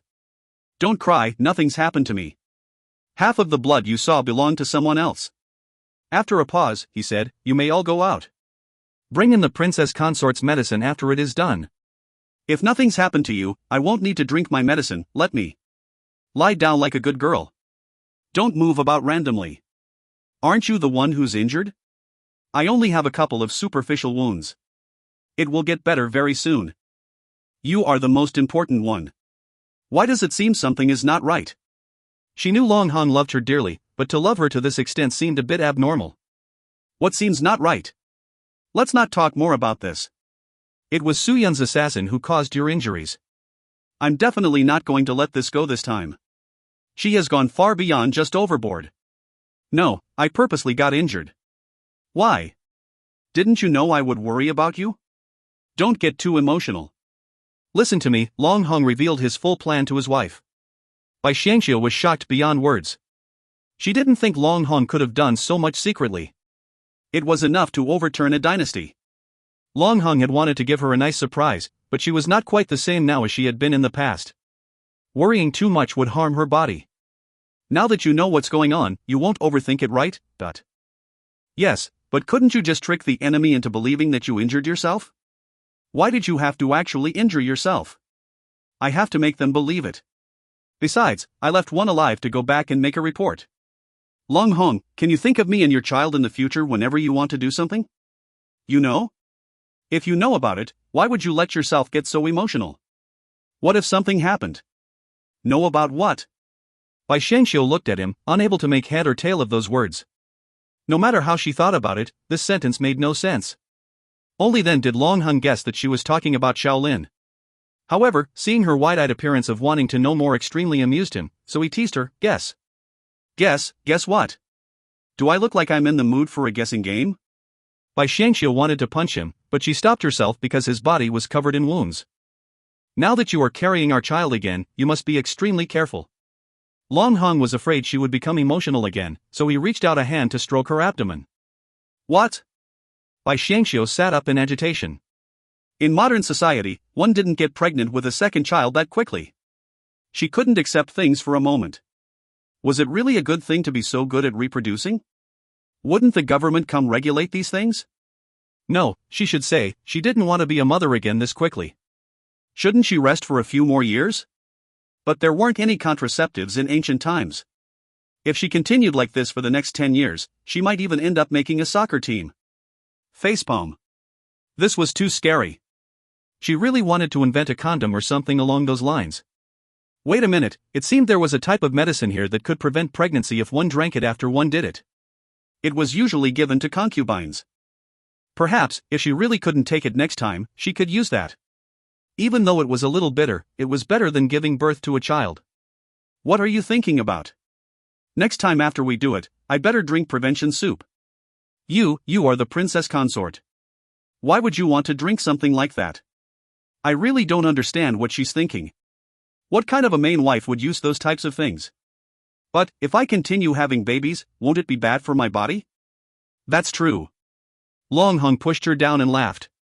But, it'll good to have a few more sons, so that when the father and his sons go to battle, they'll be invincible. You have such a vivid imagination. Bai Xiangxiu rolled her eyes at him. She would never approve of letting her sons go into battle. If you find any errors, ads pop up, ads redirect, broken links, non-standard content, etc., please let us know. Report chapter so we can fix it as soon as possible. Chapter 279, The Hunt and a Visit. Chapter 279, The Hunt and a Visit. Bai Xiangxiu caressed her stomach as a very surreal feeling gripped her. She remembered how there'd been some side effects when she'd had Shaolin, so why hadn't she felt anything this time? Was it simply not time yet, or was the child too resilient? It'll be better if the child is a boy considering how resilient it is. A resilient girl wouldn't be found likable by everyone. But I still hope that it's a girl. That way, I will have both a girl and a boy. She couldn't be bothered to ask whether Long Hong wished it to be a boy or girl, because he'd surely say that he would prefer a boy. This was a man who wanted to take his sons into the battlefield for goodness sake. Long Hong recovered very quickly since his injuries really were just flesh wounds, like he'd said. However, rumors were quickly spreading outside that he was heavily wounded, because the princely manor had even brought in a coffin into the manor. Princess Consort Li might also seem fine on the surface, but one could easily tell that she was feeling haggard. She even needed two mates to support her when she walked. Princely Manor was enveloped in a cloud of gloom. They were even attacked by assassins from time to time. However, the assassination attempts all failed thanks to a few Wulin protectors. Suyan seemed to also be making plans to escape the palace. The emperor had begun to detest her greatly and was even trying to dissolve her power base in the palace. She wasn't about to sit around and wait for impending doom, so she'd begun to contend both overtly and covertly against the emperor. Unfortunately, she didn't have a child with the emperor, or she could have planned an assassination and become the empress dowager. Suyan plans to inform the enemy nation about what's happened to you. She is currently thinking of a way to send a messenger, but... Very good. I couldn't ask for better. Long Hong was reading a book with a coat draped over his shoulders. This injury that he'd received was worth it. He no longer had to worry that he'd push his princess consort down onto the bed. She was now much too weak and couldn't handle a fall. She had so little appetite that she'd even only take small nibbles when eating fruit. Why do you seem so content with every move that they take? The enemy likely wouldn't dare make a move with just rumors alone. However, they might become more motivated if they receive insider information. That's true. Open your mouth. Fruit is good for you. I'm only injured. You're the one who's pregnant. It's all the same. We both need to take in nourishment. Fine. Long Hong had no choice but to let his wife feed him while he read his book. It was quite a pleasant experience, except it was hard to concentrate on both of them. Bai Xiangxiu was fooling around and kept on stuffing food into his mouth, and there was nothing he could do about it. They only stopped their childish game when Long Shooting arrived moments later. Immediately, Long Hong expressed his inability to have dinner that night. Your Highness, there has been an increase in assassination attempts lately, but there is only silence and peace today. Nobody has come. I understand. Continue to be alert. Understood. Also, Sir Song has come to visit you. I wonder if... The master of the house was more wary of Sir Song than he was of thieves. No, it was beyond pure caution, as he would always chase away Sir Song with all sorts of excuses. But now that the world believed that Long Hong was gravely injured, it'd be inappropriate not to see Sir Song. Long Hong had to put on an act, such as vomiting blood or the like, every time someone wished to see him. Long Hong was a very straightforward person and disliked putting on a front, so he didn't allow many to see him. Long Shooting was asking for Long Hang's decision. He would have to make some preparations if Long Hong planned to see his friend. After all, things like fake blood required a little bit of time to prepare. Just let him in. No need to prepare fake blood or whatever. It stinks up the house. People were still living in this house, especially Bai Xiangxiu. He had no idea why Bai Xiangxiu was so well behaved all of a sudden. She was adamant on sleeping beside him, even though she clearly knew that he wouldn't be able to do the deed because of his injuries. It was almost like she believed that a married couple should never sleep separately. Long Hong had gotten used to it by now and allowed her to do as she pleased.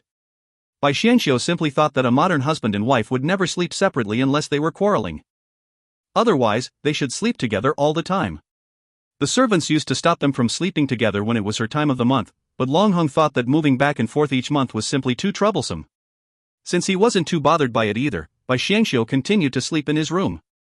And because of that, Bai Xiangxiu had gotten used to sleeping beside him. She would surely be furious if Long Hong made her move to another room. There was one time when Long Hong wanted to move into another room because Bai Xiangxiu was sick and he wanted to let Xiaoshi take care of her. However, she had then said, if you leave this room right now, don't ever move back in. Long Hong didn't like being threatened, but it also depended on who was threatening him.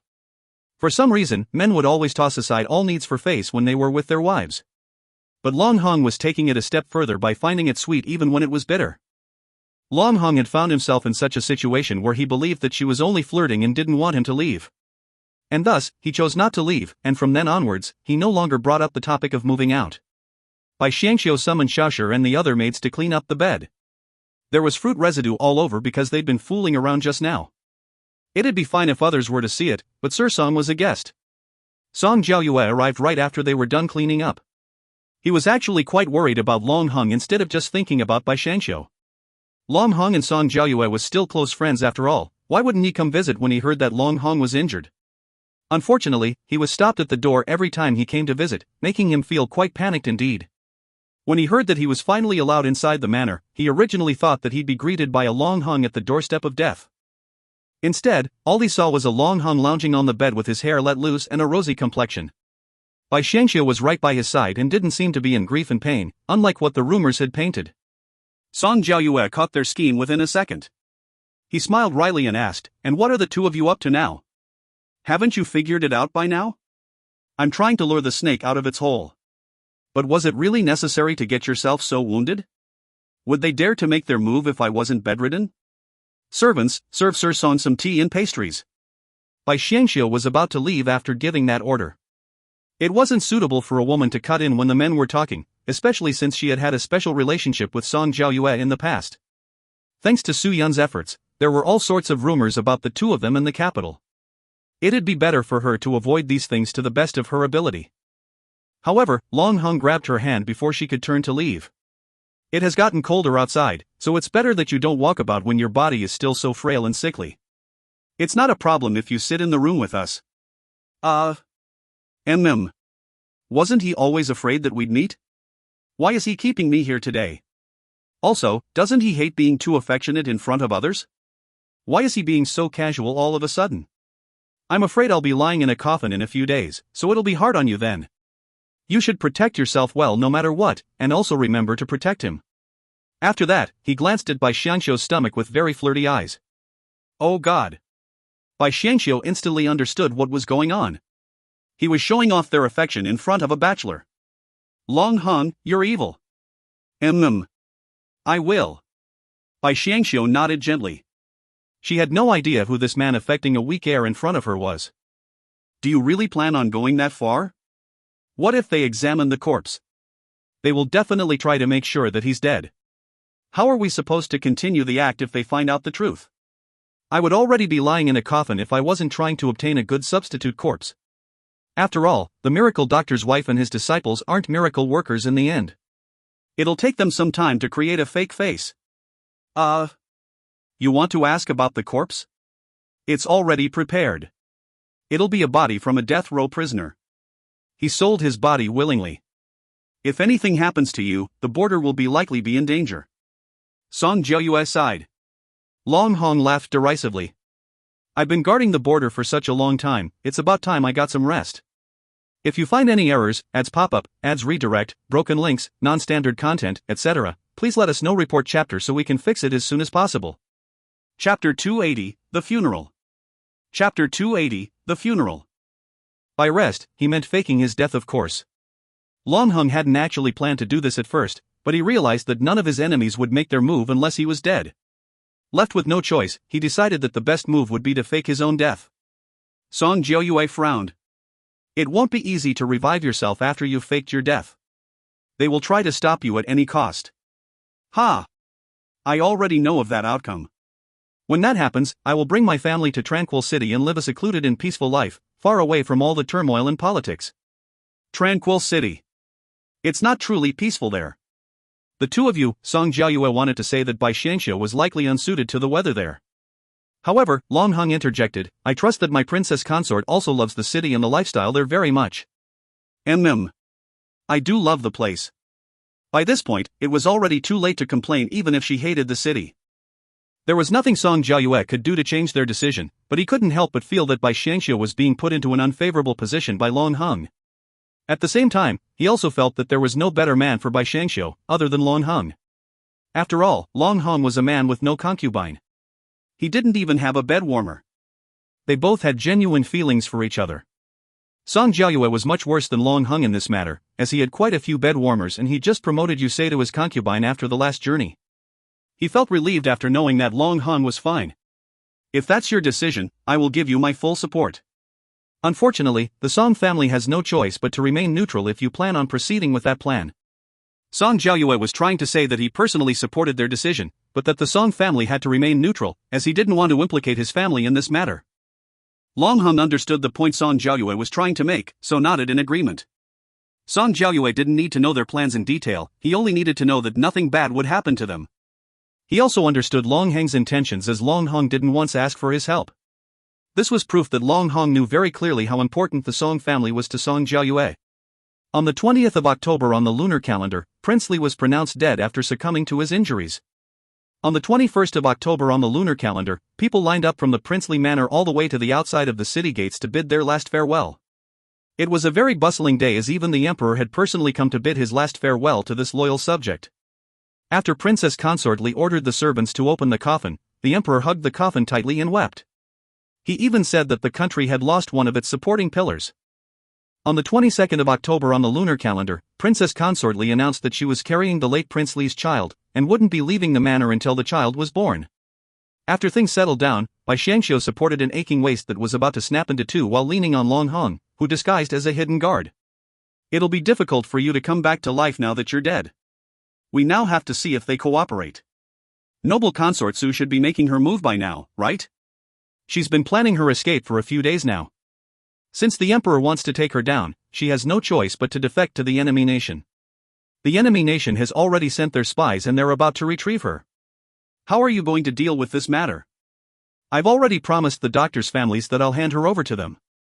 I intend to uphold my promise as they've helped us with a lot. With Luo Yunzhang and Yu Kuang's help, why worry that she might give us the slip? She's crafty and is very good at seducing men. Ha! Who is she supposed to seduce with her current looks? Humph. By saying that, do you mean that you won't love me anymore if I become ugly too? Bai Xiangxiu's temper was quite bad during this pregnancy as she would grow angry over the smallest matters. It was like she was trying to find a bone to pick with everything. Long Hong found himself in a minefield yet again. He quickly replied, "There's no way. You're so gentle, kind-hearted, and you have such a great personality too. My love for you will never die even if you become the ugliest person on earth." That's more like it. Bai Xiangxiu switched from bloom to bloom in an instant, as did the atmosphere around them. Long Hong, however, was incredibly depressed. When did he become the kind of person that could say all sorts of nauseating things just to please his woman?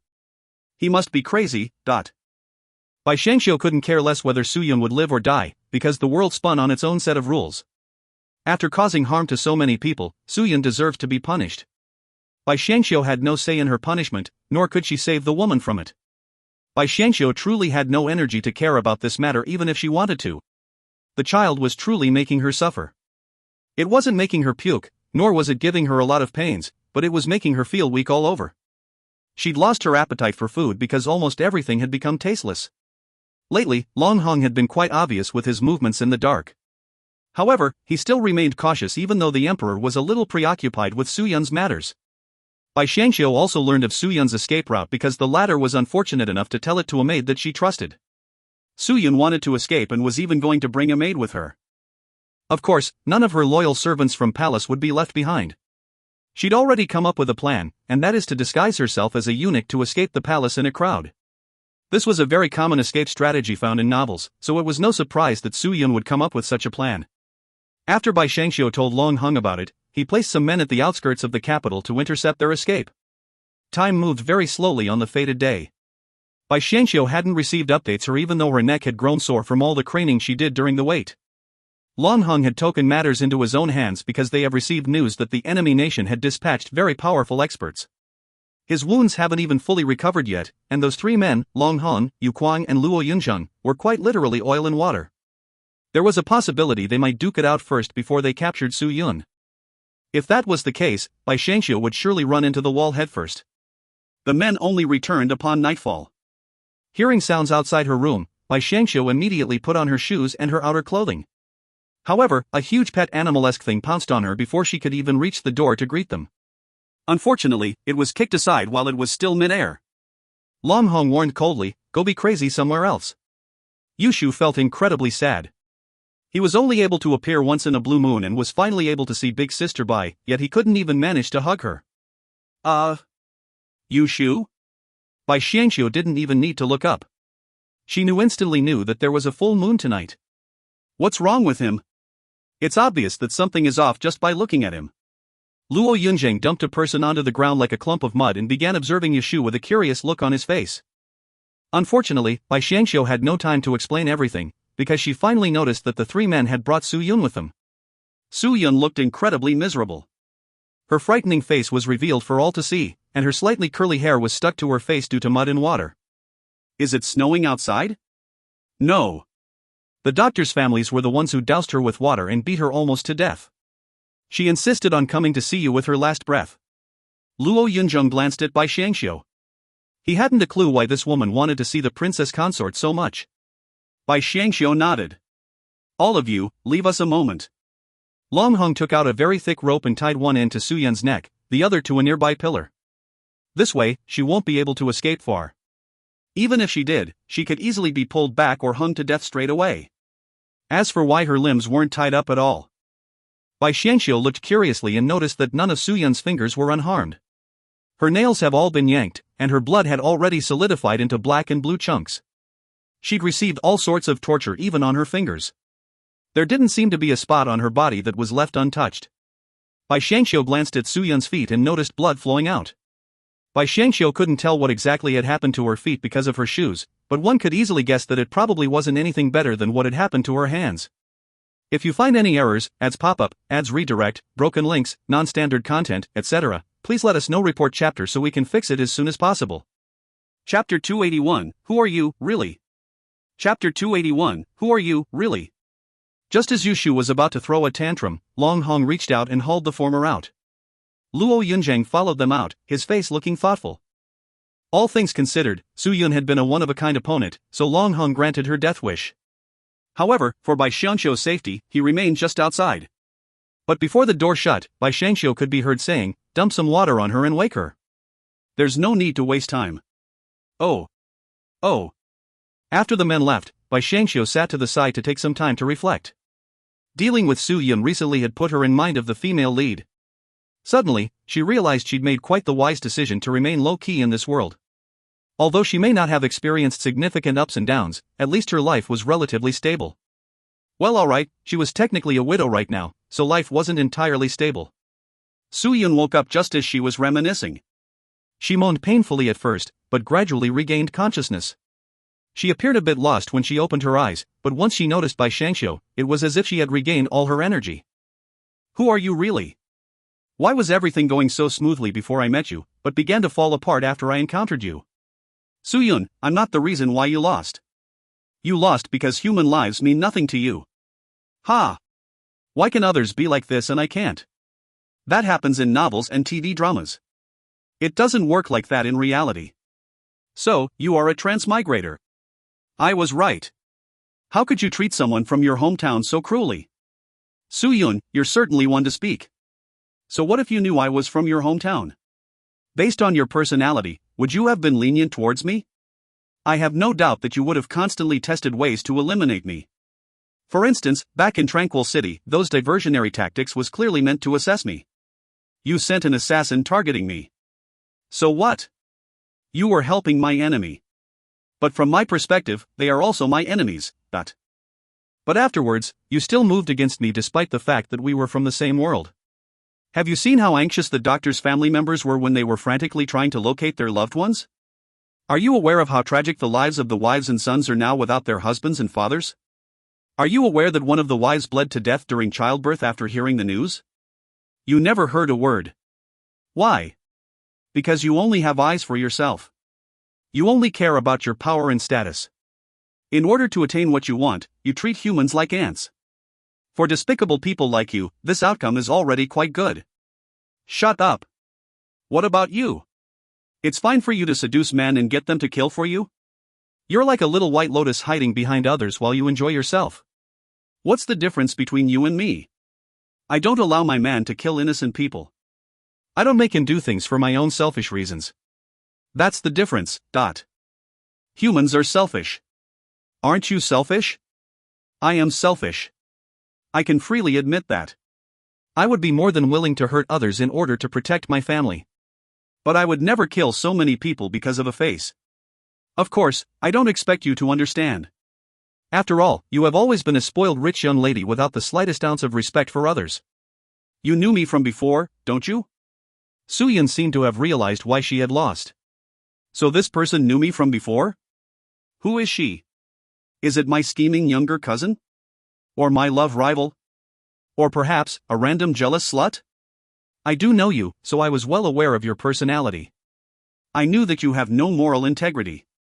That's why I have never told you who I am. But now, there is no harm in telling you. You? Su Yun wanted to sit up straight, but it wasn't possible.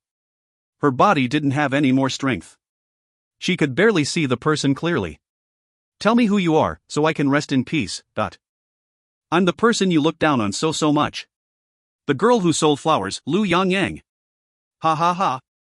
So it was you. Did you want revenge? No. I only wanted to live in peace. Live a peaceful life? Lu Yangyang, don't be a fool. That's not possible. Transmigrators don't belong in this world or time. No, I belong here. I have a child and a husband. Whereas, you have nothing, regardless of whether it's in the modern or ancient times. No. I have everything. What do you have? People who miss you? They're only into you because of your kinky tricks. Those who were loyal to you are probably all dead, and they mean nothing to you either. So, ultimately, there is only one outcome for you in this world. Pretty damn cold, right? Actually, Su Yun's current circumstances was the ultimate revenge. Yes, Bai Xiangxiu held some hate for Su Yun. Regardless of modern times or ancient times, Su Yun was the root of some of traumatic experiences. So if she didn't get any revenge, she would be too much like the Holy Mother. Don't blame her for piling on the hurt when Su Yun was down. Su Yun had done her fair share of hurting others as well. Bai Xiangxiu didn't mind it throwing a few more stones at someone like Su Yun one wit. Lu Yangyang. I curse you. I hope you die. I hope your man betrays you. I hope your son will have a bad ending. Crack. Bai Xiangxiu was furious. So she reached out and slapped Su Yun right across the face. She coldly stated, cursing is already out of date. Or do you think that you have superpowers from transmigrating? Long Hung, come in. Long Hung. I know you're outside. Su Yun loudly screeched.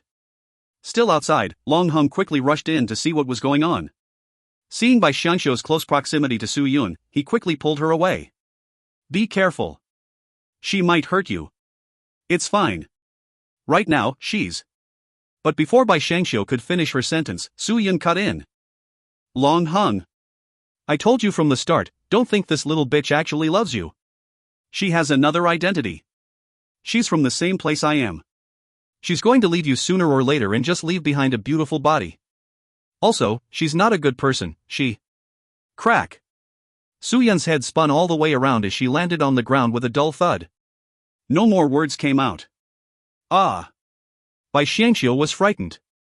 The innocent Yushu cocked his head as he looked down at her. Big sister, she really couldn't take a hit. No duh. Who could take a hit from you?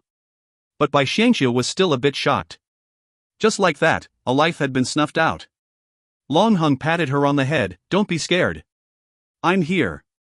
I wasn't scared. I just feel like she shouldn't have came here. Bai Xiangxiu sighed deeply. In the modern times, Su Yun was a bad person, but at least she didn't kill so many people. Modern society had laws and restrictions that shackled people with those urges. But when Su Yun came here, she felt like she was peerless and unstoppable. That was what led to this outcome. Sometimes, humans must not view themselves too highly. Luo Yunzheng, she's dead. In my opinion, we shouldn't keep the corpse. I'll bury her in an unmarked grave somewhere. If you find any errors, ads pop up, ads redirect, broken links, non-standard content, etc., please let us know. Report chapter so we can fix it as soon as possible. Chapter 282, The Corpse That Disappeared. Chapter 282, The Corpse That Disappeared. Luo Yunzheng didn't want to interrupt someone else's private time, so he decided to move the eyesore of a corpse and leave. Who could have expected that a black swirling vortex would suddenly appear underneath the corpse? He reacted quickly, and immediately leaped out of harm's way.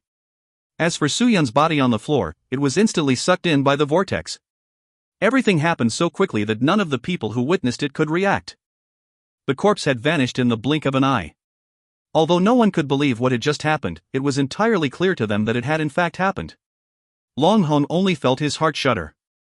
He had actually felt that Su Yun's words were not completely untrustworthy, especially when it concerned the Bai Xiangxiu in his arms.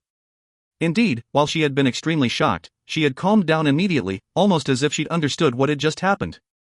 She'd known more about Su Yun than anyone else, so perhaps, it was really as Su Yun had said, Bai Xiangxiu was hiding things about herself. If she really did disappear like this one day, what would he do?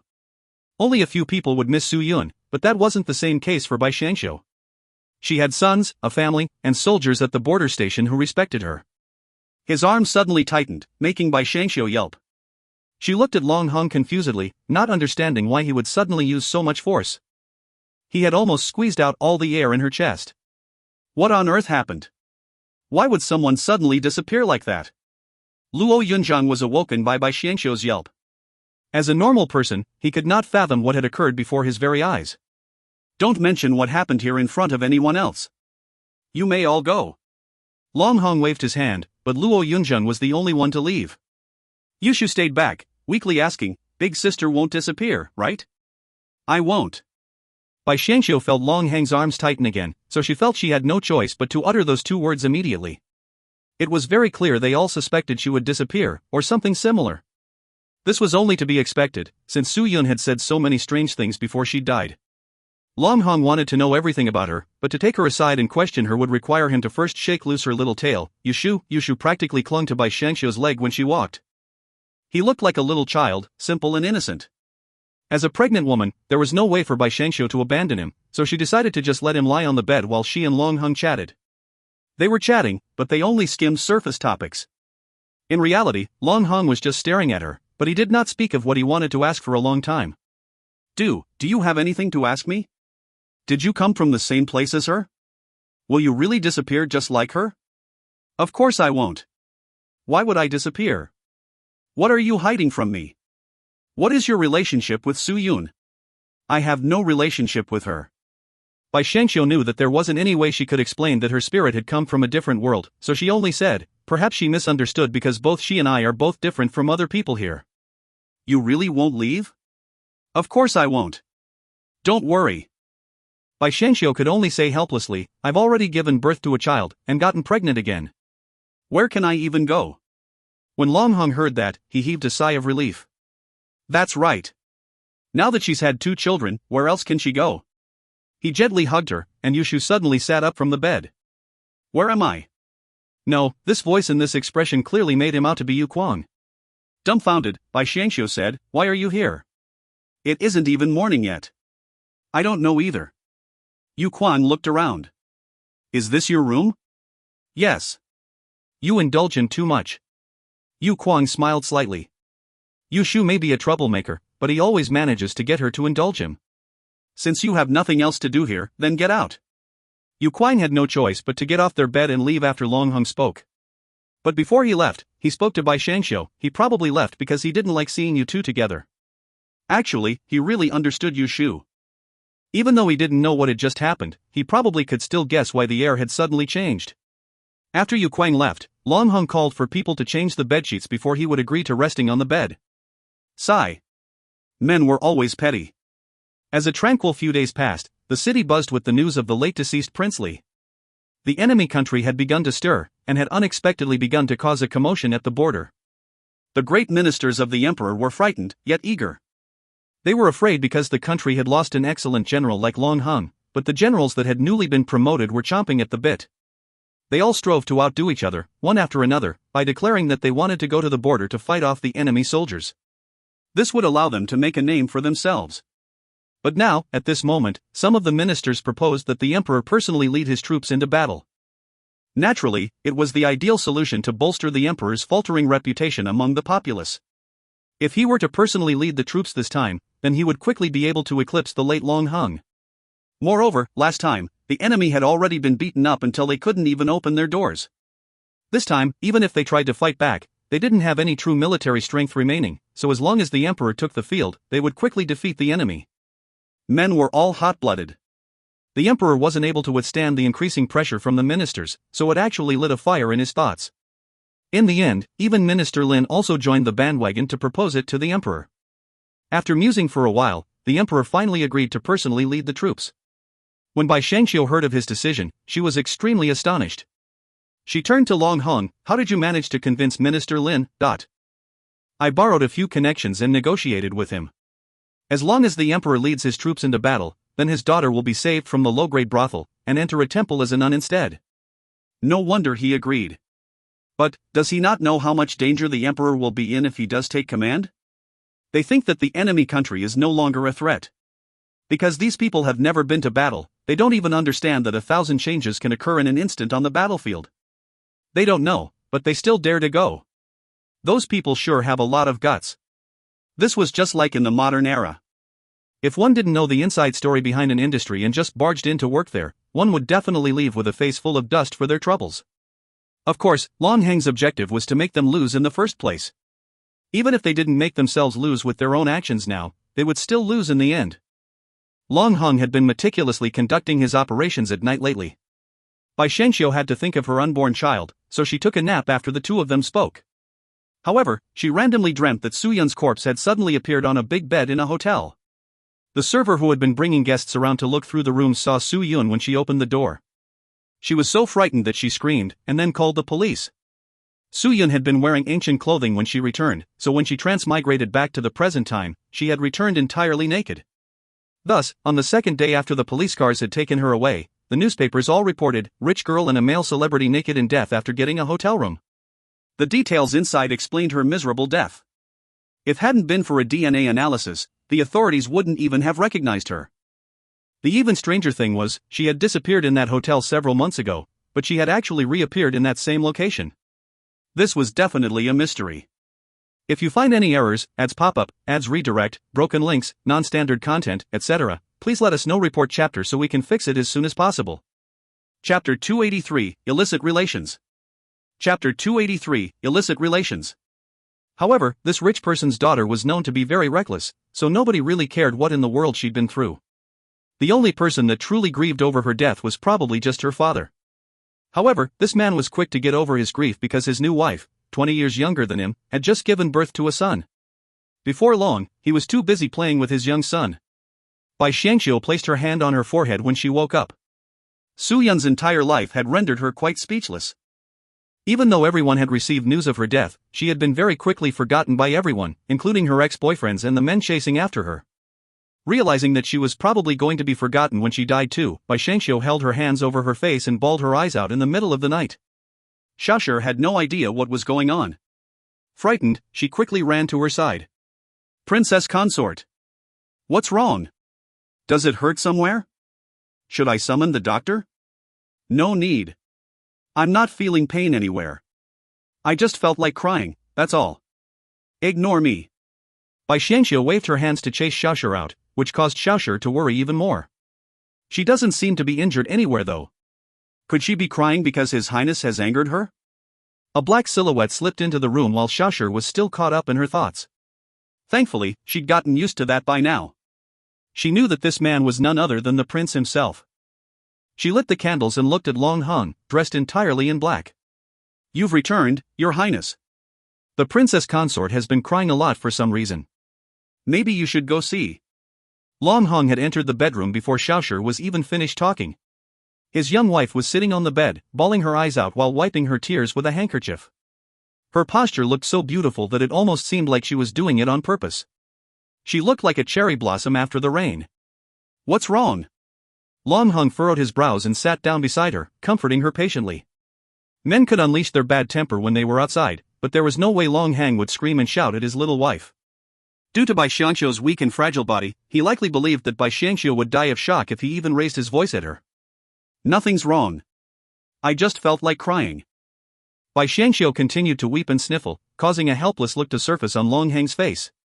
He was actually quite skeptical of the saying that women could weep over anything, even over the passing of spring or the advent of autumn. However, he had no choice but to believe this as fact after his experience today. Why else would she cry so much right after waking up? It's all right. You can stop crying now. Long Hong took off his coat and sat down on the bed without taking a bath. He didn't have the time to take a bath, since he'd been out till late and had to set out early the next day. He decided that it'd be better to spend whatever time he had left with his wife, so that she'd stop crying. After all, she seemed incredibly heartbroken right now, and that was more painful than a couple of hours of missed sleep. You must be tired. Come, lie down and rest. Long Hong hesitated for a moment. He wanted to go to bed immediately after arriving home, but he'd been walking for the entire day. The smell from his body was probably still bearable, but his feet must stink up to the high heavens. Seeing how frail Bai Xiangxiu was looking right now, he really didn't want to add to her misery with his stinking feet. So, he turned around and said, "You should go to sleep. I'll go take a bath." Bai Xiangxiu could see the exhaustion in Long Hong's eyes, even though her eyes were swollen from all the crying. She quickly grabbed his hand. Forget it. You still have to wake up early tomorrow even though you're so tired. You don't have to take a bath, just come to sleep. Long Hong felt warm inside. I just hope the smell won't make you cry again. Bai Xiangxiu replied, I'm not that finicky, alright? She jumped out of bed and pushed Long Hong to a sitting position on the bed and took off his shoes for him. Don't. It's dirty, It does smell quite bad, but the smell isn't going to kill me. Lie down now. Bai Xiangxiu got him to lie down and covered him with a blanket. She then laid down on the outer side of the bed and nestled her head against his body. It didn't take long before Long Hong fell asleep, his chest rising and falling gently as he breathed deeply. Bai Xiangxiu knew that Long Han liked being clean, and that he would surely be uncomfortable if he slept in such a dirty state. So, she quietly ordered the servants to bring some hot water and dipped a towel in it. She then disrobed him and began to wipe his body, then his hands, and finally his feet. After she was done, she gently put him in his clothes again, and nestled up to him. She felt very content now that there was a man sleeping by her side. Surprisingly, she slept very well that night. What she didn't know was that after she fell asleep, Long Hung turned to look at her, drawing her close, and hugged her like she was a precious treasure. He even kissed her on her forehead with a very sweet-looking smile on his face. What had he done in his previous life to warrant the luck to marry such a cute and gentle woman? Maybe Su Yun had been extremely likable due to her many talents, and maybe Lin Qianzi was popular due to how much emotion she possessed. However, none of them were as understanding and compassionate as Bai Xiangxiu, nor were they as brave and decisive. Bai Xiangxiu had never once acted out of line, even though she might have seemed oblivious at times, and there were moments where she was a little too willful. This only added to her charms and made her seem cute and gentle. Long Hong felt that she alone made his current life worth living. The husband and wife slept in each other's arms the entire night. Xiaoshi, standing outside the entire time, could finally breathe a sigh of relief. She exited the room while holding a lantern, but immediately realized that there was someone behind her when she was closing the doors. In a fit of panic, that man quickly covered her mouth with his hands and stuffed something into her hands. The man was gone before Xiaoshi even realized what was going on. Bewildered, she checked her hands and realized that someone had stuffed a hairpin into them. Isn't this considered illicit relations? She blushed hard. Xiaoshi quickly hid the hairpin, but continued to stare blankly into the night sky. She continued to do so for about an hour before she finally returned to her room, only to find that she couldn't fall asleep no matter what. The next day, Bai Xiangxiu was greeted by a national treasure, the panda. She nearly spat out her tea when she saw the sight. What in the world happened to Xiaoshi? She's usually filled with so much energy that she could power 3 trains with her mind alone, but Xiaoshi made all sorts of mistakes that morning. The amount of cups that she broke was near uncountable. Even Xiu Wan, who usually had a good temper, was beginning to feel agitated. What are you doing? Have you lost your mind? This is the princess consort's favorite teacup set, and you've broken 2 of them. It's fine, don't worry about it. Come here, Xiaoshi. I have something to ask you. Understood. The panic-stricken Xiaoshi went to Bai Xiangxiu as was asked. She blushed whenever her mind unwittingly wandered back to the events of last night. Bai Xiangxiu instantly realized what was going on. After all, she was someone who'd gone through the same thing too. Why does it seem like your soul has left your body? Bai Xiangxiu asked after ordering Xiao Wan to leave the room. And no. It hasn't. Xiaoshi kept glancing outside from time to time. She was thinking about Ah Song. This is all his fault. If the princess consort realizes that he'd given me something last night, she might sell me off. Is it because of Ah Song? How do you know? Instantly realizing that she'd made a mistake, Xiaoshi clapped her hands to her mouth. Bai Xiangxiu pulled her hands down. Stop covering your mouth. I saw through the 2 of you a long time ago. That lad treats you very differently than anyone else. Even his expression when he looks at you is different. How did you know? And no. I mean, please forgive this servant, princess consort. This servant has no other intentions other than to serve you well. Get up. I've already told you to stop kneeling for no reason. Princess consort. This servant. That's enough. It's not a big deal. Isn't it just a young lad who has fallen in love with you? Speaking of, that lad is actually quite handsome. He's a good match with you. Tell him to come see me if he ever meets you again. If he's not daring enough to do so, then we'll forget about this. Princess consort, this servant will not meet him ever again. Do you truly wish to not marry for the rest of your life? Silly girl. I'm being happy for you. Xiaoshi felt relieved when she noticed that Bai Xiangxiu didn't blame her for anything. However, she began to fret when she imagined herself telling Ah Song about her mistress' words. And yet, she felt incredibly disappointed when she thought about not telling him. If you find any errors, ads pop up, ads redirect, broken links, non-standard content, etc., please let us know. Report chapter so we can fix it as soon as possible. Chapter 284, The Emperor Leading Troops into Battle. Chapter 284, The Emperor Leading Troops into Battle. Putting Xiaoshi's matters aside, the emperor had finally made the decision to personally lead his troops into battle. Of course, he put a few senior officials in charge of taking care of his usual national responsibilities before departing. These 5 senior officials had been working for 3 generations of emperors. They would be in charge of making any decisions together, much like the parliament in today's modern society. Bai Xiangxiu felt that people from the olden days did not lack in wisdom. After all, her husband had already guessed who these 5 people were beforehand. She knew this because she'd been right beside him when he had been analyzing the information. Yes, Long Hang would often analyze the current situation with his wife whenever he had some free time.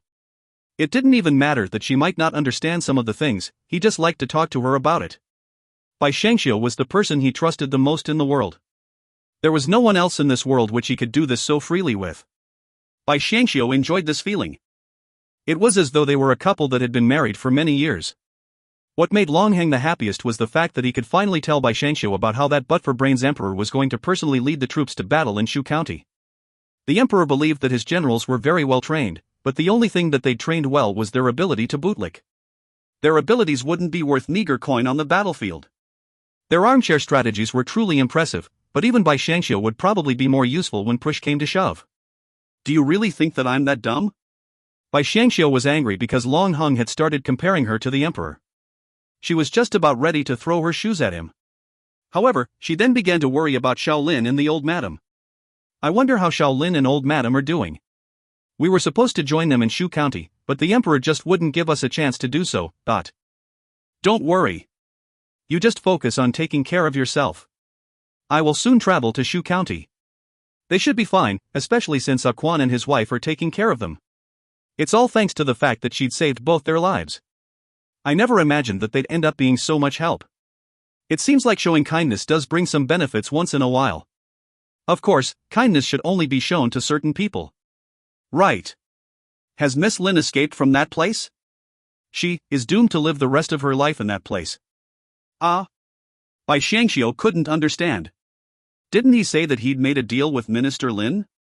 Actually, Minister Lin was truly an admirable father for doing so much for her daughter, even during such trying times. But why hasn't she been rescued from that place yet?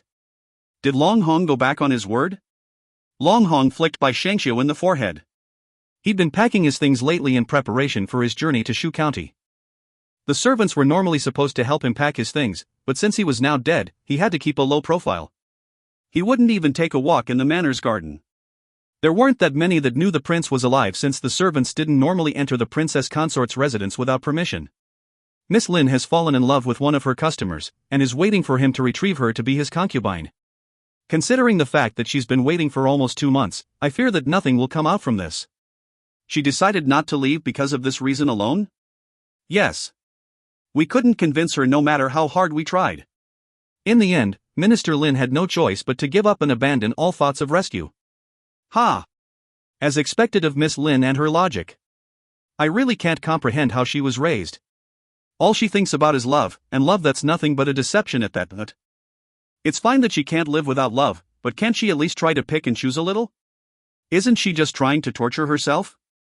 Bai Xiangxiu only spared Lin Qianzi the barest thought before her mind threw itself into other matters. Compared to the matters at hand, Lin Qianzi just simply wasn't worth a full thought. I've already tried to mend our relationship when you were still the female lead. Unfortunately, all you wanted to do was run yourself into the ground and chase after a wretched fate. How is anyone supposed to convince a person like you? Are we supposed to follow you when all you want to do is jump off a cliff? Forget about her. Take good care of yourself when I'm gone. Don't go out unless you really have to. Why would I leave the manor when my stomach is only getting bigger and bigger? It should be the dawn of a new era by the time he is birthed into the world. Yes. I hope everything goes smoothly. It will. I will pay extreme caution to my every move now that I have the both of you to take care of. I've definitely stopped being as hot-headed as I was before. You said it yourself. You must remember to arrange a safe place for Shaolin and everyone else when you arrive at Shu County. Just in case the enemy breaches the defenses and reach Shu County. They won't be able to. Even though my men might seem to be disorganized, they have not been standing idle when they stand guard over the place. I am only allowing the enemy nation to come near the border so that we can realize our plan. Otherwise, the enemy would have been struck down a long time ago. Fine. You're the best. One really couldn't stop a man when he'd begun to boast. He would only become more boastful if you try to take him down a notch. For example, Long Hong had just dragged Bai Xiangxiu into his lap and asked, "You don't believe me?" Of course I do. Have I ever said otherwise? Then why don't we make a bet? Sure. What bet? How could Bai Xiangxiu not say yes? He might do other things to her if she didn't say yes. How about, you give me another son if I flatten the entire monarchy within 2 months? You're already ordering the next one before this one is born. What, do you think I'm a sow? Bai Xiangxiu faked anger and pinched Long Hong without putting much strength into it. Long Hong burst into laughter and then hugged her tight. What I'm looking forward to the most right now is taking my sons out to battle with me. After I raise them to become men amongst men, who could possibly stand to rival our army? Do you really plan on taking them into battle? Are you sure you're not just trying to show off your ability to give birth to sons? What are you laughing for? I am about to leave tomorrow. Princess consort, why don't you let me, tonight? Let you what? Bai Xiangxiu asked despite knowing the answer. Her shimmering eyes had raised an inferno in Long Heng's heart. You are torturing me on purpose, right? When did I? Ha ha. Stop tickling me. Ha ha ha, stop it. Long Hong, you're being indecent. Bai Xiangxiu was actually asking him to act decently even though they were husband and wife. However, the more Bai Xiangxiu wished for Long Hong to be decent, the more indecent he became. Long Hong finally departed after 2 days with his men in tow. Bai Xiangxiu hit the bed with her hands while holding her back. She talked to the baby that was growing in her stomach. Your daddy is an utter bastard. See, he's capable of all sorts of wicked deeds. Woo-woo, my back really hurts. Bai Xiangxiu continued to act as a young widow after Long Hong had departed. Truth be told, she was actually living a very carefree and comfortable life during these past few days. Because rumors had stated that Long Hong had been assassinated by the enemy nation, the entire princely manor was actually treated very well by everyone. Even the emperor kept up appearances. Bai Xiangxiu's younger brother, Bai Shueru, had also come to visit this poor sister of his. After they received news of Long Heng's death, his mother and that second sister of his nearly hung up red cloth in celebration. If his father hadn't stopped them, they might have even come to condemn her and scam some money off her. According to what they said, since a young widow had nobody to rely on, why not take the money for themselves before it falls into somebody else's hands? Bai Shueru couldn't help but sigh at his sister's misfortune. After becoming princess consort, she must have thought that she would live a life of luxury. Unfortunately, Prince Li suddenly passed away, and left two mouths to fend for themselves in this manner. How will they survive without him? Bai Xiangxiu allowed her younger brother to enter since she had a good impression of him. Bai Shueru thought that he'd be greeted by a pale and pitiful-looking sister that was wearing her morning gown. However, things were not what he expected. While Bai Xiangxiu was definitely wearing her morning gown, the saying that women look their best wearing a white morning gown was definitely true.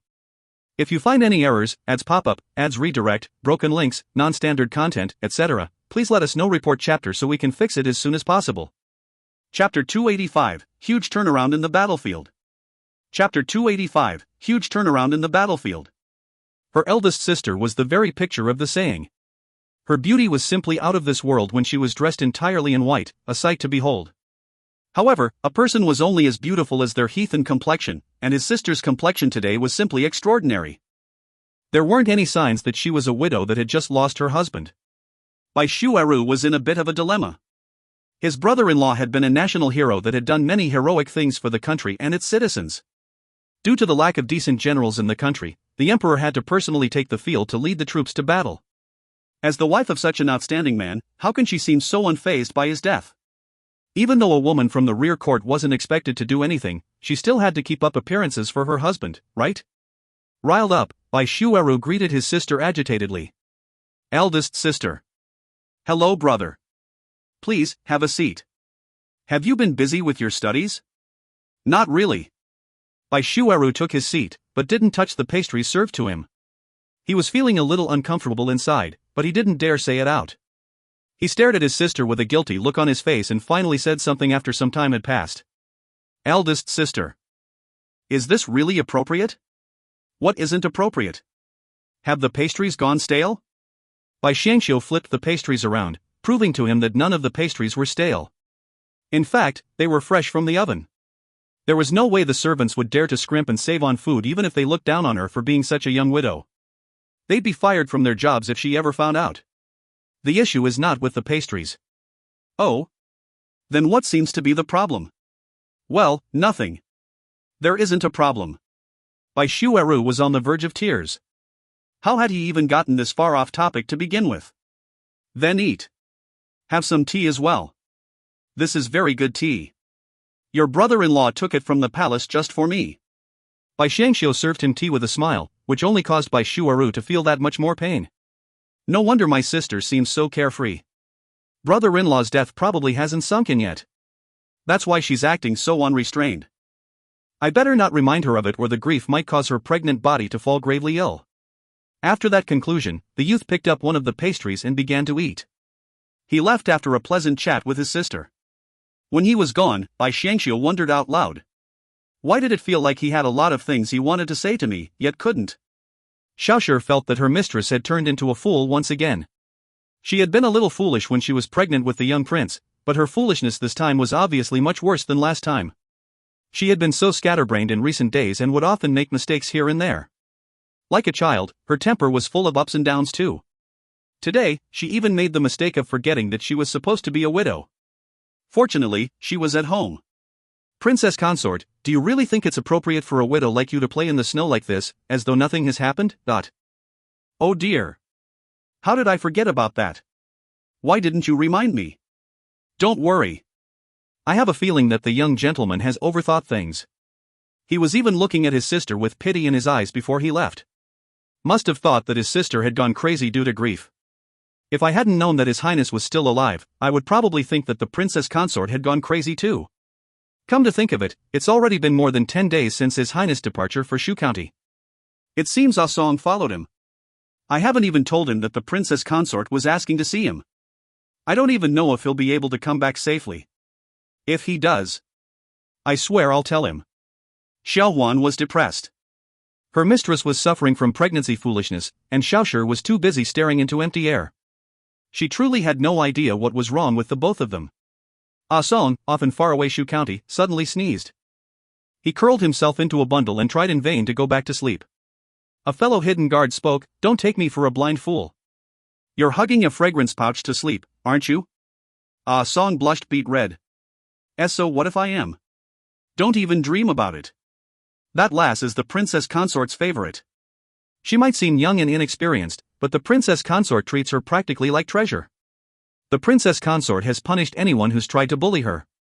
Apparently, even His Highness doesn't dare cause her too much trouble. No.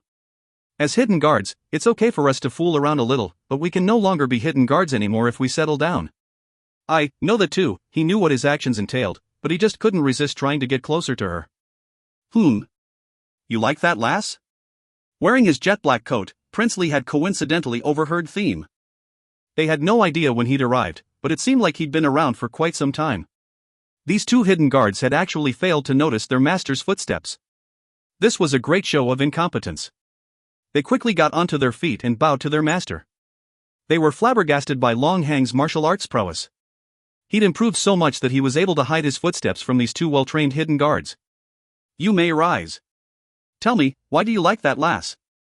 Did you hit your head? A servant is only as good as his master. Long Han looked towards the horizon in a depressed manner.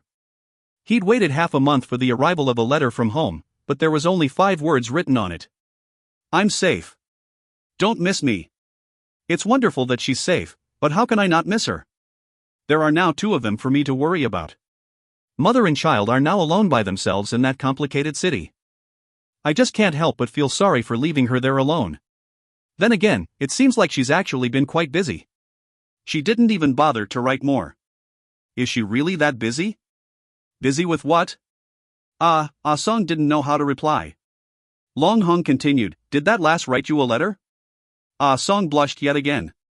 How could she possibly write him a letter when their relationship hadn't even progressed that far yet? He quickly shook his head and clenched the fragrance pouch tightly in his fist. Long Hong frowned. Go like another person. They're both heartless people.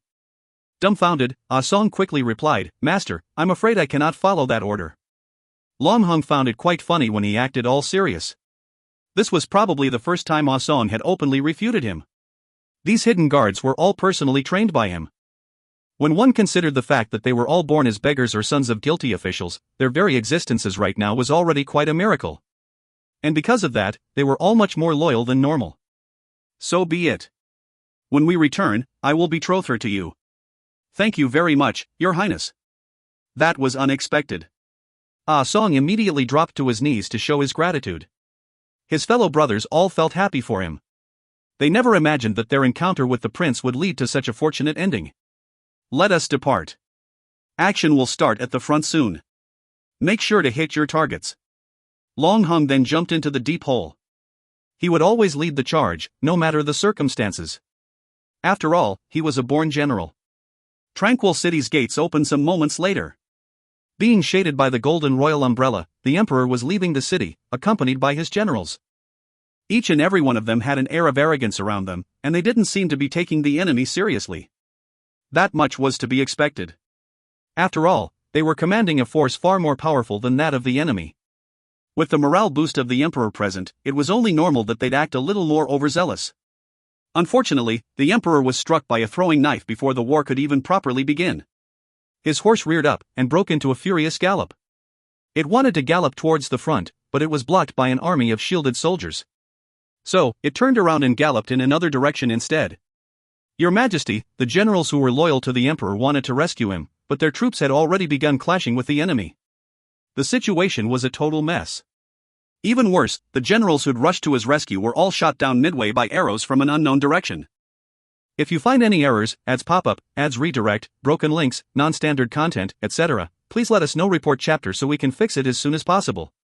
Chapter 286, A Nation Must Not Have a Day Without a Ruler. Chapter 286, A Nation Must Not Have a Day Without a Ruler. There was no human who doesn't fear death. The soldiers stopped chasing their liege when they were caught by their fear of death. That moment of hesitation was enough for the emperor to disappear, right in front of their very eyes. The emperor had been trying to subdue his startled horse, but had been quickly interrupted by a man who'd leaped up on his horse. The mysterious man struck the emperor's acupoints before he could shout for help and dragged him off the horse. By the time the emperor's body hit the ground, he was already unconscious. And thus, the pitiful emperor fainted before he could even see who his assailant was. The whole group returned to the underground tunnels after Long Hong waved at the assailant. There was a person outside the tunnels who was tasked with the job of clearing the scene of evidence. After he was done, he turned around and vanished in the chaos of the battlefield. After escaping from the battlefield, Long Hong and his cohort stared at the unconscious emperor. This man was once the ruler of millions of people, but now he was nothing more than just a common prisoner. Long Hong looked at the emperor coldly and jabbed at his eyes with his fingers. The emperor was thus blinded in his sleep. 2 streams of bloody tears began to flow down his cheeks. Ah Song and the rest were shocked by how ruthless Long Hong was. All things considered, this man was still once Long Heng's liege. How could he blind his previous ruler without even a moment's hesitation? Long Hong then said, "It's time for me to return to the capital. Handle everything else here according to our original plan. Understood?" Understood. After that, Long Hong no longer spoke. He wasn't planning to let the emperor have the pleasure of knowing who his abductor was before his death. Long Hong had actually made a very cruel move today. Losing the emperor so early had been a critical blow to his army, and the emperor's army began losing very badly soon after the emperor went missing. The great army was forced to retreat back to Tranquil City. Meanwhile, Long Hong and his cohorts were going in 2 separate ways after they exited the tunnel. One group headed for Shu County, while the other headed for the capital. After arriving at Tranquil City, everyone else only realized what kind of disaster had happened when they failed to find the emperor, no matter how hard they searched. They immediately sent some men to the capital to report the matter, because it was an incredibly frightening thing for a nation to lose its ruler. However, these men were still 1 step slower than Long Heng. When Long Heng's men arrived at the capital, they followed the plan and invited Prince Rong to the palace, along with Princess Consort Rong and all his other noble consorts. Soon after that, the news from Tranquil City arrived. The emperor was announced missing after many failed search attempts. A nation must not have a day without a ruler, therefore the country was actually in very dire straits.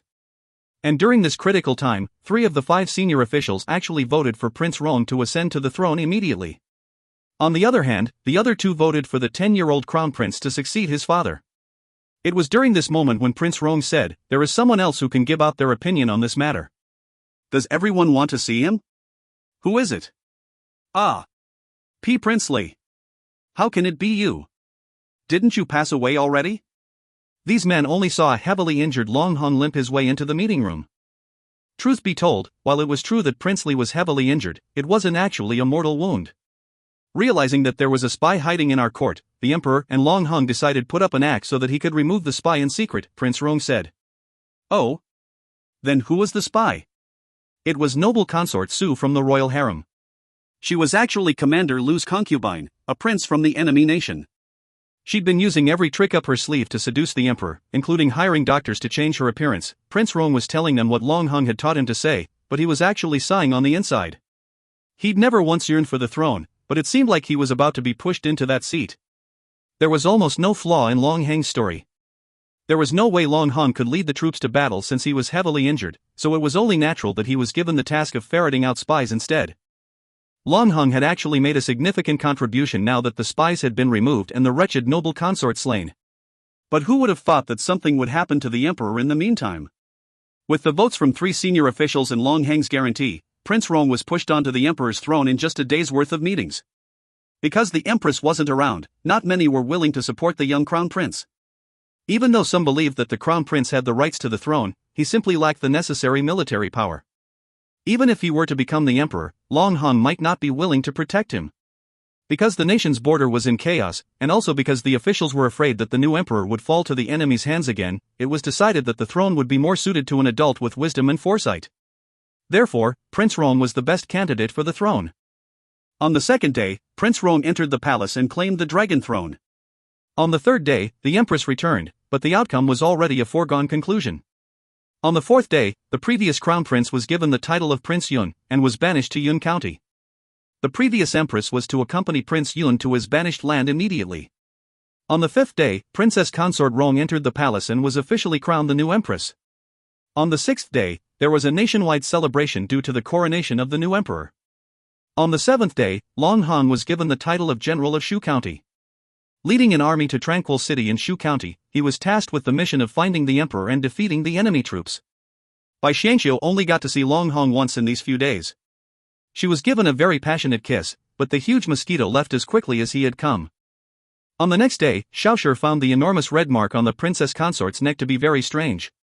Bai Xiangxiu noticed it too and used something to obscure the mark. They were husband and wife, right? Why make it seem like they were illicit lovers? She was also told that the old madam was going to return soon. However, that was all she'd heard from Long Hang. He didn't specify when. But since it was going to be the new year soon, so she should really prepare for the old madam's return. By now, rumors were already spreading all over the city that Prince Li hadn't died yet, and that he was already marching with his troops to Tranquil City. Everyone was so overjoyed that they had begun beating the drums and gongs in celebration. It was almost as if the new year was already here. Princely Manor had also taken on a new look. Bai Xiangxiu's clothing choices was also no longer limited to plain white. She could even leave the manor and have a walk outside and no longer worry about the Long family asking her for things every day.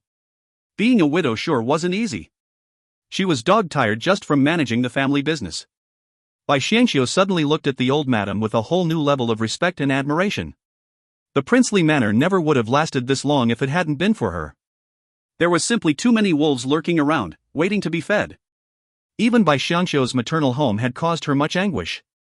Her younger sister had been pestering her for the promised dowry for the wedding.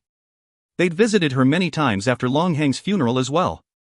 However, Bai Xiangxiu had been chasing them away by saying that the gifts had been bestowed by the emperor, and couldn't be given away. Now that Long Hung had risen from the dead, their attitudes turned upside down immediately. Those who had done her wrong quickly came to apologize and shower her with gifts. After all, there wasn't a soul in the world who didn't know that Long Hung was a man with true power and not just a general with an empty head. The person with the biggest army was always the one with the most authority, no matter the era, and money would naturally come with that authority. This is something that has remained unchanged throughout all of humanity's existence. Why did authority lead to money? Because of the amount of gifts they received. This was an ugly practice with little to no regulation in the olden times. Moreover, these gifts were often given under the guise of many different reasons, causing Bai Xiangxiu's hand to go soft from receiving too many gifts. The list of gifts have to be recorded into a book, because one would have to repay them for their generosity in the future. Princely Manor wasn't like any typical home in modern times. It was almost like a small-scale society. The servants would often plot against their masters if they were pushovers, which meant that there was a lot of backstabbing amongst the servants as well. Moreover, Bai Xiangxiu was pregnant and her husband was nowhere in sight to dote on her. Life in the manor had slowly become a little unbearable. It felt like someone was always plotting against her every day. Fortunately for her, the old madam soon returned before the situation had taken a turn for the worse. Bai Shangqiu nearly wanted to kiss her feet and call her mother. However, a look of surprise appeared on the old madam's face before Bai Shangqiu could even throw herself at the old madam. Can someone update me on what has happened in the recent days? Why did my daughter-in-law suddenly appear in the manor with such a huge stomach? It's true that I was in the Shu County, but why didn't anyone inform me about this? If you find any errors, ads pop up, ads redirect, broken links, non-standard content, etc., please let us know. Report chapter so we can fix it as soon as possible. Chapter 287, A Household Must Always Have a Master. Chapter 287, A Household Must Always Have a Master. And what's with this wronged expression? Is she missing her son? Xiao Lin was a cute child. After not seeing his mother for such a long time, it seems he'd missed her. He actually began to speak his first word. Mommy. Ah. The young prince has spoken. The old madam's old servant exclaimed from the side. Yes, yes. He can say mommy now. Despite not seeing his mother for so long, he called for her the moment he laid eyes on her. It's quite obvious that the young prince missed his mother dearly. Child, you should say grandmother first. Although Bai Shangqiu was very happy internally, she lectured her child as she enfolded him in a flurry of hugs and kisses. Mommy is easier to say than grandmother. The old madam was feeling somewhat jealous at the moment. She was the one who'd taken care of her eldest grandson all this time. But Bai Shangqiu insisted, it's true that grandmother is harder to say, it's so long. You should say grandma. Grandma was what villagers used, an informal way to address a paternal grandmother. Wealthy people weren't very fond of this term. However, it did sound more intimate. So, the old madam began to beam with joy. The little imp in Bai Shangqiu's arms got as far as, Gram. Look! He's saying it. Bai Shangqiu handed her son to the old madam. She secretly wanted to break down in tears of love. Her son was amazing. He knew how to wholeheartedly win over his grandma. In silence, she wiped the sweat from her forehead. It was true that old people and children were similar. They both required plenty of coaxing. Don't just stand there.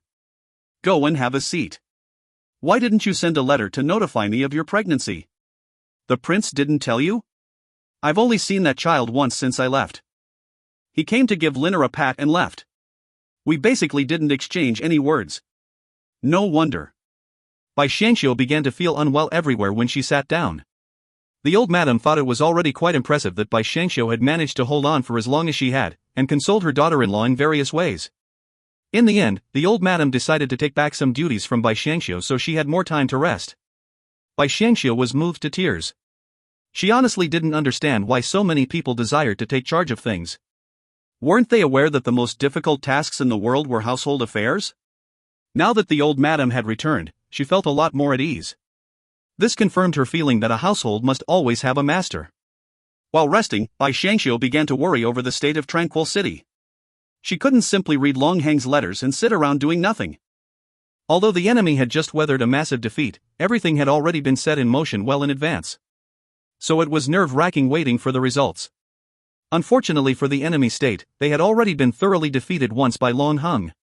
His appearance was like a thunderbolt. Every battle was a complete victory. Long Hang eliminated the enemy state in a meticulous campaign. He didn't have any golden tokens to worry about this time, and so led his men straight to the enemy's nest. The enemy state was exterminated in short order, their commanders dead or captured. There weren't many left in the end. By the time Long Hang was done, the year was over. Spring had arrived. He missed his family dearly and prayed that from now on, the world would be peaceful with no more war. That way, he could remain home and stay by his wife and son's side. But the moment he stepped inside, he could see the servants all running back and forth in a frenzy. He was flabbergasted and randomly seized a servant who shot past him by the arm. What's going on? The princess consort is about to give birth. About to give birth? Long Hang rushed in. He absolutely had not imagined that he would walk into this kind of situation. Fortunately, since the old madam was around, everything was arranged properly. By the time he had arrived, Bai Shangqiu was already cloistered inside a room. The old madam was carrying Shaolin while waiting outside. When she saw Long Hang, she consoled him, "Go and wash yourself first. It's just begun, so it's going to take a while." "No, I want to remain here." "Aha." Bai Xiangxiu was screaming like she was being slaughtered. Long Hang's heart shook along with it. He rushed to the door and shouted, "Sure, I've returned. Don't worry. I'm here." Bai Xiangxiu was nearly in tears. "What use is it if you're here or somewhere else?" "It's not much use." Long Hang was speechless. How come his wife's temper was so bad? Don't argue with her. She has already been through a lot to get to this point. It's natural for her to be a bit fiery. The old madam was also a woman, therefore, she could understand her daughter-in-law's feelings right now. Naturally, Long Hang understood. He had been gone for such a long time. He'd barely said anything to her before he'd left, and he'd finally returned to the scene of his child being born. He felt quite guilty, so he stood by the door and stated, "If you feel depressed, feel free to let it out."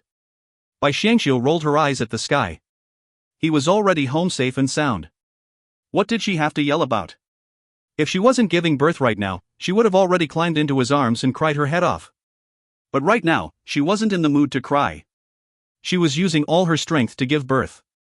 Since she had the experience from before, both her mindset and her correspondence with the midwives were much better this time. She was quite good at grasping when she should be using strength and when she should be resting.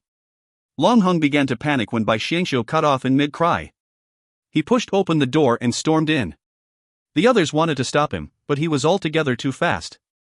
"Hurry and drag him out. This is unlucky." The old madam was carrying Long Lin and didn't dare enter. She was calling the servants for help. Men weren't allowed in, but the midwives didn't dare to say anything when they saw Prince Li storm in. On the other hand, Bai Xiangxiu had been about to push. Her expression crumpled when she saw Long Hang enter. Should she give birth or not? It seemed so horrific if she gave birth. Her eyes would be bulging and green veins would appear. This would ruin her pretty image. After all, it had been a long time since she had seen her husband. She wanted to present her best self. So if he saw her at her ugliest state, she would feel quite uncomfortable. But Long Hang didn't care about any of that.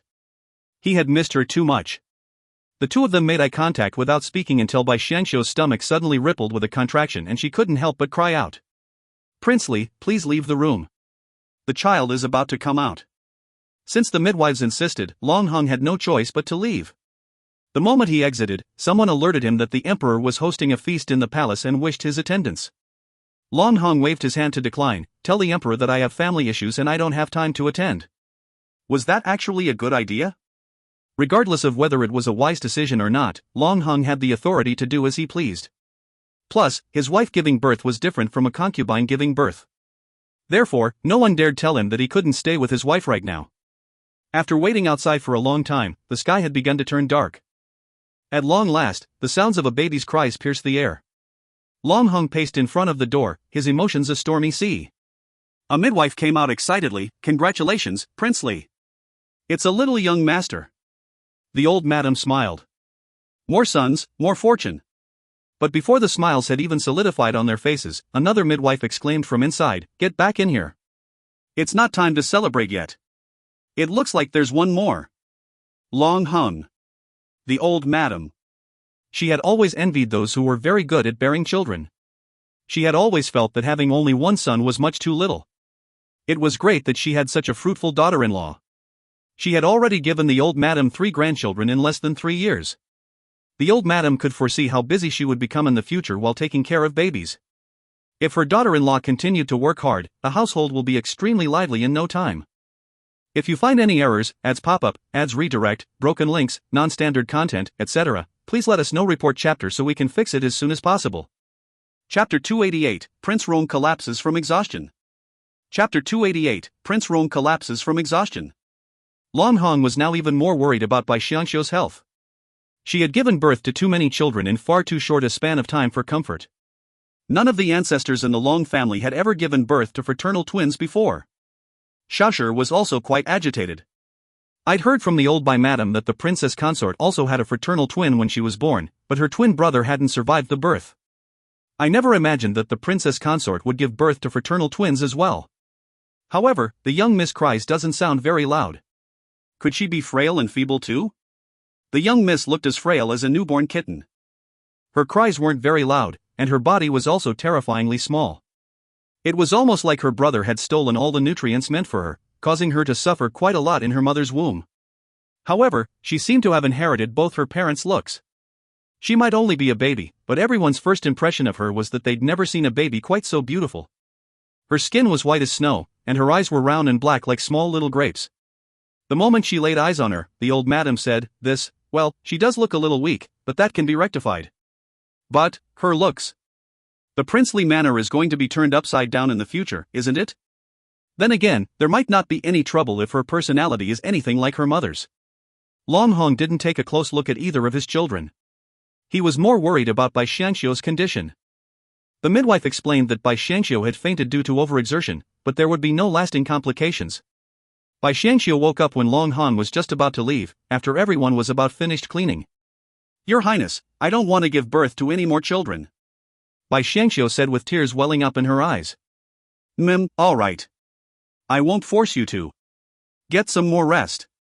Your beard is so long. All right, I will shave it. Don't go. Keep me company for a moment. All right, I will accompany you. How are the children? All right. PFF. Bai Xiangxiu laughed. You. What are you laughing at? Your Highness has only been saying all right for a while now. Is everything really all right? We are all doing fine. Bai Xiangxiu had already fallen asleep before he could finish. He took another glance at her before going to see his children. He was a little more biased towards his daughter because he already had a son. However, she was simply too small. He couldn't even cradle the child in his arms for fear of breaking her. He was even a little worried that she might not survive the night, but the midwives all reassured him to a one. They'd delivered babies even more feeble than her, and those babies had all grown up fine. His daughter would definitely get healthier. Relieved, Long Hong could finally leave to go wash off the dust and dirt from his journey, but he went straight to visit Bai Xiangxiu after he was done. The midwives didn't want him inside the room with Bai Xiangxiu, but how could Long Hong remain at ease without seeing her? Moreover, they hadn't seen each other for such a long time that he couldn't help but feel that she'd gotten thinner. It wasn't really a surprise that she'd gotten thinner, she'd just borne him 2 children. 2 children. This fact worried Long Hong a lot. If he'd known earlier, he would have fretted about home even if he was on the battlefield. Why didn't she mention anything about this? I only noticed that she seemed a little out of sorts when I came back months ago. It doesn't matter. Everything would be fine as long as she's safe. Long Hong stayed by Bai Xiangxiu's side until she woke up. The next day, he visited the palace to have a meeting with the current emperor. Prince Rong was indeed a smart man, as it didn't take him long to become familiar with national matters. But because he was used to living the easy life, the entire process had obviously taken a toll on his health. In fact, it was highly detrimental to his health. One could easily tell that by looking at how dark the circles around his eyes had become. The 2 royals talked about the issues at the border, which also included discussions on how they were going to deal with the citizens from the enemy nation. To keep the citizens in check, Long Hong believed that they should be assimilated into society via marriage. Otherwise, the citizens would surely rebel and restore their fallen country. All right, then we shall settle this matter according to your suggestions. Please take care of your health, Your Majesty. Also, I believe that Song Jiaoyue is a man capable of dealing with important matters like this. That I know. He has helped me, this emperor, with many matters. That's good. It was inappropriate for Long Hong to speak about other matters. He'd heard that the emperor's harem was now in shambles because a new and favored noble consort of his had sought to climb the ranks. Because of her ambitions, she'd been fabricating sinister plans to harm Empress Rong and many of Prince Rong's original concubines. Most of Prince Rong's troubles, most the emperor's troubles must come from this issue. There was no longer peace in his rear court. There hadn't been this many women in Prince Rong's harem in the past, which was why he'd failed to handle this issue appropriately. After all, both he and his princess consort were unfamiliar with palace harem politics. As the emperor's subject, Long Hong believed that it was not his place to give him advice on such matters. After all, he believed that all would be fine as long as the emperor remained focused on governing the country well. However, Long Hong was wrong, and his mistake here would come back to haunt him later. After just 2 days' worth of rest and listening to everyone sing his praises, Long Hong was presented with the news that the emperor had collapsed due to illness. The emperor was even said to be gravely ill. The cause for his sudden illness was due to the death of 2 of the noble ladies in his harem. His favorite daughter had also suddenly collapsed due to an illness as well, apparently because she had been poisoned. Long Hong was invited into the palace and investigated the truth behind everything. One of the noble consorts had poisoned the young princess because she'd wanted to exact revenge on the empress, but had then accused another noble consort as the perpetrator instead. The emperor executed the accused noble lady in his anger, but later realized that the perpetrator was actually the cruel and evil noble lady. He'd killed 2 women in one day and nearly harmed his wife and daughter. Overcome by stress and anger, the emperor had fallen ill. Long Hong couldn't say much after he heard the entire story. Maybe it was this subject's mistake for forcing the burden of becoming an emperor onto you. No. You were not wrong. My brother was truly becoming less and less suited for the throne, but so am I. Prince Roan let out a long sigh. He wasn't ruthless enough to be an emperor. And because of that, he'd failed to protect the people he wished to protect. His empress might be virtuous, but she was eminently unsuited to be an empress as well. The roots of this disaster came from many places. Long Heng felt that these things took some time to get used to. Even a palace official would take some time to get used to things, let alone the emperor. Bai Xiangxiu was taking a longer time to recuperate this time, but her daughter was growing very quickly. She might have looked a little weak back when she had first entered the world, but she was now only about half a pound lighter than her twin brother. She was really not lacking any meat on her bones. Even Bai Xiangxiu felt that she was growing a little too quickly. The young lady was also growing more and more vivacious by the day. So vivacious that anyone who looked at her would find themselves intoxicated by her looks. Even a small glance would turn into a long stare. The same could also be said for her twin brother. Even though they weren't identical in looks, they still resembled each other a lot. Because everyone was obsessing over the young princess' beauty, they'd failed to recognize how much of a scourge the young prince would eventually grow up to be.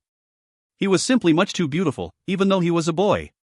Of course, they only realized this much into the future.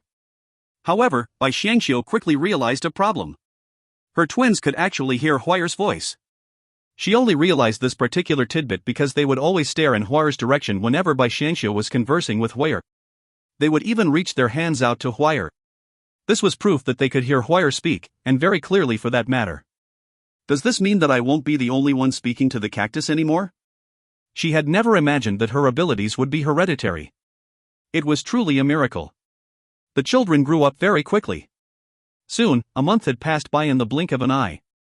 More people had turned up for their 1-month-old celebration than they had for Long Lin's. Even the sickly emperor had sent some gifts.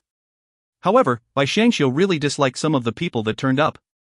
For example, the clansmen from the Long family, including Long Heng's uncles and his many cousins. If you find any errors, ads pop up, ads redirect, broken links, non-standard content, etc., please let us know. Report chapter so we can fix it as soon as possible. Chapter 289, Abdication of the Throne. Chapter 289, Abdication of the Throne. These people had caused Bai Xiangxiu a fair share of trouble when Long Han was dead. They'd come within inches of kicking the house down. Now they were putting up the relative act and pretending they were close to her? What a joke. What are they pretending for? Don't they know how disgusting they are? Bai Xiangxiu complained while glaring at Long Hong. Just show them some face and get it over with. You don't have to pay them any heed, but if they want me to show them face for being Prince Li's uncle and cousin, then they should at the very least act like it. You have no clue how much they were bullying me when you were dead. A pregnant woman like me had to take care of the family business while fighting them off at every turn. I was so furious at them. They only settled down a little after they found out you were still alive and came to visit me again with a totally different attitude. They did apologize with gifts, but they kept complaining about how poor they were while handing the gifts over. Long Hong broke into laughter. Surely you've never found yourself in an unfavorable situation, right? This wife of mine is actually very good at holding grudges. Gifts can only enter and never leave her hands. The sky would sooner fall before a person makes her hemorrhage money. Don't be angry anymore. Go to the front of the house after you've gotten enough rest. Later tonight. Tonight what? I'm not free tonight. I'm way too tired for that.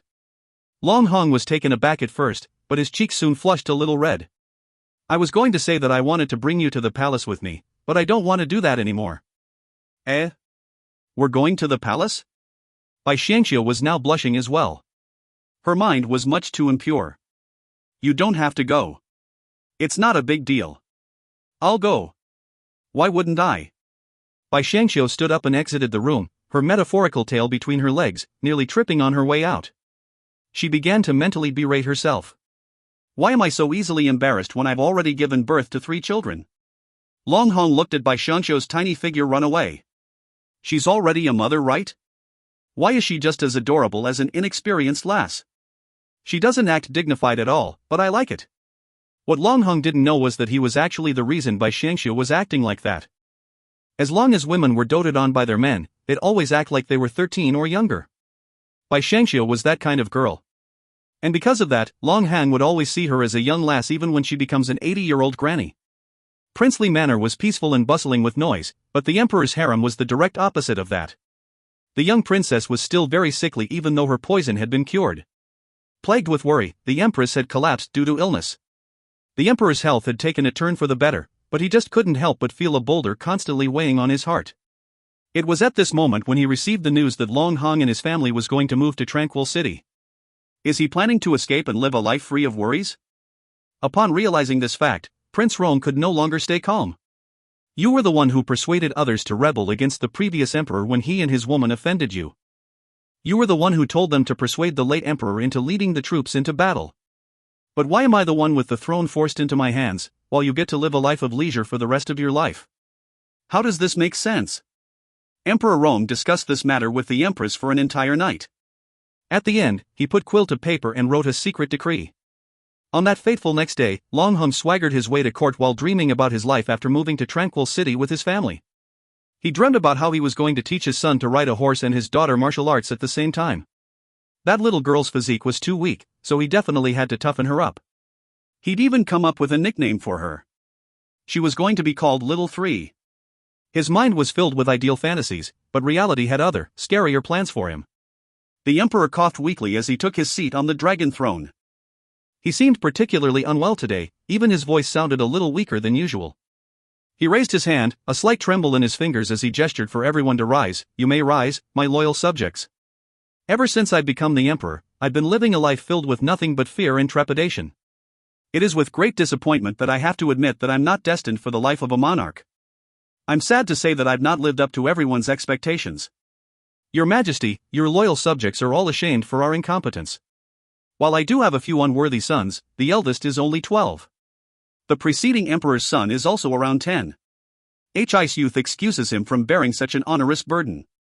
Learning from wise monarchs of the past, I've decided to pass the throne to a virtuous and wise man. Does anyone object to this decision? Yes, we do. We strongly object to this. It's fine if you wish to pass the throne to someone else, but the important question is, who? Announced the decree. For once, the emperor didn't wait for replies, his final decree embodying a true emperor's domineering nature. Nevertheless, it didn't stop the decree from being entirely long-winded. After singing praises left and right, the emperor finally dropped the name. He was going to pass the throne to Long Hung. After all, a general who'd fought on the front lines to drive away the enemy and protect the nation was altogether a logical choice. Everyone was taken aback when they heard the decree. Long Hung immediately dropped onto his knees and begged, Your Majesty, please don't. This isn't appropriate. He was kneeling with the utmost sincerity in his heart. He'd promised his wife that he wouldn't become the emperor, and that he was fine with living the rest of his life as a laid-back prince. Wouldn't his rear court explode into trouble if the responsibilities of the throne were suddenly thrust on him? Loyal subject Long, what are we to do if you don't want the throne? Who else but you is worthy of becoming the emperor? Emperor Rong emphasized on the word worthy on purpose, and looked at the crowd of people kneeling below him. Who among them could possibly stand up to compare themselves to Long Hung?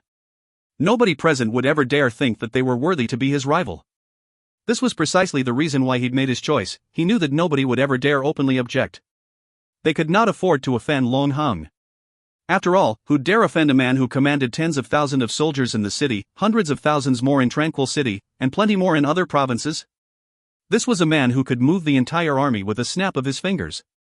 Even an emperor would think twice before offending him. Why insist on sitting on the throne if that were the case? It was easier to just let him have the throne in exchange for some tranquility in his life. Long Hung didn't want the throne at all, but the decree was already announced, and the other ministers and officials were all as quiet as frightened mice. The furthest anyone dared to go was plead with the emperor to think twice on his decision. He probably only made this decision after thinking about it twice, thrice, or as many times as it'd take to make up his mind. What's the use of telling him to think twice? There's no way he would reconsider his decision again. And thus, Bai Xiangxiu, who was still packing up her things while playing with the children, suddenly became the empress. There wasn't even a rumor to precede the wave because of the unpredictable nature of the matters of the court, and because the emperor had every intention of hiding his decision before it was announced. Morning court today has gone on really long. Shouldn't he be back by now? Bai Xiangxiu thought to herself while playing with the children. Did the emperor give him a task after court was dismissed? Why didn't he send anyone to pass me a message? I'm still waiting for him to eat breakfast together. Her stomach was growling because the sun had almost fully risen. She was just about to tell Xiaoshi to serve breakfast, but was promptly interrupted by a bunch of palace maids and eunuchs who barged into her home. Some minstrels seemed to have tagged along, giving their panicked rush a musical timbre. Bai Xiangxiu was caught by surprise. Her two, now crying children, were very surprised too. Why did so many people suddenly appear? The clothes they're wearing are all so vivid. What are all of you do? We servants pay our respects to the Empress. We wish the Empress a million blessings and eternal harmony. The entire crowd spoke in sync with each other, which only confused Bai Xiangxiu even more. Please rise. Surely you've addressed me wrongly? Why are they calling me the Empress? Did they make that mistake because they've gotten so used to using that term in the palace? I'm the princess consort, all right? Not the Empress. Addressing people wrongly in this day and age is a sin that's punishable by death. However, none of these people seemed to have paid her words any heed. Minding their own business, the palace maids carried their trays and formed a line, holding it up for her. Carefully placed on the tray was a very beautiful phoenix coronet and ceremonial robe. Both of them were all golden in color, and an embroidered phoenix soared among the golden skies. There's no mistake. This is definitely the Empress clothing. This only made Bai Xiangxiu lose more of her marbles. She quickly picked up one of her children to help her get over the shock, but her daughter had the same exact expression on her face. Both equally astonished, but for vastly different reasons, mother and child stared blankly at the crowd. If you find any errors, ads pop up, ads redirect, broken links, non-standard content, etc., please let us know. Report chapter so we can fix it as soon as possible. Chapter 290, Entering the Heavenly Hall. Chapter 290, Entering the Heavenly Hall. Empress, please change and enter the Heavenly Hall. The Emperor is waiting for the Empress in the palace. Empress, this way please. Empress, please do place the princess down first. Empress. Bai Xiangxiu was feeling very dizzy.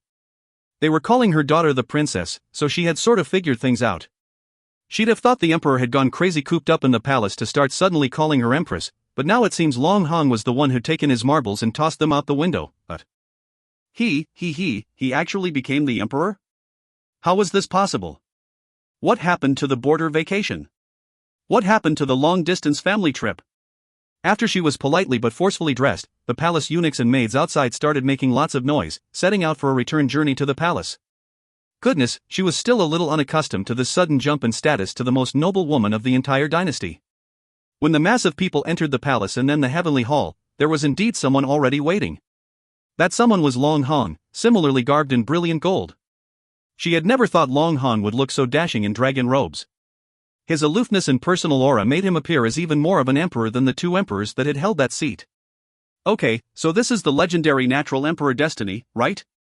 Just as the daydreaming Bai Xiangxiu was about to fall to her knees, she suddenly hesitated. Was she really going to leave him? As the emperor, he would choose a beauty every 3 years. That meant that the palace would soon fill with countless beauties. Long Hong was already walking over to hold her hand. But at the same moment Bai Xiangxiu hesitated, his heart involuntarily trembled. He felt as though Bai Xiangxiu had made a frightening decision in her mind. They had been wedded for so long, how would he mistake that resolution in her eyes? We are a wedded couple, you need not kneel. A eunuch on the side murmured to him, Your Majesty, etiquette must not be discarded. Long Hong turned to look at the eunuch. Oh? Why don't you become the emperor then? The eunuch was frightened out of his wits and immediately dropped to his knees. The servant dares not, the servant dares not. Take him away for punishment. Long Hong was completely different from the previous two emperors. He was dominant and decisive, bold, and astute in word and action. He neither bothered with empty formalities nor gave other people face. He had been, after all, pushed to do something beyond his ability. The palace eunuchs could only imagine that everyone desired to become emperor. And seeing how he was newly appointed and seemingly ignorant, they'd taken it upon themselves to teach him the rules. After the eunuch had been hauled away, Long Hong pulled Bai Xiangxiu up and said to everyone, Rules are made by people, but those people are not you. Do not try in vain to impose rule on this PR. Us. you still lack the ability to do so. Indeed, it seemed like the people in the palace viewed themselves as seniors, ill-treating their masters. Hence, after Prince Rong and his princess consort had arrived in the palace, they'd spoken at length of traditions, regulations and rule, including arranging beautiful concubines for him to visit. They were the rules of the reckless late emperor to begin with, why must he obey them? What possible disarray could the nation befall if the rules weren't obeyed? Prince Rong had done his best to follow these so-called rules, and the nation had still turned out a mess. All of you are servants of the Empress and me. Therefore, do what a servant should do. The Empress will be the one taking charge of the imperial harem in the future. Anyone dares disrespect her will, without exception, meet with death. Anyone who dares deceive superiors and bully subordinates will meet with death. Anyone who dares send women into my residence will meet, with absolutely no exceptions, death. Death even for that? Bai Xiangxiu blinked her eyes as she raised her head. When she met his eyes, a smile tilted her lips. It was a smile that lit up the room, bringing her gorgeous visage to another level. Having just passed her first month after childbirth, she appeared all the more mature. It was safe to say that that smile could utterly vanquish any competition the women in the imperial harem had to offer. A large part of the harem of the late emperor, the now Prince Rong, was messy due to you servants. In order to handle the affairs of the nation with peace of mind, I will set an example and not fall prey to the charms of females, thus ensuring the nation's future in the days to come. Rise, and return to your chores. The ceremony will be held tomorrow. Long Heng's words were first the very picture of his natural dominance, but soon rang with the righteous reason of the good of the nation. Bai Xiangxiu glared at him, speechless. He sure was gaining more and more of an emperor's grandeur by the minute, huh? How had she let that slip past her? No, truthfully, she'd noticed it a long time ago, right? Long Heng's bearing, even compared to late emperor, or even his predecessor, had always been unparalleled. A simple glance had always been more than enough to pick him out from a crowd of 1,000,000. Now that she gave it some thought, none of this had ever happened in the story. So, did that mean the female had actually become the empress in the end? And by extension, she herself had stolen this oft-desired position right now? Despite Bai Xiangxiu observing 10 seconds of silence in remembrance of the female lead, she had absolutely no regret, nor was she apologetic, about snatching this seat from her. She'd birthed 3 children for him, she'd taken care of his family, and she'd gone to war with him. She'd put in so much, so she had every right to enjoy the fruits of her labor. Pulled along by Long Hong, she did appear to have some of the regalness an empress ought to have. As she walked with her shoulders back and head up, Long Hong asked softly, thinking of escaping just now, How did you know? Bai Xiangxiu was shocked. Had she accidentally voiced her inner thoughts? Just wait till I sort you out tonight. There are so many people around. Would they dare eavesdrop on us? That, they wouldn't. With that eunuch as an example of what would happen if anyone else had rules for him, there was not a single person who dared breathe the word rules around the emperor. And just like that, the dizzyingly beautiful couple spent their first night in the heavenly hall. Of course, what happened that night remains something kept between only them. The crowning ceremony was held the next day. Even though Bai Xiangxiu and Long Hong hadn't ever held a proper wedding ceremony, they more than made up for it this time. It could be said that this ceremony was the grandest wedding ceremony yet. She was so exhausted she could barely hold herself up straight, but she still had to assume a posture regal enough to be an empress. She couldn't help it, she had to make up for a lack of high birth with her body language. Long Hong was very considerate towards her through the entire thing. Despite having a lot of matters to deal with on his side, he helped her by holding her hand throughout the ceremony, and that saved her quite a bit of energy. Unbeknownst to them, this caused a shift in the previous stern image of Prince Li. They all felt that he was a loyal man who'd repaid his princess consort's devotion towards him with the position of empress, and treated her with all deference. What they hadn't considered was that Long Hong had lacked any choice to begin with. He only had this one wife, and she'd borne all his children. Therefore, there was no quibble about confirming her as the empress. There hadn't been any of the public's assumptions of consideration, granting of a favor, giving face, or anything of the like. After the ceremony, the Dowager Empress and the 2 princes and princess were invited to the imperial harem, and Long Lin was immediately confirmed as the crown prince. There were still some officials that supported the former imperial faction and believed that Long Hong, after finishing his job as an emperor, should return the seat to members of the former imperial family. Long Heng's response was a cold smile. Are you playing me for a fool? Why don't you become the emperor, and then return the seat to the late emperor's offspring after all the work is done? Who would be stupid enough to give up the emperor's seat to someone else's kid after painstakingly rebuilding the country from scratch? Especially since Long Hung hadn't wanted to become the emperor, he was on the lookout for a channel to vent his ill humor about the whole affair. The officials unanimously decided to keep their laments to themselves after seeing the reaction to a simple suggestion. They sure weren't about to offer themselves as his replacement. The military troops stationed at the borders weren't just for decorative purposes. Surprise double release today, Zoxo from Etvo. Please review and add us to your NU reading list. Adding to your reading list helps our ranking and makes even more people discover DCF. Recently new claims have surfaced that DCF is filled with the ML raping FL, please correct that with your review. Crying face. If you find any errors, ads pop up, ads redirect, broken links, non-standard content, etc., please let us know. Report chapter so we can fix it as soon as possible. Chapter 291, The Emperor and Empress Legacy. Chapter 291, The Emperor and Empress Legacy. Everything changed when Long Hong took the throne. He was busy every day replacing the court with ministers which he approved of. Because of that, Song Jiaoyue became the chancellor of the nation almost overnight. Long Hong also distributed portions of his military power to a few of his close subordinates. However, as an emperor experienced in warfare, Long Hong understood how he'd managed to find himself in this position, and understood that he had to take precautions to prevent others from trying to sabotage him even if he didn't want to be the emperor. Keeping that in mind, he kept the most important aspects of his military power and refused to give it to others. Bai Xiangxiu was also much busier now that she had become the empress. She was managing the entire palace like she was managing a slightly larger princely manor, so it wasn't too strenuous for her. The main reason it had become so simple was because she didn't have that much to do. Long Hong had used Prince Rong as an excuse to abolish the beauty pageant that was held once every 3 years. He also used cost-cutting as an excuse to set the rule where emperors succeeding him must not have more than 10 concubines. Palace maids were also allowed to leave the palace after 20 years of age to marry, and the palace would even pay for a portion of the dowry. The cost the palace saved was immense because there were no longer any imperial concubines in the palace, and therefore no longer a need for a harem. Following the suggestion of the wise empress, the money saved was allocated for the education of the common children. Every child was given the chance for education for a bare minimum of 5 years until they read and write. Other funds were allocated for medical facilities. A doctor and one assistant was placed in every town to look after the poor.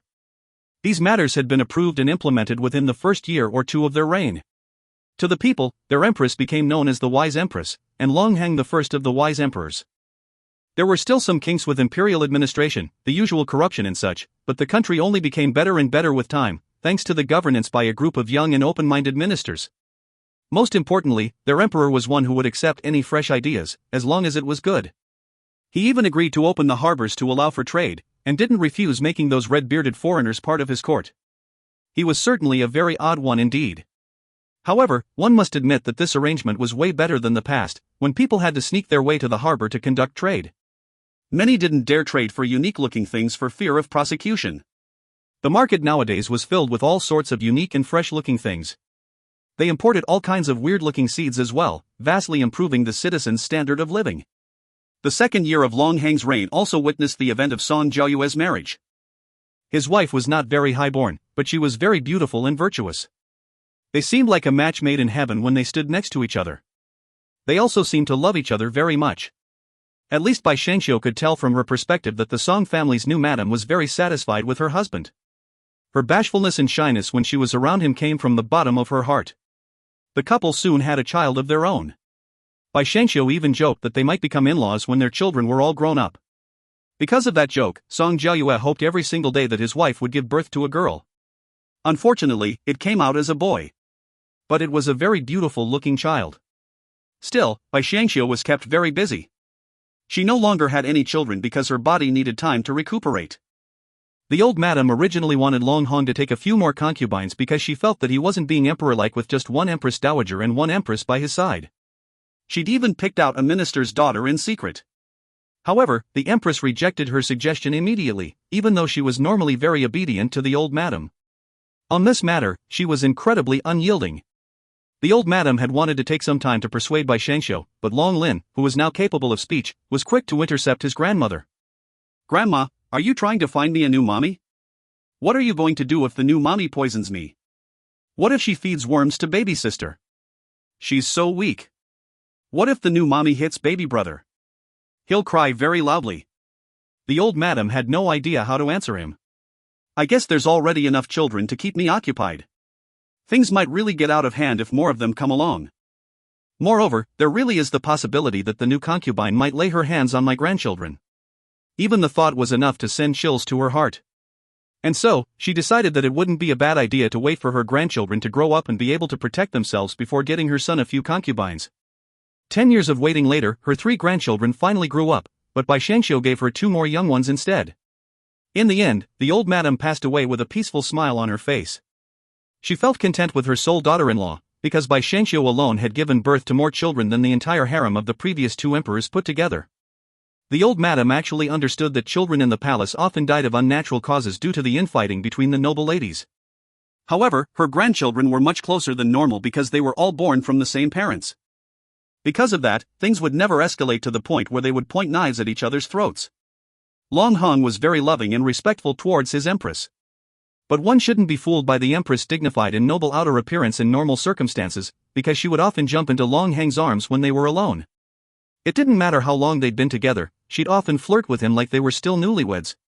Long Hong, I want to leave the palace. Note, Bai Shangxiu spoke this sentence with a very coquettish voice, so much so it could have immediately slain the young and vigorous emperor. Why? Long Hong asked in a calm manner, but his serene demeanor was betrayed by his mouth, forming a grin of its own accord. It's all because of that mother and daughter from the Bai family. They're using my status as the empress to put on airs during the divorce between my sister and her husband. I want to inform them personally that the empress is not going to have a hand in this matter. Any more of this nonsense and I'll break all ties with them. How many times does this make already? I would have broken all ties with them already if it weren't for my younger brother.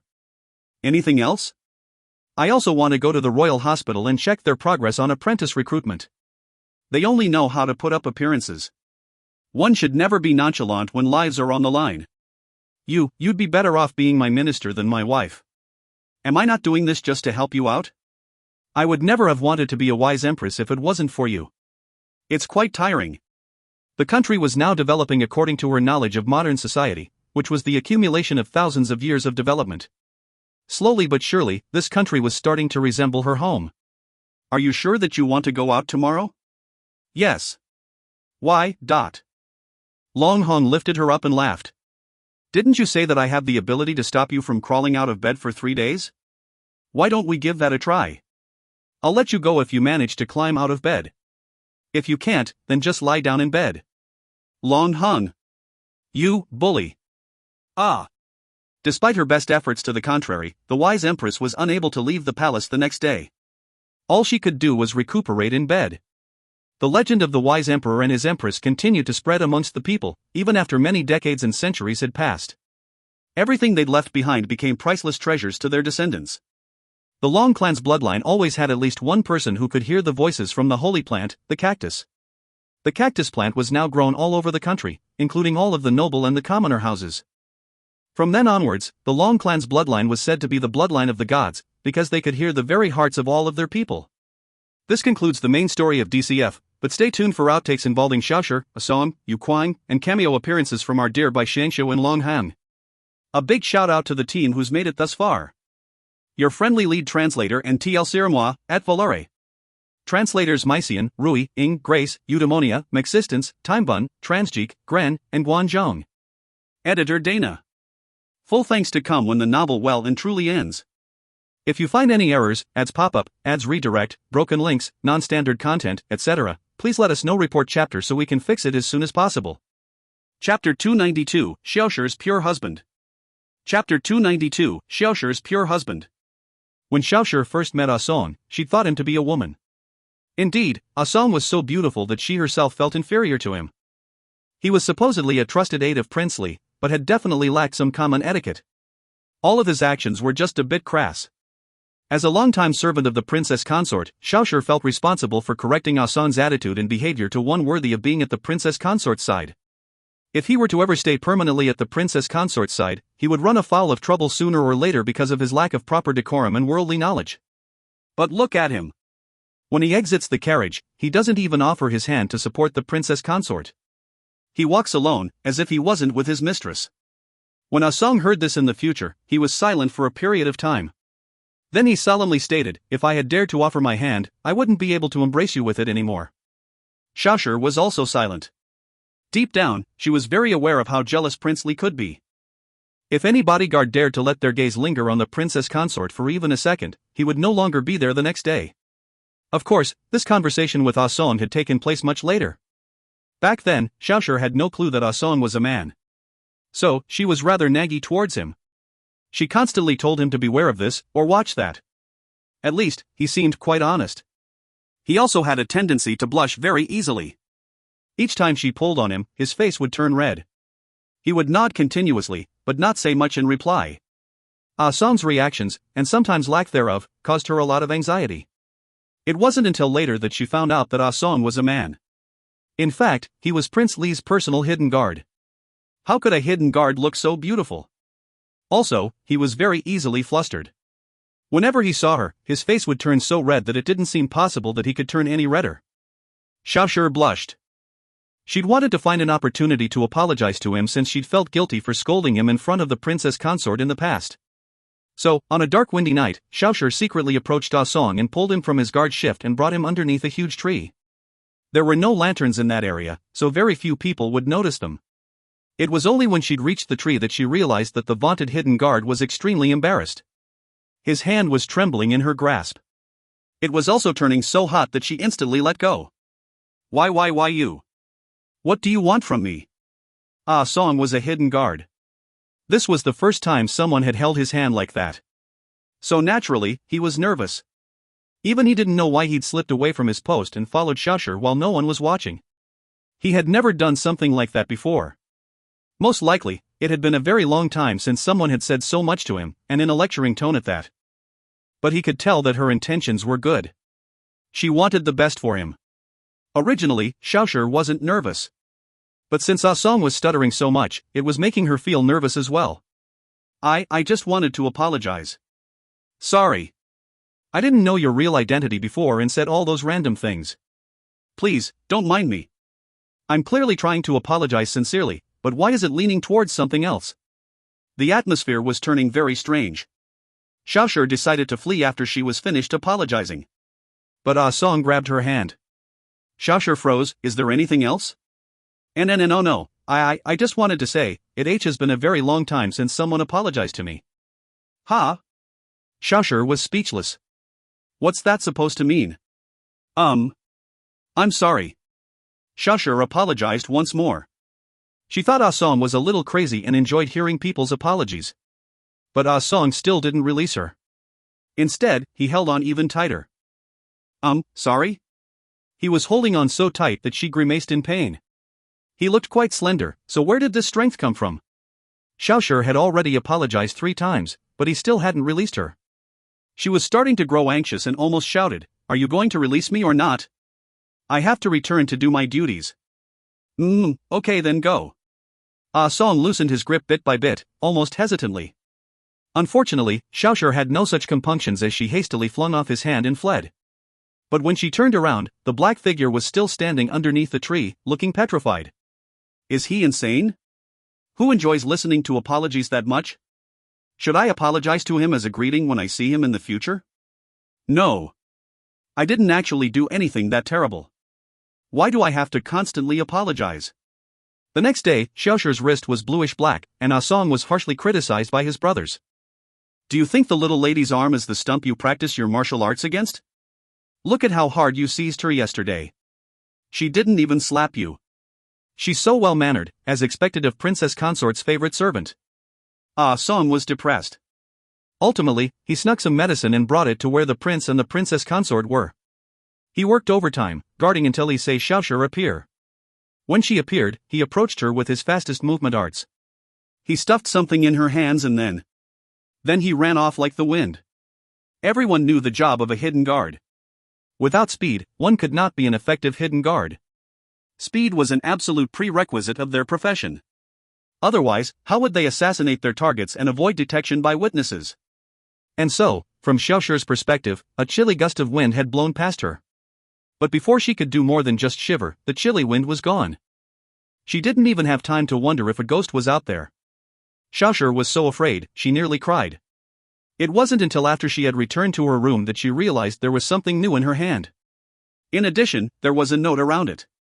With shaky hands, Xiaoshi opened the note, helps with bruising and pain. There is more if needed. A ghost gave me medicine? How is that possible? If it wasn't a ghost, then it had to be someone who knew she was injured. So, that narrowed it down to Ah Song. Strange. Why did he have to act like a ghost in order to give me medicine? He almost scared me to death. Xiaoshi patted her chest comfortingly and decided to use the medicine. At the same time, she thought about Ah Song. Although he was bad at expressing himself using words, he was a good guy. If you find any errors, ads pop up, ads redirect, broken links, non-standard content, etc., please let us know. Report chapter so we can fix it as soon as possible. Chapter 293, Xiaoshi's Pure Husband, 2.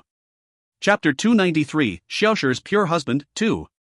Xiaoshi's only desire was to serve her mistress well. So, generally, she was so busy that she didn't think of other things. This lasted right until Ah Song gave her a hairpin before he departed with Princely to Tranquil City. This was clearly not related to the medicine. This was definitely a token of illicit relations. Xiaoshi's heart began to feel unstable. Surprisingly, her mistress immediately guessed that Ah Song was responsible and said that he treated her differently from the others. Xiaoshi wasn't sure how differently Ah Song treated her, but she definitely knew that her heart was in disarray. She actually prayed that he would return safely and hurry back from Tranquil City. She waited for a very long time to finally see Princely and Ah Song return. But the moment he saw her, his face reddened and he ran off. Xiaoshi was depressed. At least say a few words before running away, why don't you? Why does he always run away with a red face? Later that night when she and her mistress were about to set out somewhere, something flew through her window and landed on her foot. It didn't hurt all that much, but it certainly surprised her. Xiaoshi hurriedly picked it up and realized it was a strange piece of jewelry. The next day, she found out from the princess consort that it was an item women in Tranquil City wore around their ankle. It signified that she would follow the man who gave her the item, never to leave his side. Xiaoshi stomped her feet. How could Ah Song give me something like this? It's too laden with meaning. Xiaoshi agreed with the princess consort's analysis. But who knew that an element of waiting would appear in Xiaoshi's life? By the time Princely returned, the princess consort was in the process of giving birth. Xiaoshi didn't have time to think of anything else as she waited for the child's birth. Xiaoshi's next encounter with Ah Song was in early spring. He still blushed very easily, so much that his eyes would wander in all four directions whenever he saw her. It was as if he was prepared to escape at any moment. Yet, Xiaoshi actually smiled at him. She was quite happy to see that he had safely returned without missing an arm or a leg. For some reason, Ah Song was so stunned by the smile that he could no longer stand properly. He tensed and turned, ready to run. If not, he was afraid he would do something he couldn't control. Stay where you are. Xiaoshi was flabbergasted. Why was he running off again? At least make things clear first. Ah Song instantly halted his steps, but didn't dare to turn around. Come back. You're too far. Can you hear what I am saying? Why, yes. I can. Regardless of how low your voice is, I can hear you. Well, I still want you to come back. If you're not coming back, I'm leaving. I'm never going to see you again. Why did you come back so fast? Ah Song was in front of her in the blink of an eye. He almost scared her to death. I. Go and mention our situation to the princess consort soon. Xiaoshi sighed again. If she didn't speak up, the two of them would probably remain in this agonizing state forever. Surprisingly, Ah Song appeared very ecstatic. He reached his hand out and took it back. Then, he lowered his head and stated, Princely has already promised to betroth you to me. I can remain in the manor and why you don't have to leave as well. Xiaoshi's face flushed. He's already mentioned it to the prince? For a man who turns red as easily as he does, he must really want to be with me, right? Then, remember to hire a matchmaker. All right. Then I'll be going now. Be big as sister Zio. Sister, your head. I told you to call me that before because I thought you were a woman. But now, you're actually a man. Not only that, you're older than me. Then, Xiaoshi, look forward to the day I take you as my wife. Ah Song disappeared right before her eyes again after this statement. Xiaoshi felt that she was destined to marry a man who was way too similar to a ghost in this lifetime. What was with this ability to vanish whenever he wanted to, anyway? The two of them waited until after the princess consort was finished with the traditional 1-month confinement period following childbirth. But before Ah Song could see the princess consort, his master became the emperor, and the princess consort became the empress. All of a sudden, the two were very busy and had other priorities. Xiaoshi was fine, but Ah Song was beginning to feel inferior. Xiaoshi had been promoted to a senior position in the palace, and her monthly salary was now much higher than his. Furthermore, men weren't allowed to live in the chambers of imperial concubines. So, he had to be squished in a room filled with other hidden guards. Now that Xiaoshi's position was much higher than before, it wouldn't be surprising if she were to marry a minor male official. Furthermore, Ah Song hadn't seen her in a very long time. He missed her. Hence, one fine day when Xiaoshi was carrying tea out of a building, Ah Song swept past and abducted her, taking her behind an artificial mountain. It was the first time he had kidnapped someone before. Then, he surreptitiously inserted a lovely headband into her hands as he smiled slightly. She could marry whoever she wanted. Or she could continue being a palace maid. He would always remain by her side to guard and protect her. But Xiaoshi suddenly pulled away and stopped him. "You idiot, fool, Ah Song. If someone sees us, we will be severely punished." A hidden guard engaging in an illicit relationship with a palace maid. That was a capital offense. Don't worry. If someone discovers us, run. Tell them I forced you. Ah Song rushed through his explanation. He was worried she would be negatively affected by his actions. Xiaoshi was touched. "The Empress said I could marry you at the end of the month. As long as you buy a house, we'll be ready." "Really? Really?" Ah Song was so excited that he began to jump up and down. He leaped to the top of the artificial mountain, but then came back down because he felt it was inappropriate. Then, he awkwardly rubbed his head. Xiaoshi was happy to see him acting so giddy. "Oh yeah, do you have money?" "Yes, I do. Princely. I mean, the emperor often rewards us. I have accumulated 400 to 500 taels. It is enough to buy a house. You can keep the rest and buy whatever you want with it." "Silly, what else do I need?" As a palace maid living in the palace, she wasn't lacking anything. Her secret stash of money was more than 500 taels, but she felt very warm when Ah Song told her about his savings. It seemed her courage in raising that issue with the empress hadn't been in vain. Although she'd miss her mistress after marrying out of the palace, having her own home was also something she very much looked forward to. So just like that, Xiaoshi was married half a month later. The empress was very generous to her servants and gave Xiaoshi quite a lot of dowry. But no one knew how stressful Xiaoshi's bridal night was. It turned out that Ah Song didn't know how to take off a woman's clothing, especially the bridal gown. He'd spent nearly an hour trying to take it off. By then, Xiaoshi's face was practically green. "Quit trembling. Why don't I just do it myself?" "No. Today, I must be the one to serve my wife." "Are you sure you can do so?" "Yes. I am positive." After that particular exchange, the two of them turned red. Why did it seem like there were hidden meanings behind those words? Eventually, the clothes came off. The next day, Xiaoshi understood why her mistress had always walked around rubbing her sore lower back. She would complain and say men who knew martial arts were all wolves. That day, Xiaoshi finally understood what her mistress had meant. Ah Song was truly a wolf. And he was definitely very capable. She honestly shouldn't have said those words to him last night. She had ended up digging a deep hole for herself. See, she had dug such a deep hole for herself that she couldn't even move to make breakfast. It was Ah Song who had gone to cook her breakfast in the end. However, when Xiaoshi saw Ah Song's bashful smile as he looked at her, she felt like her life was perfect. If you find any errors, ads pop up, ads redirect, broken links, non-standard content, etc., please let us know. Report chapter so we can fix it as soon as possible. Chapter 294, Yu Quan's Surprise Encounter. Chapter 294, Yu Quan's Surprise Encounter.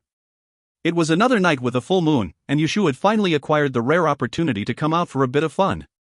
Yu Quan had relaxed his guard somewhat lately, so he let Yushu roam out the residence for a bit of fresh air. Technically, he was here for the Great Wulin Gathering, and yet here he was roaming off grounds to wander elsewhere. However, his random wandering did indeed land him in trouble as he ran into a girl in the gardens. She was crying like her heart itself was in pieces, so he walked over to ask, "Big sister, why are you crying?" The girl turned around and was shocked out of her wits. "The hell, when did the Wulin Alliance head appear behind me?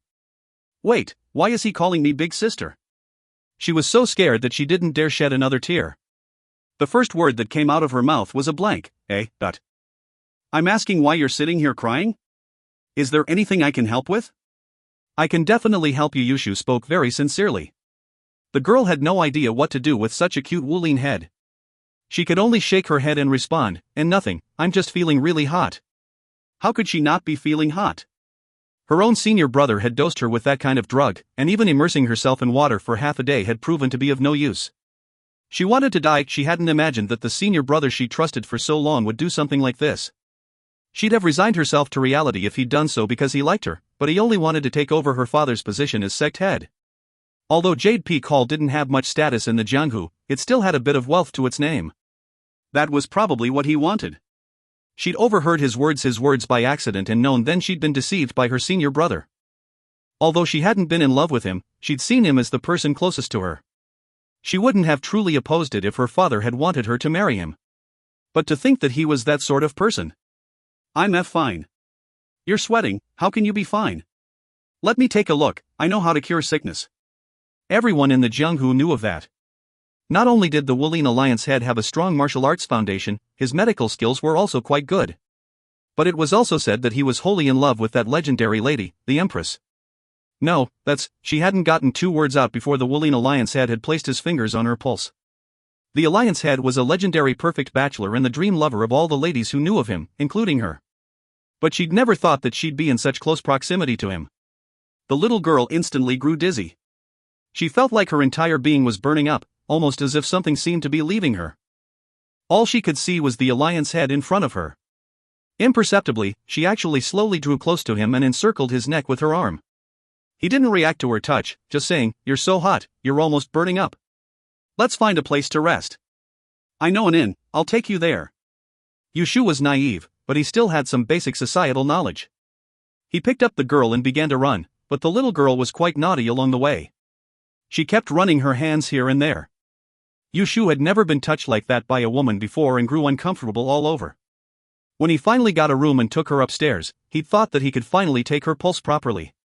But the little girl found a surge of strength for some reason and pushed him down into the bed. What? He didn't have the chance to finish before the girl mashed her lips onto his. A peculiar sensation spread throughout his body, but he found that he actually enjoyed what was happening. So he didn't move an inch and allowed the girl to do as she would to his body. But at the very end, when things were about to become very dangerous, the girl actually was too tired to move and collapsed weakly on his chest. How could that be? Yushu felt that he had to do something. He would just die if he didn't do anything. And so, he rolled her over and pushed her down onto the bed instead. A night of passion and intimacy passed. Yu Kuang slowly woke up when dawn arrived, but what were these memories in his mind? Yushu's memories crashed into his head like a tidal wave, and they were such ridiculous ones to boot. He sat bolt upright, but accidentally ended up sending the girl, who was dressing herself on the bed, tumbling to the ground. She didn't make a sound after her fall, instead slowly picking herself up. Her eyes were already swollen from the tears that she'd shed, and all color had drained from her face. She mutely pulled her clothes on and suddenly fell to her knees. Alliance head, I didn't do so on purpose yesterday. It's because senior brother drugged me, which is why I did something so shameless. Please forgive me. Goodbye. The girl ran off in tears, so fast that Yu Kuang didn't even have time to call out to her. He dressed himself after she left, slowly reflecting over what had happened last night. Her words weren't false, and he actually knew of the girl. She was the daughter of the Jade Peak Hall Master, a sect that specialized in raising poisonous bees and using them in battles. The girl's name seemed to be Yu Jianyang, and she was the extremely shy sort. He discovered the smear of red on the sheets when he got off the bed, immediately causing a furious blush to creep up to his ears. He'd never thought that Yushu would do such a thing, moreover to a little girl. She was just a teenager. Wait, what Yushu did was also something that he had done. He had to bear the responsibility. But why had the girl run off in tears? Shouldn't she have demanded that he be responsible? Yu Kuang couldn't understand the matter at all, but he finally remembered that she'd mentioned that she had been drugged. Someone must be wanting to harm her, so he hastily threw his things in a bag and made for Jade Peak Hall's staging area during the Wuling gathering. Yu Jianyang was currently quite depressed, because her senior brother had come to seek her hand in marriage. However, his expression was a bit sullen, because he'd obviously not been the one to have her yesterday after she'd been drugged. Even so, he was currently holding onto her hand with a sanctimonious expression. "Don't be afraid, junior sister, your junior brother will accept it no matter who that man is. This only happened because I wanted you so badly, but why did you run away? You cheap hussy, how dare you give your pure body away to another man? Just you wait until I off your old man. See how I punish you then, dot. Let go of me. The wild knight Yu Jianyang had the night before had drained her of energy, so she was too weak to shake off his hand.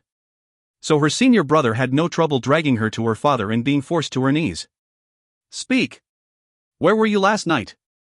The sect head had always been very strict with his daughter, so spending the night outside was a big matter. Daddy, Master, junior sister was taken advantage of by some cretin because of her youth. Please don't blame her. What? The sect head almost fainted in his anger. He's no cretin. Not to mention, Yu Jianyang blushed. It's me who took advantage of him. She covered her face after speaking. The Alliance head was so cute and adorable, she had been such a monster. If you find any errors, ads pop up, ads redirect, broken links, non-standard content, etc., please let us know. Report chapter so we can fix it as soon as possible. Chapter 295, Yu Kuang's Cute Little Wife. Chapter 295, Yu Kuang's Cute Little Wife. Junior sister, you're too young to know of things. You shouldn't be speaking for that man. I'm not speaking for him. If it hadn't been for you, we wouldn't have. How could you slander me like this, junior sister? I didn't sleep all night because I was out searching for you. Master is my witness. Indeed, it is true you didn't sleep all night because of a girl. Well, to be more precise, girls. You spent the night at Amorous Fragrance and slept with 2 girls there. The drug you used on you. Miss, you also came from there. The madam is here as witness. A voice suddenly rang out. Yu Jianyang's face instantly reddened when she recognized the voice. She noticed that the Alliance head's face was also blushing. Seeing his face was enough for memories of how she'd pushed the man down last night to surface in her mind. This is so embarrassing, what should I do? The sect head was surprised, things had taken a complex turn. Why was the Wulin Alliance head suddenly investigating his sex matters and even brought people to help him resolve this headache? The senior brother also hadn't anticipated the appearance of the Alliance head and was momentarily stunned. The madam gave a full recounting of his crimes as he stood there, dumbstruck. This B***TCH is heartless alright. She promised me that she wouldn't say anything. How could you treat your junior sister this way? She viewed you as a brother. The old master of Jade Peak Hall's towering fury erupted as he bellowed. As a brother? She'd rather be with some random stranger instead of me. I already said he's not some random stranger. Then who? Why are you trying to defend him even now? This time, the sect head frowned at her. His daughter had to marry after this. She couldn't be so freely taken advantage of. But judging from how she was behaving, she was acting like she was the one who'd taken advantage of the other instead. She wasn't spitting out the name no matter what he said. It was me. Yu Kuang was both a man and the Alliance head, so no one doubted his words. Both Yu Jianyang and the senior brother kneeling on the ground were immensely taken aback after that confession. The sect head almost fell off his chair. He couldn't exactly be blamed for that either, this was simply too terrifying. His daughter had taken care of legendary block of ice, the Alliance head himself. This. No wonder his daughter had acted like it was she who'd wronged the man. She really couldn't be blamed for something of this scale. The great Alliance head sitting loftily on high, the millennium-year-old virgin was, no longer. He was even blushing. The sect head almost burst out in laughter. Who didn't want an Alliance head son-in-law? The senior brother was completely stunned. Could someone please explain to him what was going on here? The junior sister was with the Alliance head? Wait, wasn't he in for a world of hurt then? Just as he thought, he was hauled out to experience a world of hurt. As his pitiful wails faded into the distance, Yu Kuang awkwardly dropped to one knee and asked for Yu Jianyang's hand in marriage. How could the sect head possibly entertain second thoughts? He immediately nodded in agreement, but, much to everyone's surprise, his daughter spoke. Wait a moment. Why should they wait on such a good matter? One couldn't find such a good son-in-law no matter which desolate mountaintop they searched. Well, his daughter had stumbled upon him without even trying. Why should they reject such a stroke of good fortune? And yet here she was, protesting with a serious face. What happened was a misunderstanding. You didn't even know me before, so we can just forget anything happened. I know you. You're Yu Jianyang. You also came to the last Wulin gathering. Yu Kuang was a bit nervous, this would be the second time his proposal failed. No, I can't fail this time. And so he immediately treated this like a martial arts competition and stared Yu Jianyang down. All things put aside, the girl's nerves were as tight as harp strings after last night, so how could she possibly bear up beneath such an intense stare? She immediately fainted dead away. Yu Kuang didn't hesitate and immediately revived her, staying by her side the entire day. There were wooing gatherings every year, that wasn't nearly as important as getting a wife. Someone might ask him at this point that, weren't you supposed to be a sexless block of ice? Why are you so anxious? Who didn't want to get married at his age? Look at what a good life Long Hong was leading. Yu Kuang would be a fool if he wasn't jealous. With Long Heng's numerous kids running all over the place like living reminders of what he lacked, Yu Kuang would be a fool if he wasn't anxious. And so, Yu Kuang used all his patience to lure in his little wife and finally succeeded in the end. He too had children soon, and his little wife actually found his personality disorder quite fun. This actually depressed him a little, but of course that conversation would happen far, far into the future. And this is the official end of DCF. Who? On behalf of the team, we'd like to thank you wonderful readers for the past fantastic 7 months. We polled the team for any comments they'd like to make, and by far this was the best comment section ever. Thanks everyone, it was a lot of fun. We loved your comments and screenshotted a lot of them to share with each other, thank you all. Please give a warm round of applause to the team. Mycian at translating 40% of DCF. He's on the hunt for his next novel, Et volare, moi. At lead translator / TLCer for the entire novel, and 23% of DCF. Now translating brainy female MC's path to revenge in Phoenix Ascending. Rui at 15% of DCF. Now translating cute transmigration romp on Ruli Phoenix Xiaoyao, and Poison Genius Consort with a drama airing later this year. Eudaimonia, formerly Mexistence, at 8% of the novel. Now translating Rebirth / Second Chance at Love Still, Wait for Me and alternate wuxia history's strongest senior brother. Grace at 6% of DCF. Now translating Supernatural Girlfriend. Time Bon at 3% of DCF. Now translating Food Amazingness Transmigrator meets Reincarnator. Transgeek at 2% of DCF. She's preparing her next novel, and did schoolyard novel Fleeting Midsummer. Gren at 2% of DCF. Now translating Forensic Anthropologist transmigrating to ancient China and using her skills for her job as a bone-painting coroner. Guest translator Guan Zhong, revving up for our first print novel, Wuxia Song of Exile. Special thanks to Ing, Win and Shumi. Must forget Dana, our editor for the entire series. His magic with words was invaluable. Alright, you made it all the way to the end. Want recommendations for your next novel? We highly recommend Comedic Romp Prodigal Alliance Head if you want to continue the warm fuzzies from DCF. Or The Fascinating Supernatural Girlfriend for a spooky twist to the warm fuzzies. From Grace, if you want fluff, this is it. If you want suspense, this is it. Supernatural Girlfriend will make your heart pound from excitement and eyes glued to the screen. Challenge yourself and see if you could figure out the mysteries on your own. Sunglasses. Thank you all once again and see you around the other novels. If you find any errors, ads pop up, ads redirect, broken links, non-standard content, etc., please let us know. Report chapter so we can fix it as soon as possible.